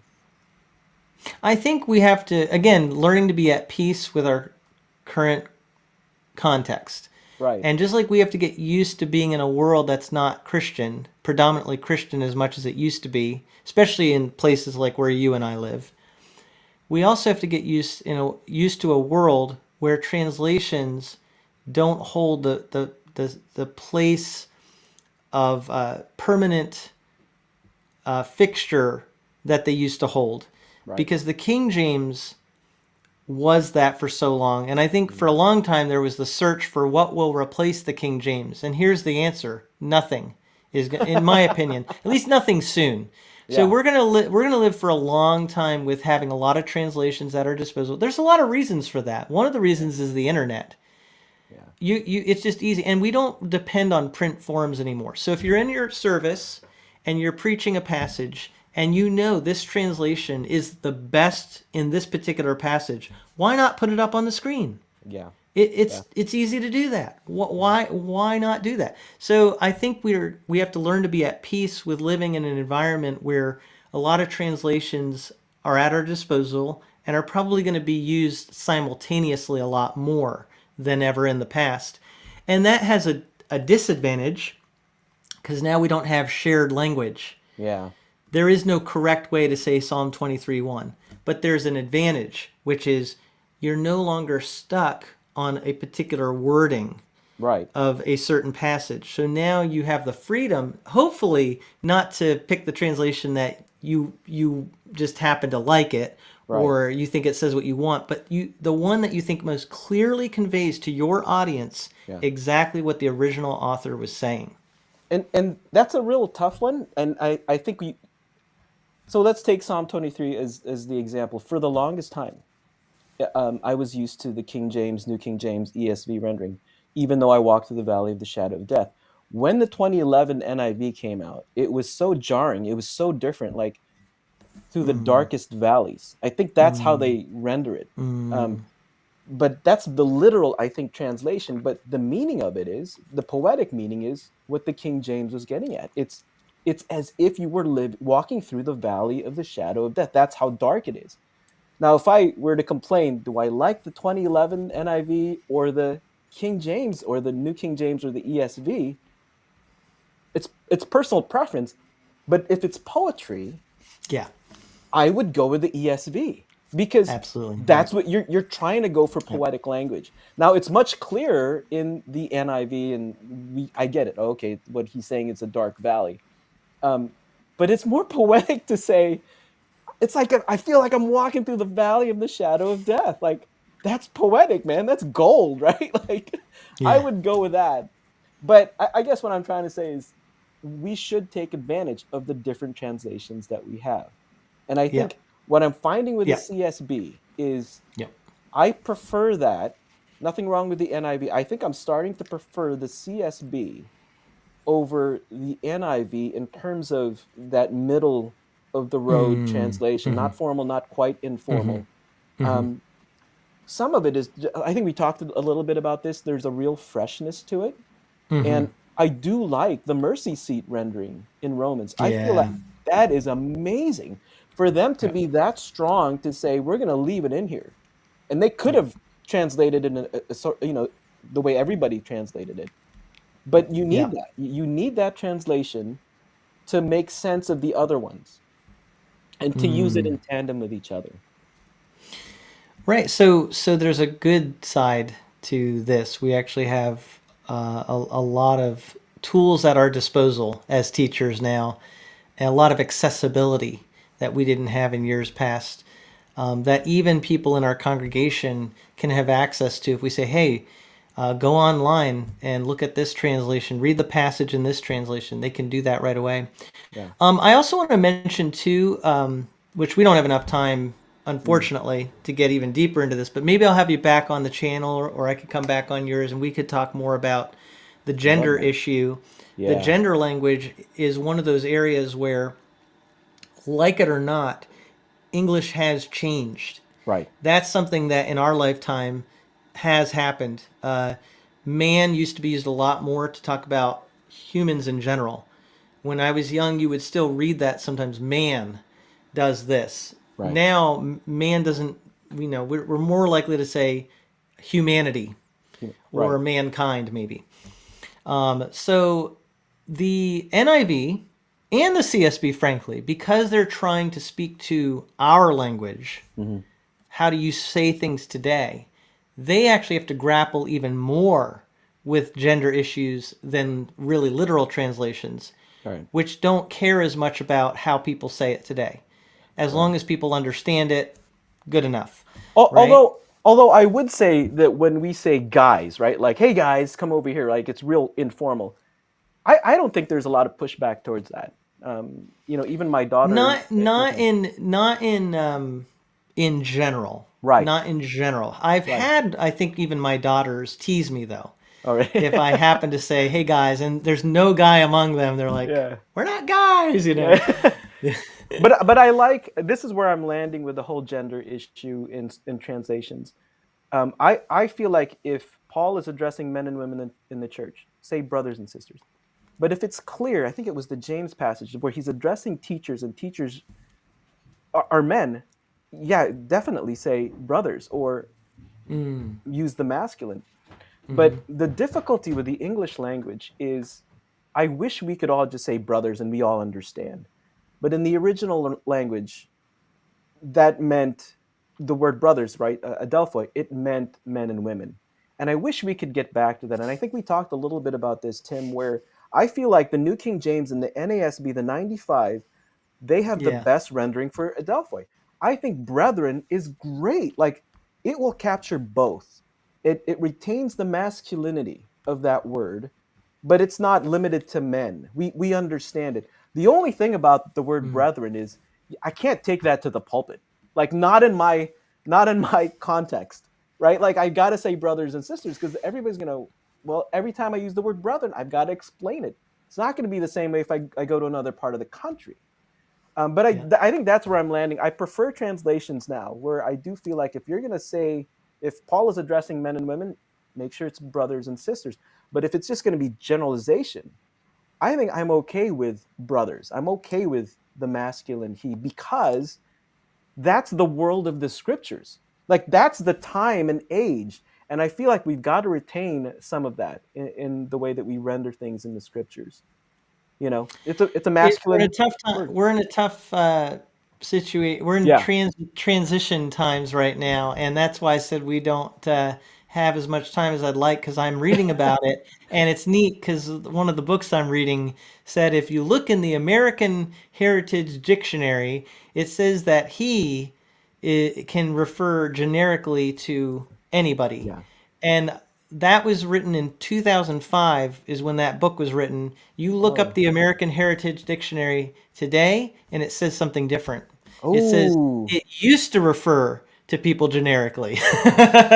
Yeah, and I know we don't have time for this, but I'm not comfortable with using them or they to encompass Yeah. both, because then Yeah. you're messing with the language. You're messing with the original language. Yeah. But I I don't know. know. I know. Yeah, I know. But the point is English is changing it is changing. right Yeah. before our eyes, and that's a tough thing for us to live with. But So I just want to say before we say goodbye that everybody, Pastor Joe is doing a read through of the Christian Standard Bible. You can go to his channel, Joe's Bibles, and he's encouraging people to go through with him starting September 1st. September 1st. Come and join me. I've never read through this translation. I'd love for as many people to come and join me. It's going to be 4 months, September through December. It's going to be about, if you read through and used my Bible reading plan that somebody else helped me put together, it's about a 35 minutes a day read, and I think that's accomplishable. That is awesome. I hope people will join you for that. I've read through the Christian Standard Bible within a time frame like that, and I found it incredibly edifying.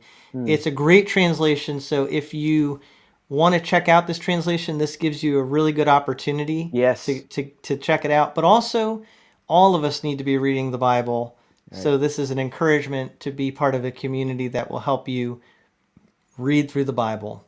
Thank you so much, Pastor Joe, for Hey, joining me today. thank you, and congratulations. What an honor to be here. Yeah, All yeah. right.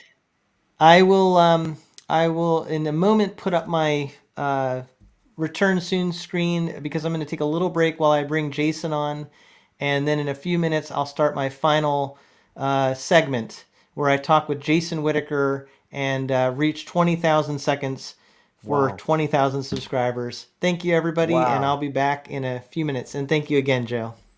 Thanks, brother. See you later. Bye.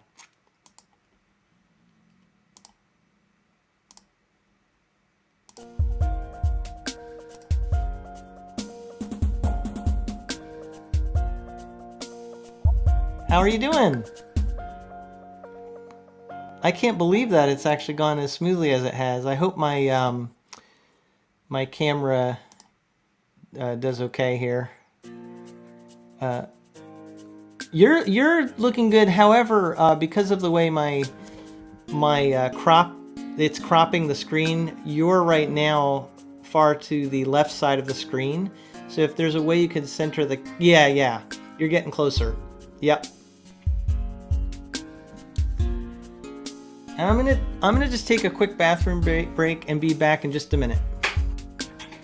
All right, thanks.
Still there? Looks good. I like the studio.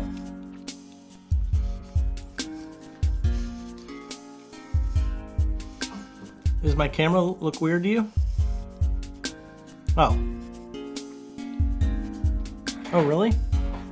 Oh. Oh, I see. It's just freeze frame on my end.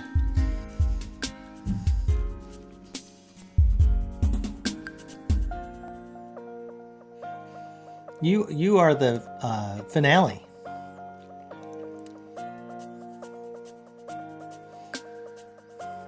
All right.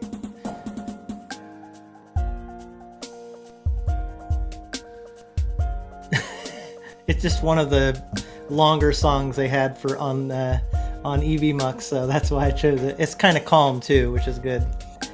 All right, I'll let it. It's gonna reach the end of the loop here in about a minute, and I'll bring us in. I want to talk about your studio, hear what's going on with you, and I talked for a little bit about this situation in England about a nurse who had killed babies. And I want to talk to you maybe about that too, because I think it relates to abortion. But some people are actually saying that the issue ties in with white supremacy. So I want to get your take on this. It's an interesting situation.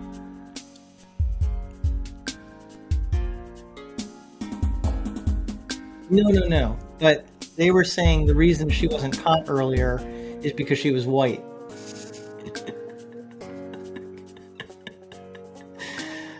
Yeah. Isn't it interesting how everything is politicized? It's really sad.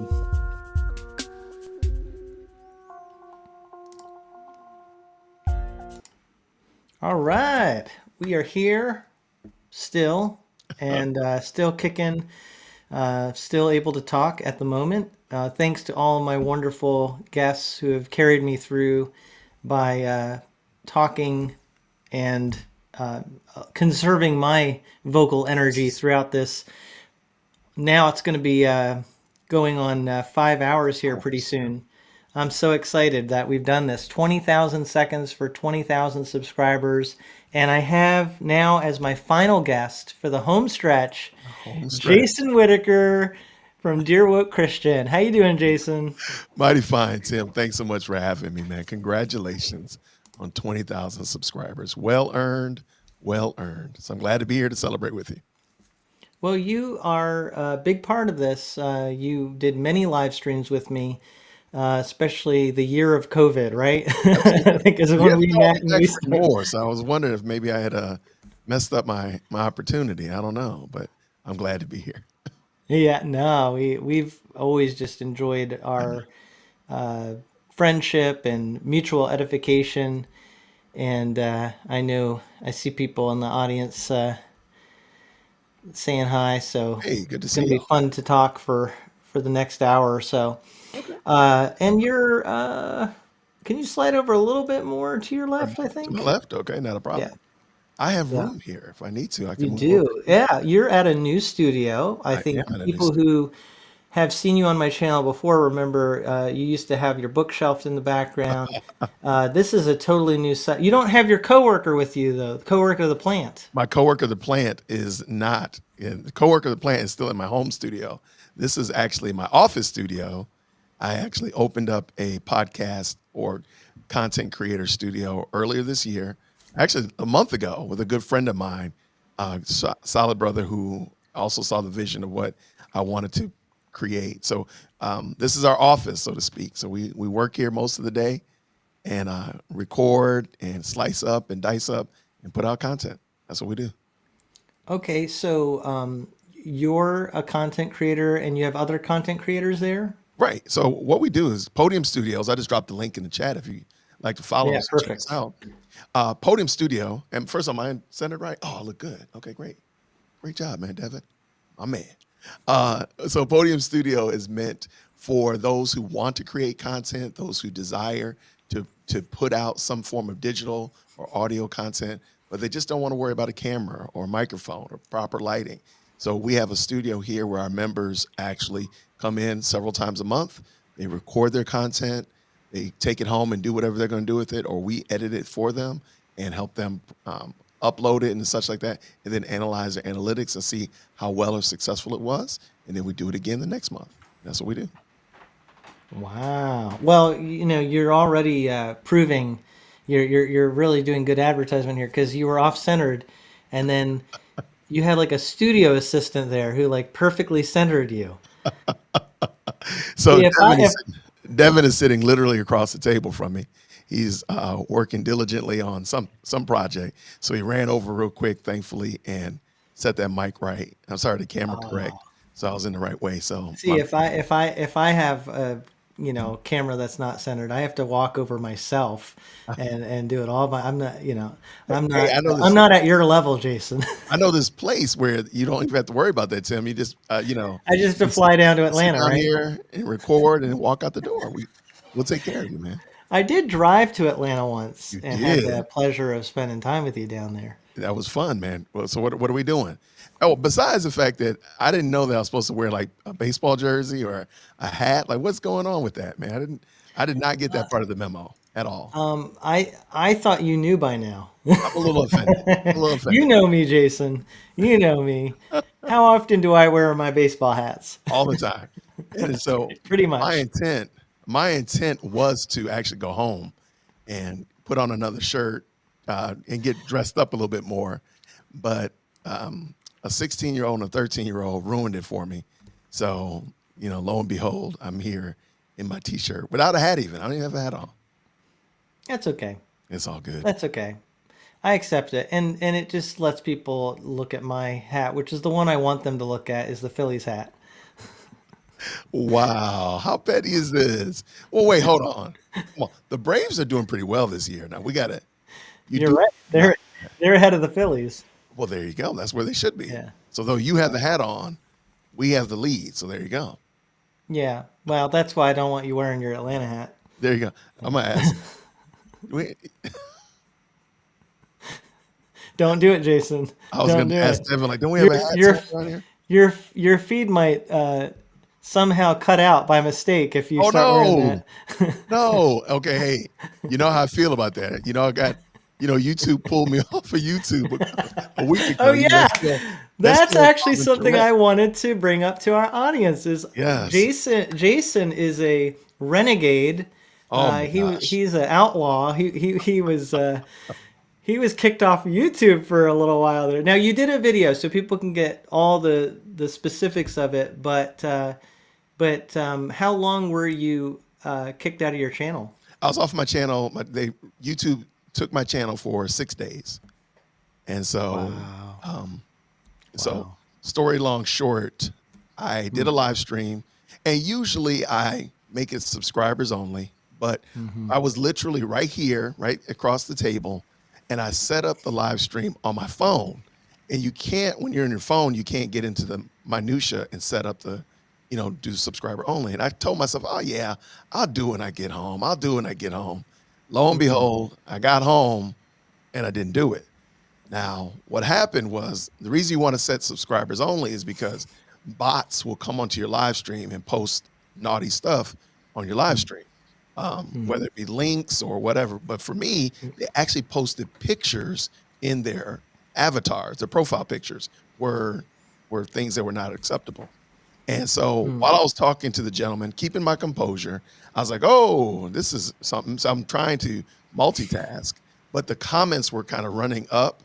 So as I was trying to block them and delete them, because you can just hit the little 3 dots on the side and delete them, I accidentally clicked on one and it populated onto the screen, and it was a bad picture. It was on there for like literally 3 seconds. So I was able to get it off, kept it moving. Nobody even recognized it, as far as I know. So jump to the next morning, I wake up and YouTube sends me an email saying that my video was not only demonetized, but was removed. So I go to YouTube, I can't even find it. I'm like, what are y'all talking about? What was on there? Like, what happened? Because mind you, it was like 90 minutes long. And again, 3 seconds. So thankfully I had a copy of it. And so I pull up the copy of the video. I'm like, this is literally 3 seconds. So I wrote out everything that transpired from minute here to this minute. This is when I deleted it. This is how long it was on the screen, whatever. And they asked me, did I want to appeal? So I said, yeah, I want to appeal it because I don't want you to, I don't know if you're going to, demonetize my channel. I didn't know how far this could go. So I appealed it. Once I appealed it, and this was like literally 5:30 in the morning. By 11 o'clock, I was going to lunch, and I said, I was checking YouTube as I usually do, checking YouTube as I was walking out the office, and I couldn't get there. I was like, I bet you they deleted my whole channel. I just remember saying that, and I came back in here, and the whole channel was gone. There was an email saying that we're, because of the appeal, we're deleting your channel. And I said, no, that's not acceptable. So I appealed, went through all that kind of stuff like that. I will encourage anybody, if you appeal to YouTube, only appeal one time. Don't appeal, because your guy appealed like 9 times. I was literally appealing back and forth. I just cut and pasted it, put it back in the next one. Because the funny thing was, in order to appeal, YouTube says you have to have the link to the video in question, and you have to have the URL to the video in question, and you have to have the URL to your channel. Well, remember I told you at 5:30 they had deleted the video and they had deleted the channel. So it's almost like they make it difficult. So anyway, I argued and appealed, and then Monday they finally decided that they were going to give me the channel back. But this is the thing that I find adorable. YouTube was able to determine that the picture had been put up on the screen while we were in the live stream. So they had already said that the live stream was going to be partially monetized even while we were in the middle of it. So that means that they're able to determine that the picture was a naughty picture. Is that fair? Uh-huh. Why did y'all let it get uploaded then? Yeah. So like, wait. And I even asked them, I said, you do realize that you allowed them to upload a picture that was inappropriate as a profile pic. It wasn't a URL. It was literally a profile pic. I said, you allowed them to do that. And then you punished me because it got put on my channel. I said, what's the logic? I said, what if they put it in the comment section? Would that just delete your whole channel because they put it in the comment section? Like, by the way, they never answered that question. I said, so this is very frightening. Like, they could literally remove your entire channel for something that you didn't do or you had no power over. So anyway, but I'm back now, so I'm here causing trouble. Well, I'm very glad that your channel was reinstituted. So I guess the moral of the story is be very careful with bots on YouTube. Absolutely. And are any of you in the audience bots? Let me know if you're a bot. I think everybody who's been commenting today are real people, but that's because I don't have a lot of live chat commenters. Right. You know, you do a lot more live streaming than I do, actually. But I definitely have to be very careful. I'm trying to learn from the cautionary tales. I will advise you to set your comments for subscribers only. That would be my 2 cents. I would say Your set it for recommendation. subscribers only, and they can be subscribed a week ago or an hour ago, but definitely. So I'm seeing a lot of people saying they're not bots. I'm a little worried about this one. Was that? It's kind of like a beep beep boop beep. Yeah, that's there's a lot of problems there. I don't trust that guy either. But I can trust David because David has the right team as his profile pic, and that's how you know that David's good people. Go ahead and accept it. Go ahead and accept it, man, because you already put up on the screen, by the way. So you already it's a wrap. What does he have? Oh, did he have the Braves? Yes, click on it again. There you go. That proves that it's a bot. See, I mean, why else would a Braves fan be in my comments? It's. I see what you did there. Oh. I see what you did dear. there. I didn't even notice that. Oh. But you put it up on the screen, so watch out. Your whole channel might disappear. Voila. Yeah. Speaking of pictures that shouldn't be shown on YouTube. Oh, gosh. What are we talking about today? It's okay. It's in good jest. He's taking it well. I love it. I love it. Yeah, I have a very baseball is one of my joys. So I love the rivalries and everything. And I live in New England where the Red Sox play, and the rivalry between them and the Yankees is legend. So wow, no rivalries that I am a part of compared to the bitter rivalry of the Red Sox and the Yankees. I got you. But Jason is down in the Atlanta area, and he and I got to spend time. I'll never forget this. I visited a few years ago, a couple years ago, and the Braves were in the World Series that year. And we went and visited. What is it? Battery Park? Is that what they call it? Yep, the Battery. The Battery. That's what it is. The Battery. It's like right next to the stadium. All these restaurants and places to hang out. Yeah, theaters and all kinds of stuff. Yeah. And you brought me there. and Yeah, I don't think I had any Phillies attire on, so I don't think I was in too much danger. But but it was a lot of fun. That was cool. That was a cool experience. You could feel that energy because the Braves were doing really well and they they were in the were. World Yeah. Series. Yeah. So I noticed, pretty sure that Net Dude, good to see you in the live chat. I've been seeing you there and appreciate your comments. He said he's in the Midwest and it's the Cubs and Cardinals as a rivalry, and I think he's been saying he's a Cubs fan. Yep. Okay. And Okay. I respect the Cubs. A lot of us grew up, just like the Braves, a lot of people grew up watching the Braves.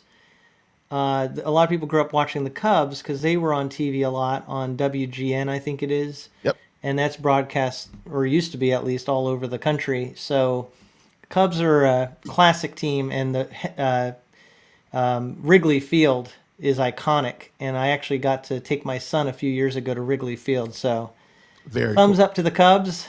And Cardinals are a historically great team too.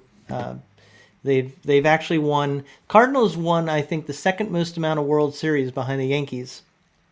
Really? So Okay. yeah, You know yeah. I'm not a baseball person, so it's all good. Well, that's why I'm just going to talk about baseball for the next hour. And Man, man. What are we gonna do with you? What are we gonna do? it's okay. It's okay. The bots are not gonna be enjoying that, so come on. Yeah, well, that's good. I don't want to make the bots happy, right? Oh, that's a good point. Okay, yeah, okay. Yeah, Well, at I'm least trying to. you know, give them something to mull over, consider.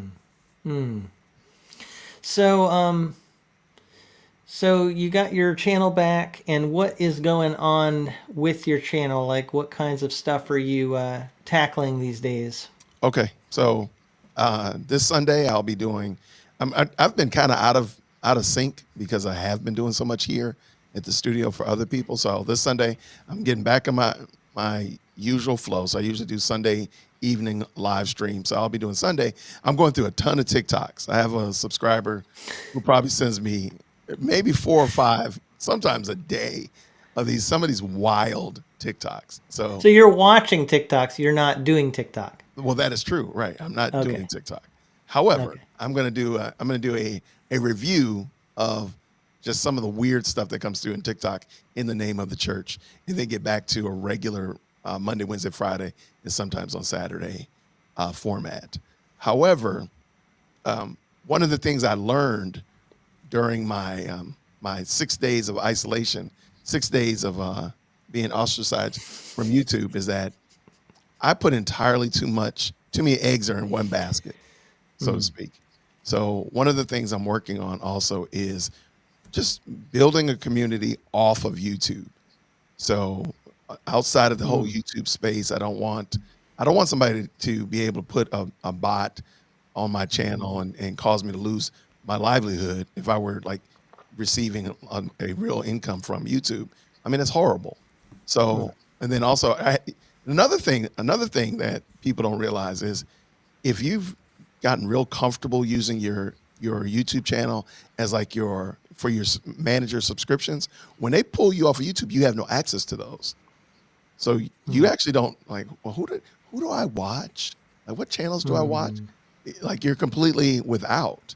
And then of course you have no way of communicating with some of the people that you've kind of grown favor with. So one of the things I'm working on is also just taking my YouTube, my blog, dearworldchristian.com, and turning that into a more robust place, a community off of YouTube, so that it'll house my videos, it'll house my blog, it'll house my interactions with people, so they'll know like this is a place, this is where I go if Jason ever disappears again. If Jason gets memory hold again, at least we know where to find the guy. Where did he go? Where did he go? Where? So, You were in exile. That's the word. That's the word. You were in exile. 6 days in exile. So like even now, like I'm using my Dear World Christian podcast YouTube channel. So I was like, I need people to know that I actually have a second channel, because only a few people actually knew I had a second channel before I got memory hold. So because of that, that's one of the things. So I hope that made sense. That's I'm glad that you're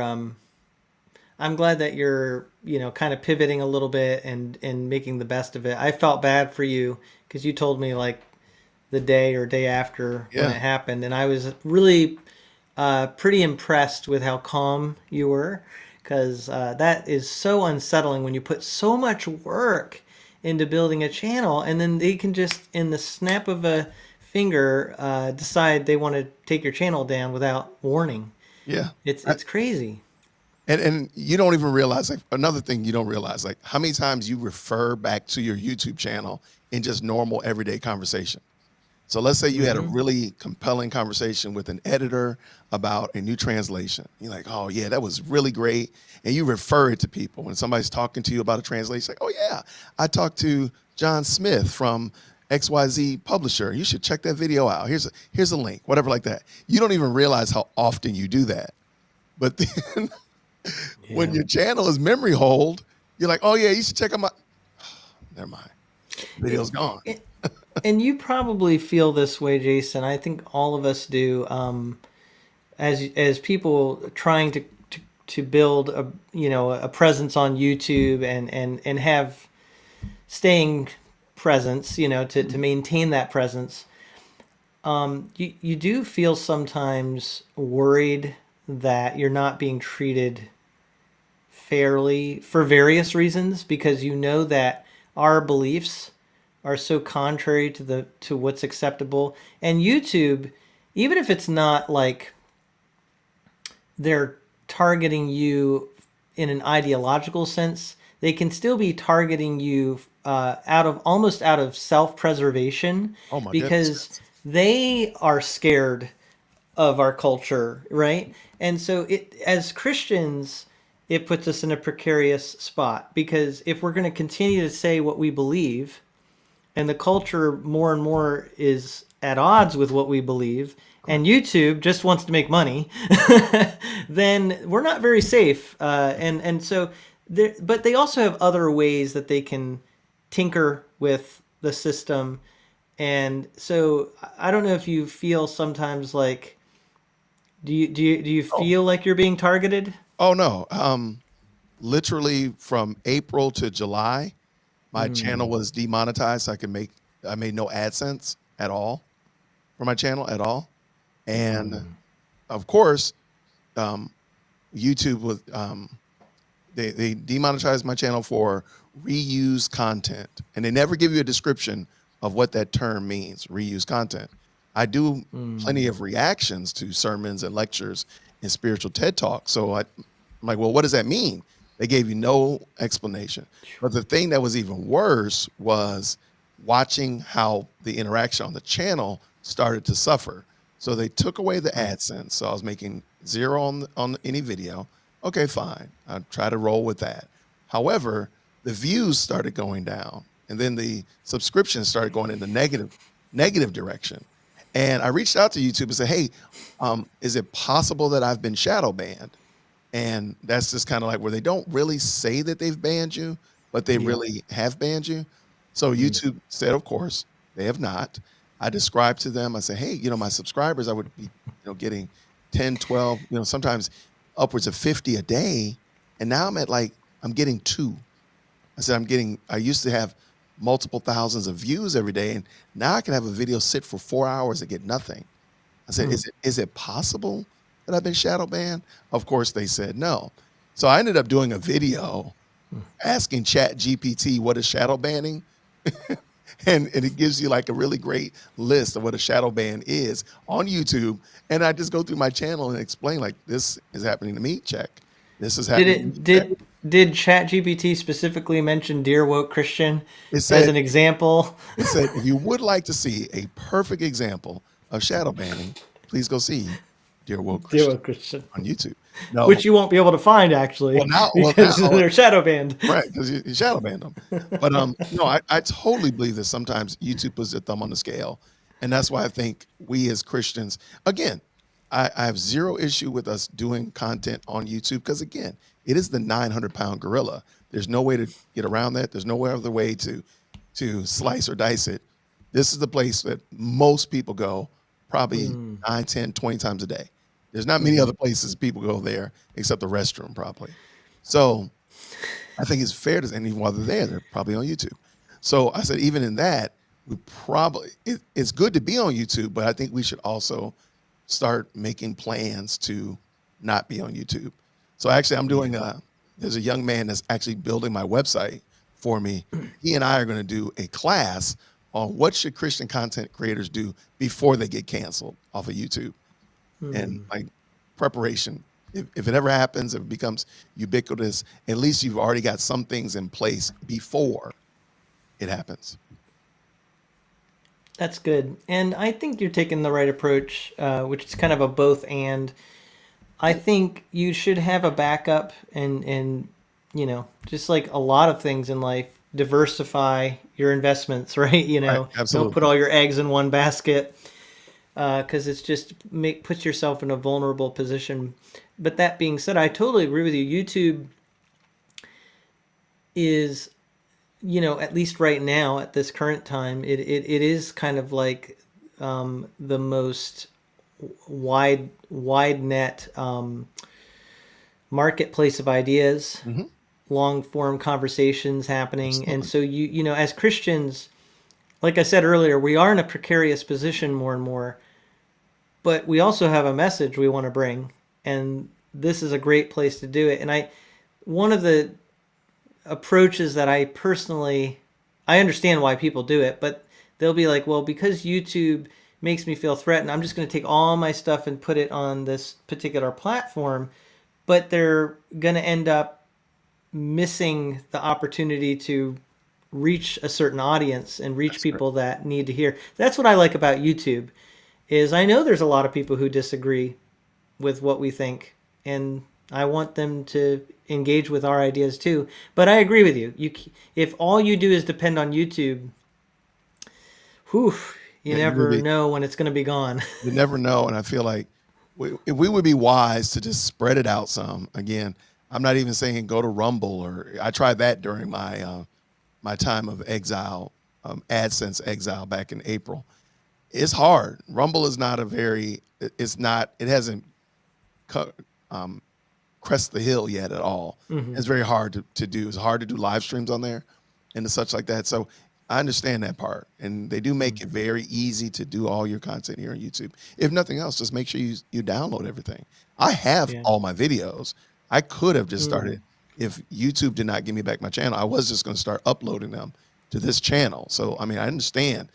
You can just do that. Like, get you an external drive and have all your videos somewhere that you have ownership of. At least in that regard, you actually have them yourselves. I was surprised how many people literally just upload a video to YouTube and then delete it off their hard drive, or upload it, do a live stream on YouTube, and never capture the actual soft copy of that video.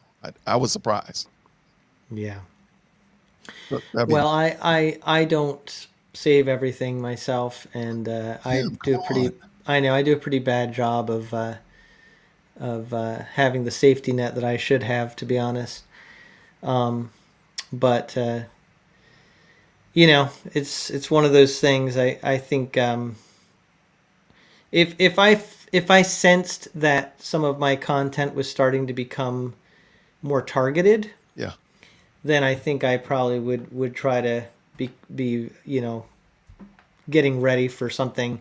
I think there's different factors that come into play. Oh, for sure. For sure. You know me. I'm like, especially on YouTube, pretty careful about how I say what I say. What you're trying to say is basically, unlike you, Jason, I've been very. Yeah, no, I mean you're actually, but yeah, you're sometimes a little more to the point, and I mean your channel's called Dear Woke Christian, so there you go. There's that. Yeah, there's a little bit of trouble starting right there, just to kick it off. I know you like to stir the pot Oh, every now and then. Every now and then. every now and then. You don't want anything to get Cool. stuck. So I actually wanted to go back to the TikTok thing, and I know you're gonna do more stuff on your channel with Oh, that. for sure. But can you give us a appetizer as to like what kind of stuff is going on over there? Okay. I have to describe it. please follow my channel, Dear Woke Christian, on YouTube. I'll be doing the live Sunday at 8 o'clock p.m. Eastern Standard Time. Here it comes. I have a pastor preaching about why we should properly disciple and raise our children. Are you ready? As Megatron, the Transformer, in full cosplay. He's literally standing in front of church as Megatron in the whole. He looks like he's a robot. He's an entire whole robot preaching about why you should disciple your kids. I hope to see y'all. You know the expression "jump the shark." Oh yeah, the shark has been jumped. Who would have thought that churches Oh my gosh. could be described with that expression? Oh, I mean, I have another one. Okay, here's another one. Here's another one. A pastor preaching about the life-giving power of the Bible, of the God's word. He's dressed as a surgeon. There's somebody laying on a gurney this is on the pulpit, and he has those the shock paddles with Bibles attached to each of the shock paddles. Sunday, 8 o'clock p.m.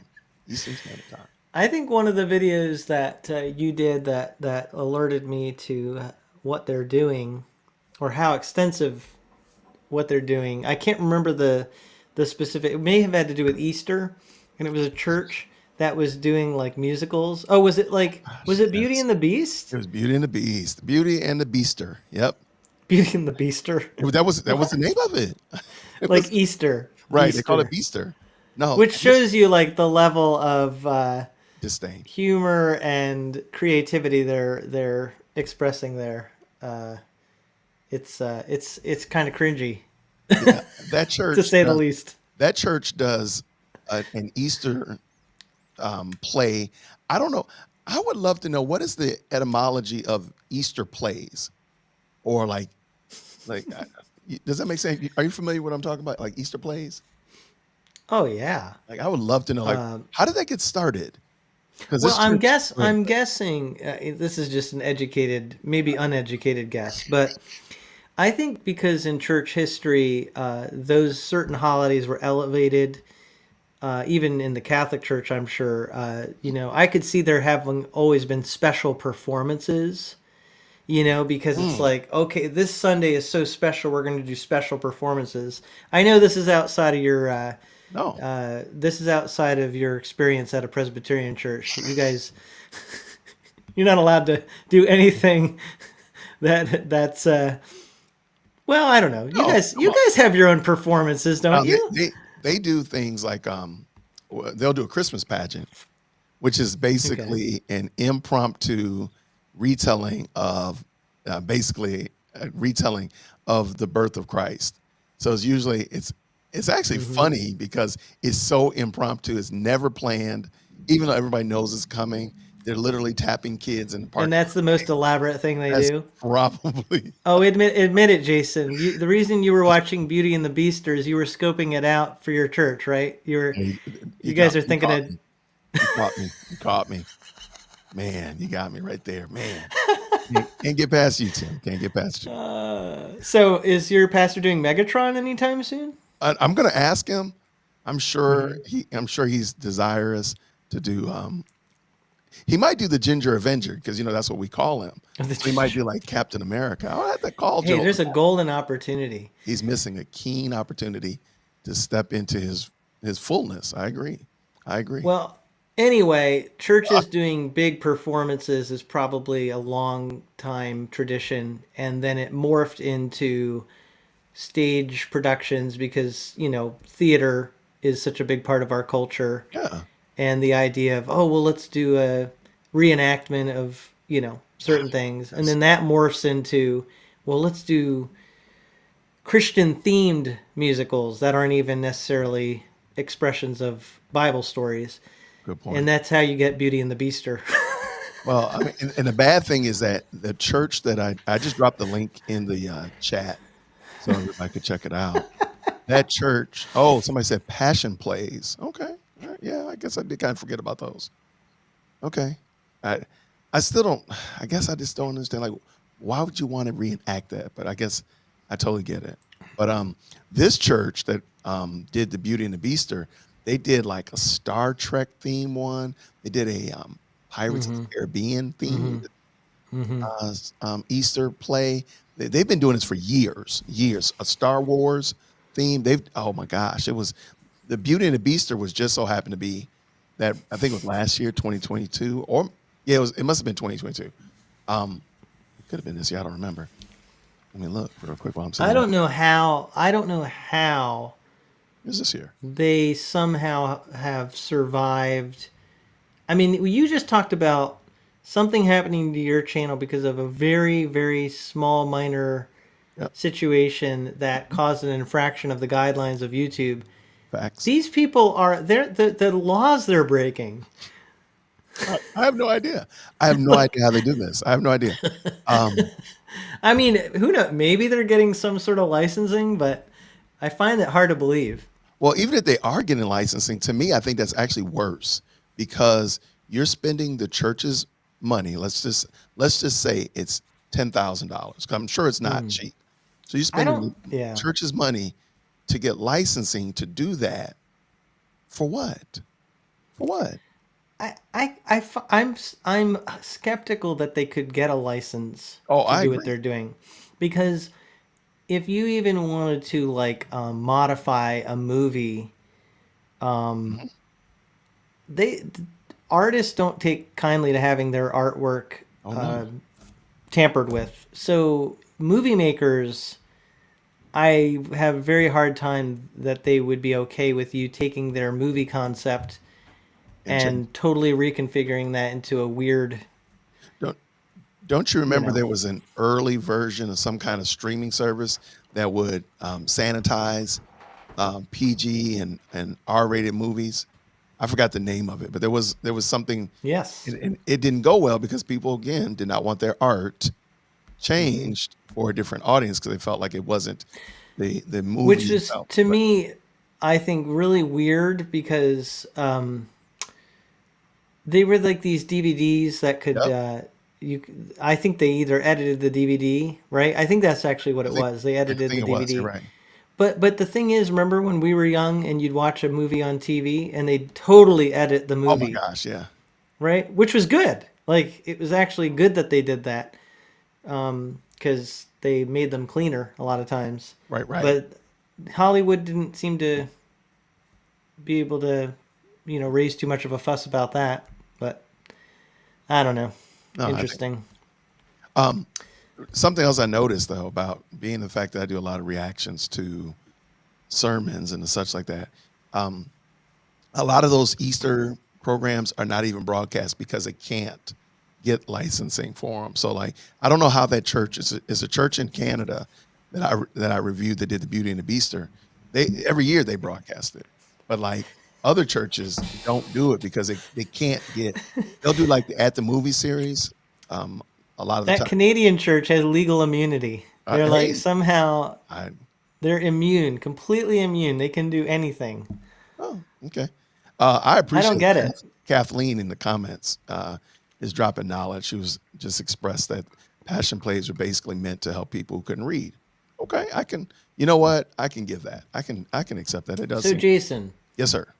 if someone can't read, they're Canadian and they No, can't read and they love Beauty and the Beast. I didn't say Canadians can't read. You said that, Tim. You're gonna end up finding you're gonna wake up tomorrow with an email. Watch. I told you. Make sure you I'm, I'm, download. I'm saying here's the argument for doing Beauty and the Beaster. Oh my gosh. Go ahead with the argument. Let's hear it, Tim. You're gonna get canceled. So let's say there's this Presbyterian church in Atlanta, and they're trying to reach the illiterate population. I can't take you, Tim. I cannot take you. How in the world? How did we get this far afield? How did we get this far afield, man? Well, I figure while I'm with you, the renegade YouTuber, this is my chance to, really be edgy. Oh my gosh, yeah. Be edgy. Be edgy. You out of control. I actually, speaking of edgy, I actually did talk about a situation earlier in the podcast here, or the live stream, with Nicholas about a situation in England with a nurse who it was found out had been it. She was working in a, I forget what they call the unit in the hospital, but I think it's for babies that are in NICU? critical care, that sort Is of that thing. NICU? Yeah, it might be. Okay. Yeah. Okay. And here's the article title. I think you might hopefully can see it. I can. But it says British nurse to spend rest of her life in prison for murdering 7 babies. Wow. And she attempted, I think, to murder several other babies. Wow. And this is literally the rest of her life. That's how much the sentence is built up because she did this in cold blood. I mean, Yeah, for sure. it was just. But what's fascinating about this whole situation is how angry people were, and they calling her evil, Mm-hmm. which is understandable. For sure. But and I was explaining this to Nicholas. I think like one of the babies they said was at 25-week gestational Oh, wow. development, and I said if that same baby was in the womb at 25 weeks They would and be. they aborted it, Yep. that's not evil. Nope. But if this woman does it, people can tell it's evil. And he was talking about like there's cognitive dissonance in how people think about things, and I mean that really does show you. But I think this situation really exposes, the true moral nature of what we're dealing with abortion. Right. And I just find it fascinating that people don't see the correlation. Well, here's what I wanted to bring up with you. You would think people would be saying, hey, if this woman is being charged with murder because she's killed these young babies and we need to protect the most vulnerable, then doesn't that ring a bell? Doesn't that sound a little bit like, the situation with unborn babies? But instead, there are actually people that are saying this situation is showing the evils of white privilege. And the reasoning is that they claim if this woman was not white, she had been a person of color, then she would have been, people would have more quickly come to accuse her rather than to assume that she was innocent.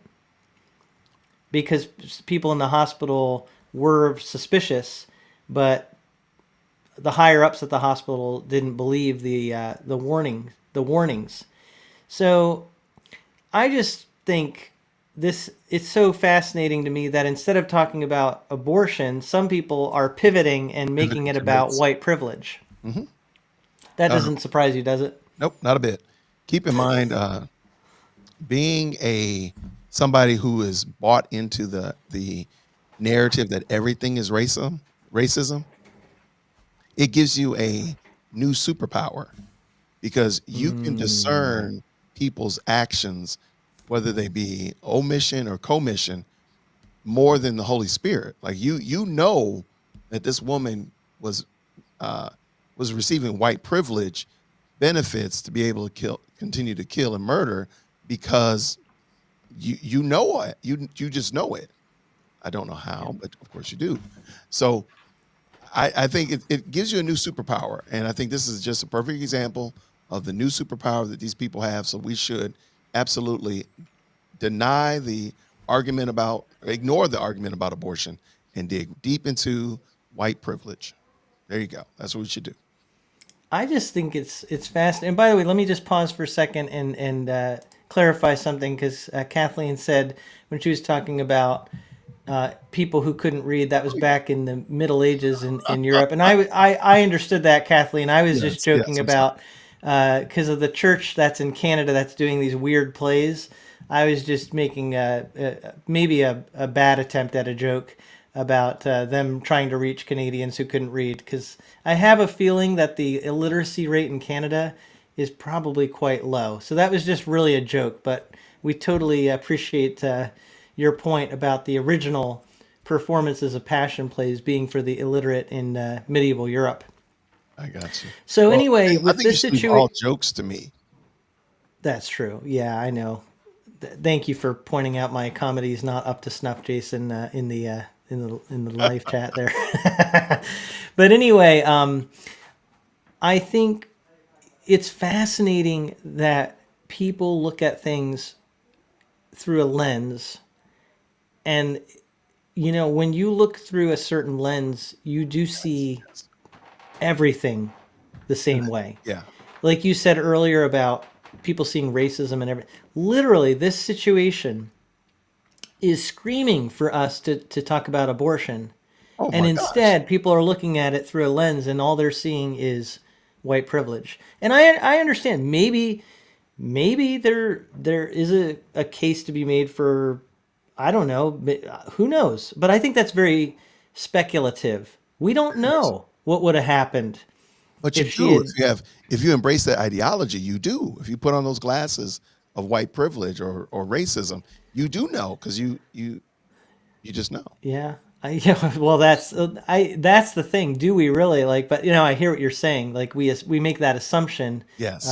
because yeah, and I remember talking with you a long time ago when we were talking about that book, Cynical Theories, and it was talking about critical theories. Yes, yes. And the writers of that, one of them, Helen Pluckrose, gave the example in a video about if you two people walk into a store, and if a person of color is approached first, they're being targeted. Right. But if they're approached second, it's because they're Being being ignored. treated, Yep. yeah, as second class, right?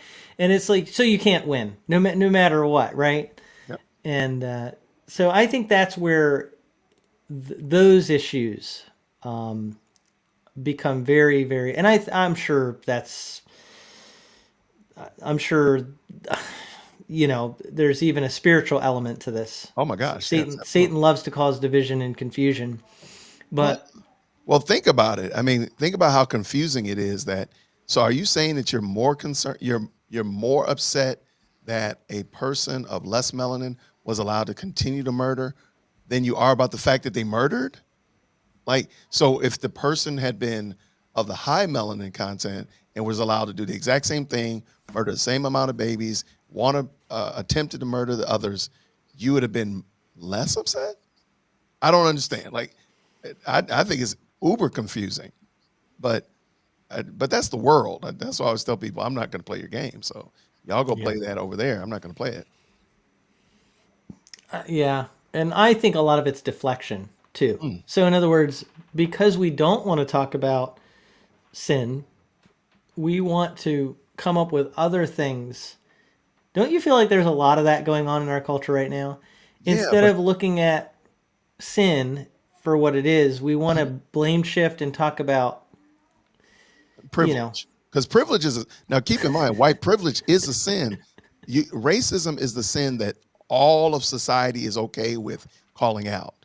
Now, you can't call out adultery on every level. You can't call out again abortion on every level, but Right. racism, everybody unanimously agrees that you can call out racism. So that's the sin actually that the culture is okay with you calling out. And if you call out white people's sin, you actually get like double. I guess it's like double purgatory bonus points or something. I don't know, but Oh, it's like indulgences? it's like indulgences. How did I forget this? I'm the Black Pope, for crying out loud. How did I forget that, man? What's wrong with me? Tim, you're bringing back a lot of great memes. You're bringing a lot of great memories, my friend. So, but yeah, racism is a sin that everybody's okay with talking about, which should tell you something. That should be, I mean, Yes. if the world is okay with calling out racism, there's a problem. And I always tell people, racism doesn't actually exist. It's not a thing. So catch me outside if you have a problem with that, dearwokec@gmail.com. However, So you just, go ahead. no, you finish. Go ahead. I know. So with that being the case, lots of people will argue for that. But we as the body of Christ, we as those who have had our sins washed in the blood of Christ, and now we've received his righteousness, should be willing, dare I say, even almost go above and beyond to call out sin and rightly call out if Tim is being partial to somebody else against another person that because of their phenotypes. Tim, you're showing partiality. You're wrong. And just call it out. Call balls and strikes. Use a baseball analogy.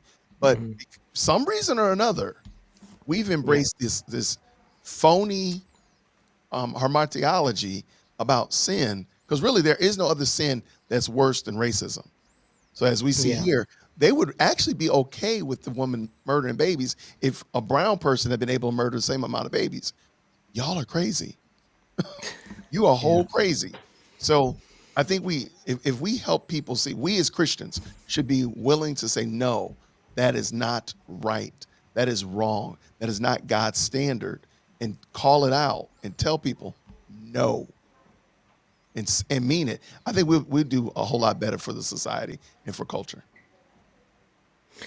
So since you brought up racism versus partiality, it makes me think of another term that we use a lot. Since we're stepping on toes, let's just, We're just do another toes. one.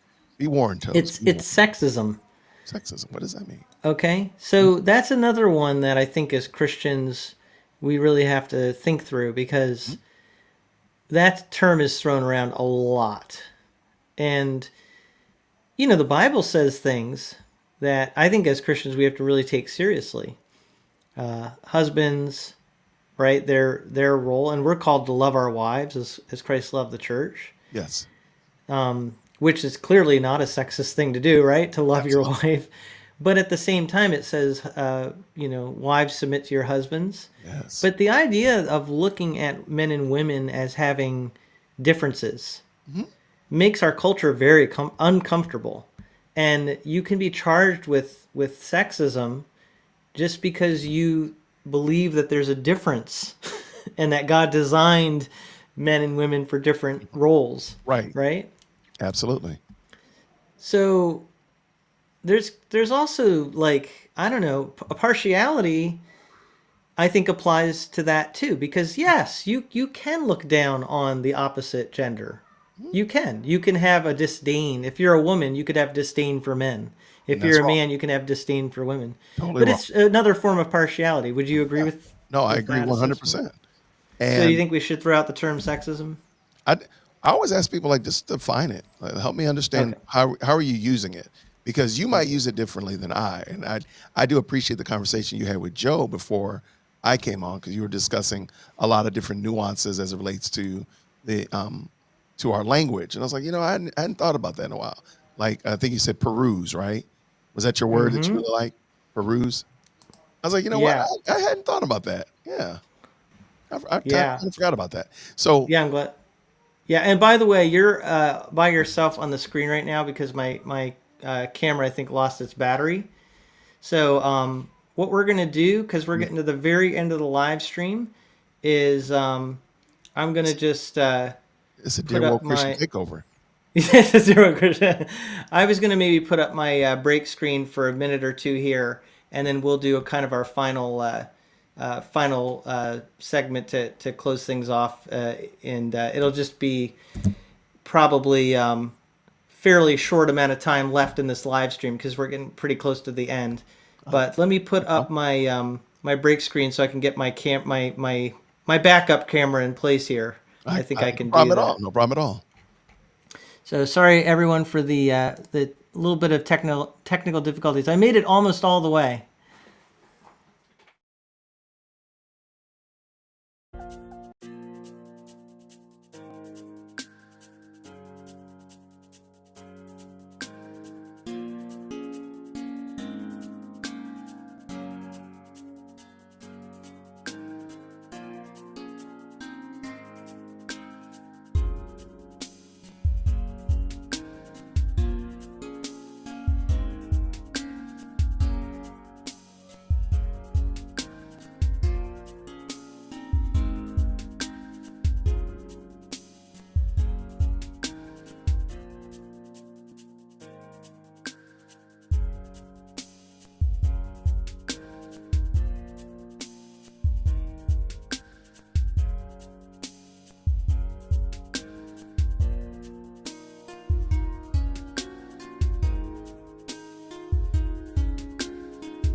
Okay.